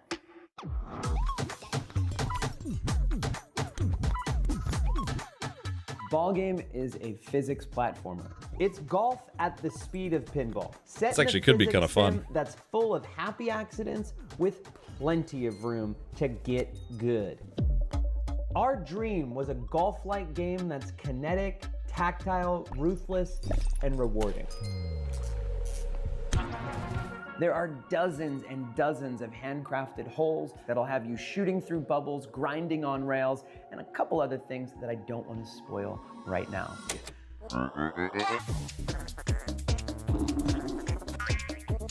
In Ball Game, you play as Dolph. They're a golf ball. Now, they're not just any golf ball. They're a golf ball that was imbued with consciousness and banished to an interdimensional hotel. Like any Seems good reasonable. mystery, you'll unravel the secrets of this strange place by playing golf. You can play through courses in tournament mode, where every stroke counts. Can you get to the flag under par? Can you find the cosmic path and get there in 0? The hotel's also home to Corvus, a shifty-eyed magpie who runs heists. Heists throw everything you know about golf out the window. They're an all-out sprint across 9 back-to-back holes, where strokes don't matter and speed is the name of the game. If Ball Game seems right up your alley, then I've got good news for you. The Ball Game demo is live right now on Steam. We'll be sharing Check that out the demo. at the Mix, so come by and get your hands on Ball Game. If you're interested, give us a wish list, follow our journey, and say hi on the show floor. Thanks for watching. The cameraman's like, hey man, don't do that. This thing was like $3,000. Handcrafted holes.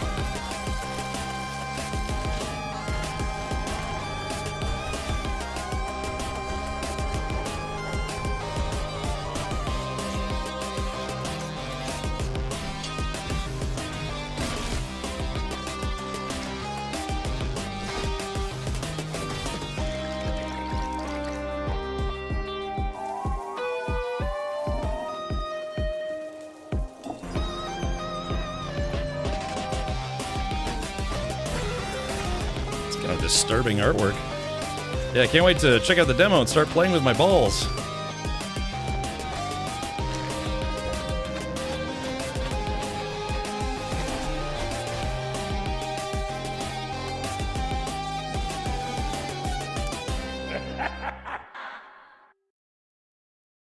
It's got little scrotums just dangling there, you know.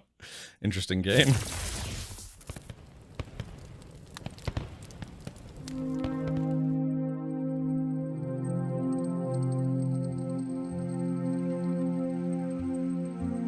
It's like, wow, you suck at this game. She must watch my channel. So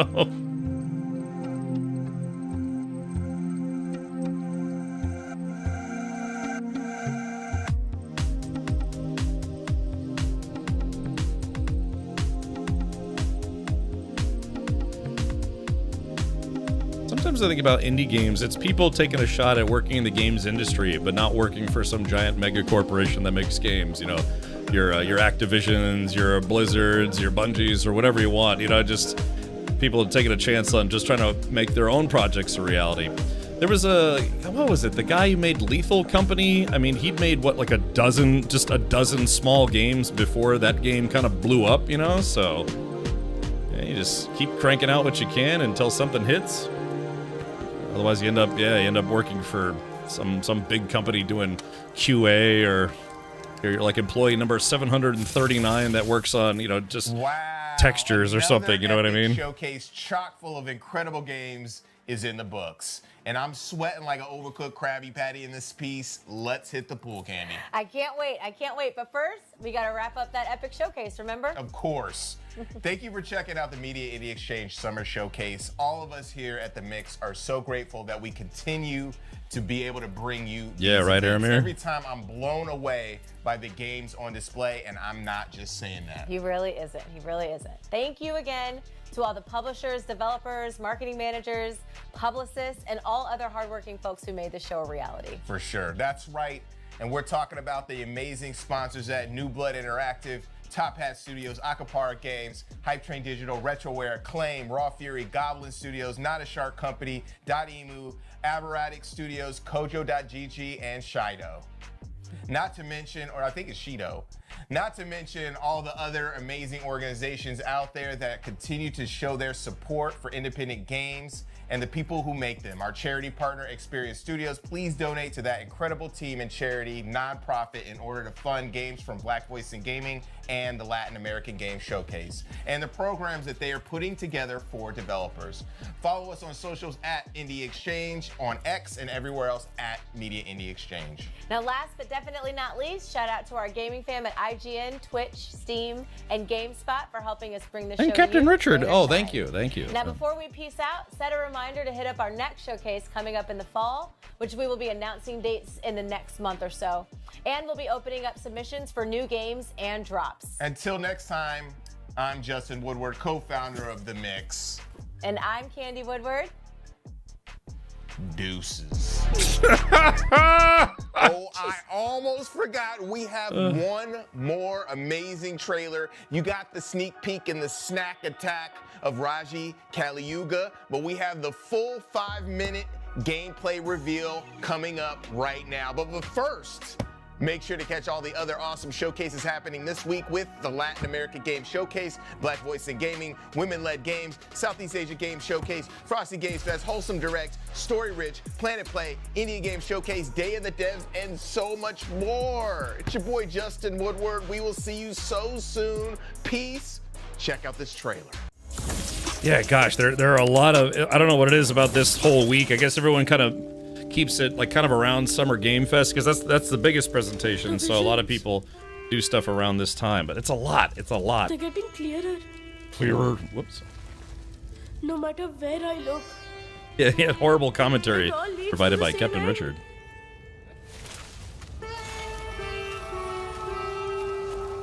Yeah, everyone needs to announce before GTA 6. Yeah.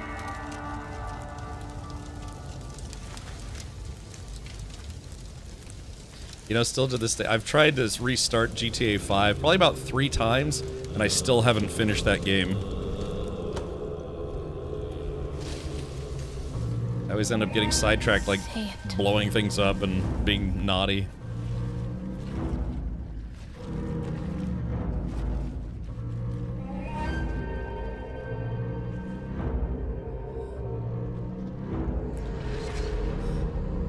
That's supposed to be Shiva?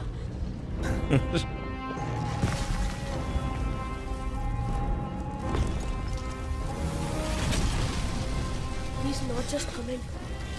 He's already part of everything that's breaking. He always was, Raj.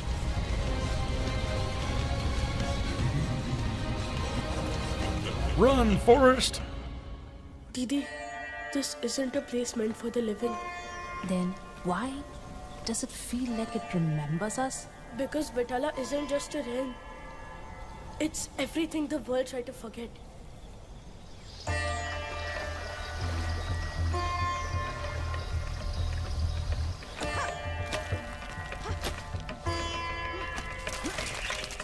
Jeez.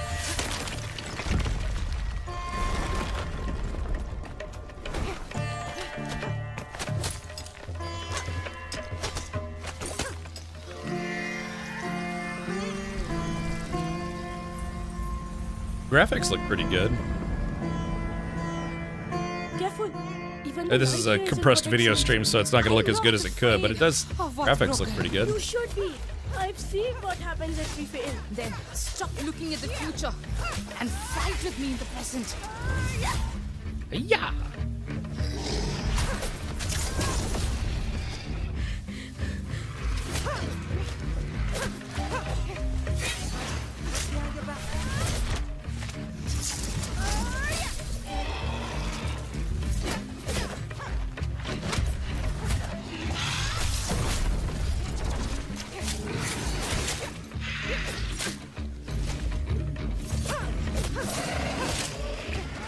You want to ride the Shoopoof? Maybe. I'll show you Yet I have no life, just form of fard. I can be found in still water clear. On polished surfaces, so have no fear. Yeah, that's nightmare fuel. I always reply. Mimicking your movements, as truth cannot lie. Tell me, child, what am I? A sexual predator. No, just... Tell me. Come back when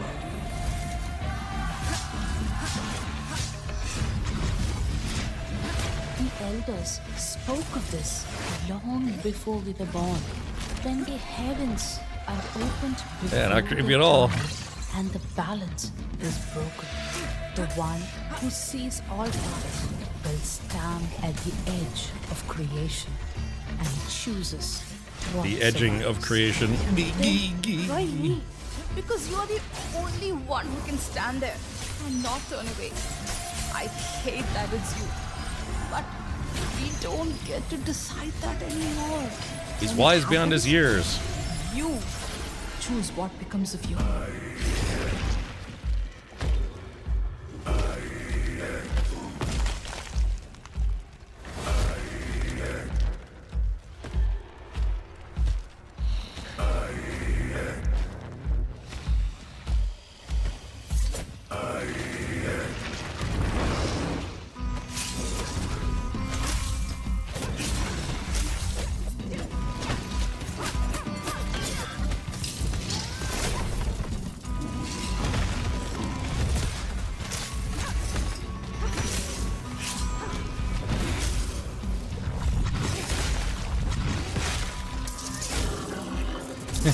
And that's a no for me. Yeah.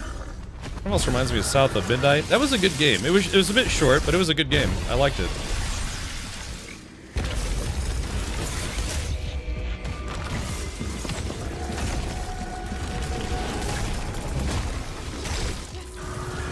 Almost kind of seems like an Indian version of God of War, you know, instead of oh yeah, there it is. Caligula? Kali Yuga? Caligula is something else entirely. Alrighty. Oh, my butthole. Oh, yeah, there it is. So, chat, today we did watch the PlayStation State of Play Showcase and then the Mix Indie, the Mix Summer Game Showcase, I guess you should say.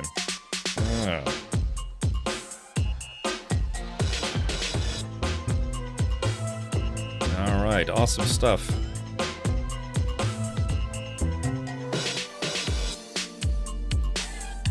Alright, there it is. So yeah, I guess you can find, what was it? It was like bit.ly, you know, bit.ly / I think epic list of something or other. Gotcha. Okay. Well, so what we are going to do for today is maybe end a little early, because I do have to get to my storage locker before they close at 9. Like I said, I just wanted to grab a couple more things. But, yeah, you know, today it was maybe not a day where we played a lot of games, but we did see a lot of games. I mean, gosh, between this showcase and this showcase, there's probably, what, like 60-something game trailers? Raj Kali Yuga. Okay, not Caligula. I've seen Caligula once, and once was enough for me, if you know what movie I'm talking about. All right. Yeah, why don't we do that, huh? So today, yeah, kind of a shorter stream, just a 4-hour stream, checking out a couple of showcases games. If anything, it's kind of awesome because it gave us a preview of maybe some stuff that we can check out for Steam Next Fest. In fact, you know what I want to do is I want to create like a database of games. I think Burke does something similar. I don't know, maybe try to have it linked on Discord where we can just, you know, keep a list of games, games that have, you know, if a demo is available, if a demo is not available, when it releases, because I feel like there's just a constant onslaught of video games that are announced, coming out, what have you. And I think by September, you know, September-October timeframe, the video game industry is going to be on absolute fire because everyone's trying to get their projects out before the big behemoth in the room, Grand Theft Auto 6, comes out. So, does playing with yourself count? What do you think I was doing through half those trailers? You know, somebody else called me out. He's like, "What are you doing down there?" I was like, "Restless leg syndrome, I swear." But, yeah, maybe, I don't know if one of the mods could put that on the list. Yeah, we'll do like a Google spreadsheet or something. It's something I've been meaning to do for years now. I've only been streaming for 11 and a half years, and I'm now thinking about finally getting an online database going of upcoming games. and mark them as like interested in playing, not interested in playing, because I want to make it open to the public. Or make, check out the demos. Big thing is, Steam Next Fest is coming up. There's a lot of demos that I'd like to check out. Sometimes we have, devs come by. If I put the Steam Next Fest tag, like, on my channel, typically, a lot of indie devs come by, say, hey, do you want to play my game? And sometimes they're awesome, and sometimes they're very clearly not actual games yet. You know what I mean? I've definitely had that before. So ask AI to do it for you. I know there's a contemporary of mine, or what, a companion? I don't know what you call that. And they say they do that. They do all their planning through AI now. They're like, AI Jeff, put such and such game on the list, and it comes out July 11th, and then it just adds it to a database. But I don't know, man. I have fingers. I can do at least something with myself. Red Broke says it'll put the mods out of a job, not unless I ask them to help me maintain it. Have you looked at Fate Keeper? Hold on, let's take a look here. Fate Keeper.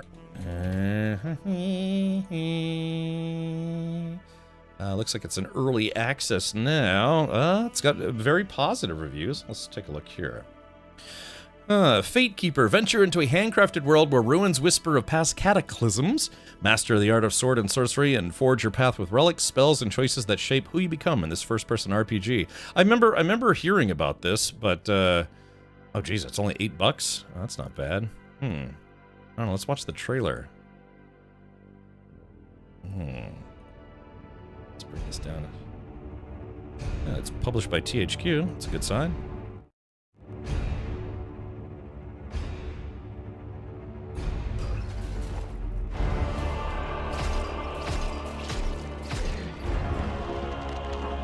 I'm pretty sure I remember seeing this trailer. Hold on, let's see.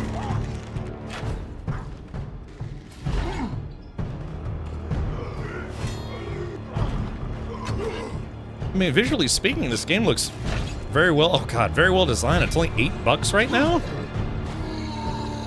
Am I gonna have to add another game to my backlog? Yeah, I remember seeing this trailer. I think they showed this during, what, like the Game Awards or something like that? Let's get this over with. The pain will be intense. Do not let it stop you. Remember your training. That's kind of cool looking, actually. It's about 2 hours long, small dev team with just 13 people. Yeah, that actually looks pretty cool. I'll have to, maybe I'll just buy that after the stream. Maybe. Maybe. Like I got bills to pay. Alright, yes, was that Master Splinter? Possibly. Yeah, why don't we do that? Hopefully, like I said, maybe, I'll take a note here. It's on the... J-Grind, showing that we already put it on the to-don't list. God, I gotta go on the to-don't list. Let's see here. There was that. Stream clips, YouTube short. Okay, I've got to. It's been a while since I checked the to-don't list. I think I have to, but all right. Well, like I said, tonight maybe a little short and sweet, but today we would just focus on game trailers and stuff. Keeping our eyes peeled for some things that we might cover here in the future. And yeah, I'll have to put that together. Now I could just put something basic. I'll have to do permissions, because what I want to do is I want it to be where people can submit stuff, but because the internet's the internet, I don't want to have an open database where people can just go in and then submit stuff and then other people can remove it, because they're like, no, I don't want them to play that game, I don't want them to stream it, and then they just delete it. I'll have to have maybe a page that is open to the public where people could submit stuff, and then I'd have to check it. I don't know, I guess I don't know. I wonder if there's a way to set it where people have write access but not delete access. I'd have to look into it. I haven't worked in IT for almost 7 years now, so I spent like 6.5, something like that. Yeah, it would have to be Google, because I'm not going to pay Microsoft to use their online Excel stuff. I mean, not that it's expensive. I just Google's free, so. Okay, yeah, we'll have to see that. New games only or old games? Oh, we could. I should be taking notes here. Maybe we can brainstorm this a little bit.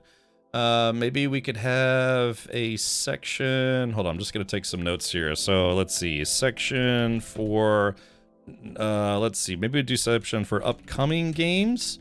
Then a section for new games, newly released games, like people early in chat yelling at me for not actually checking out Forza Horizon 6. And then a section for, I don't know, could we say older games? Maybe we could say that anything that's older than 90 days, 3 months, would be considered an older game. Yeah, newly released games would have to be 90 days or newer. Or maybe even 30 days or newer. Anything after 30 days? I don't know, Joe, what do you think? 30, 60, 90? Yeah, section for older than 90 days?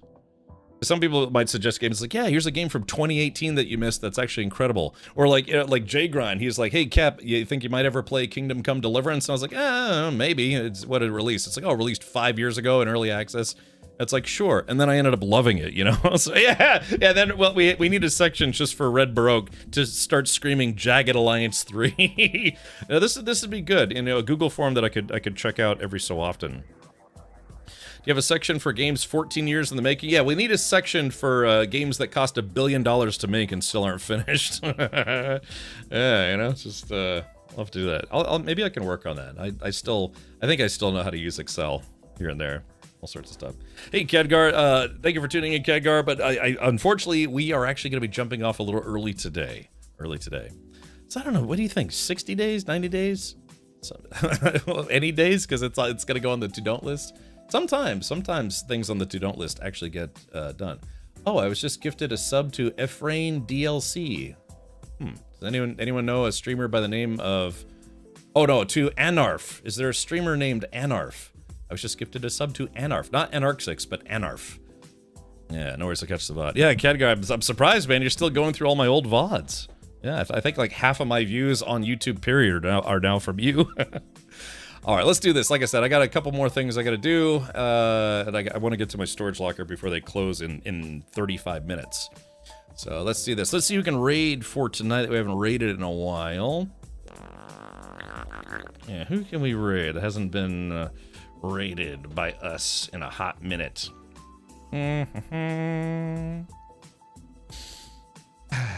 Let's see. Is Sidequest live? I saw him live earlier. Why don't we do this? Why don't we do this?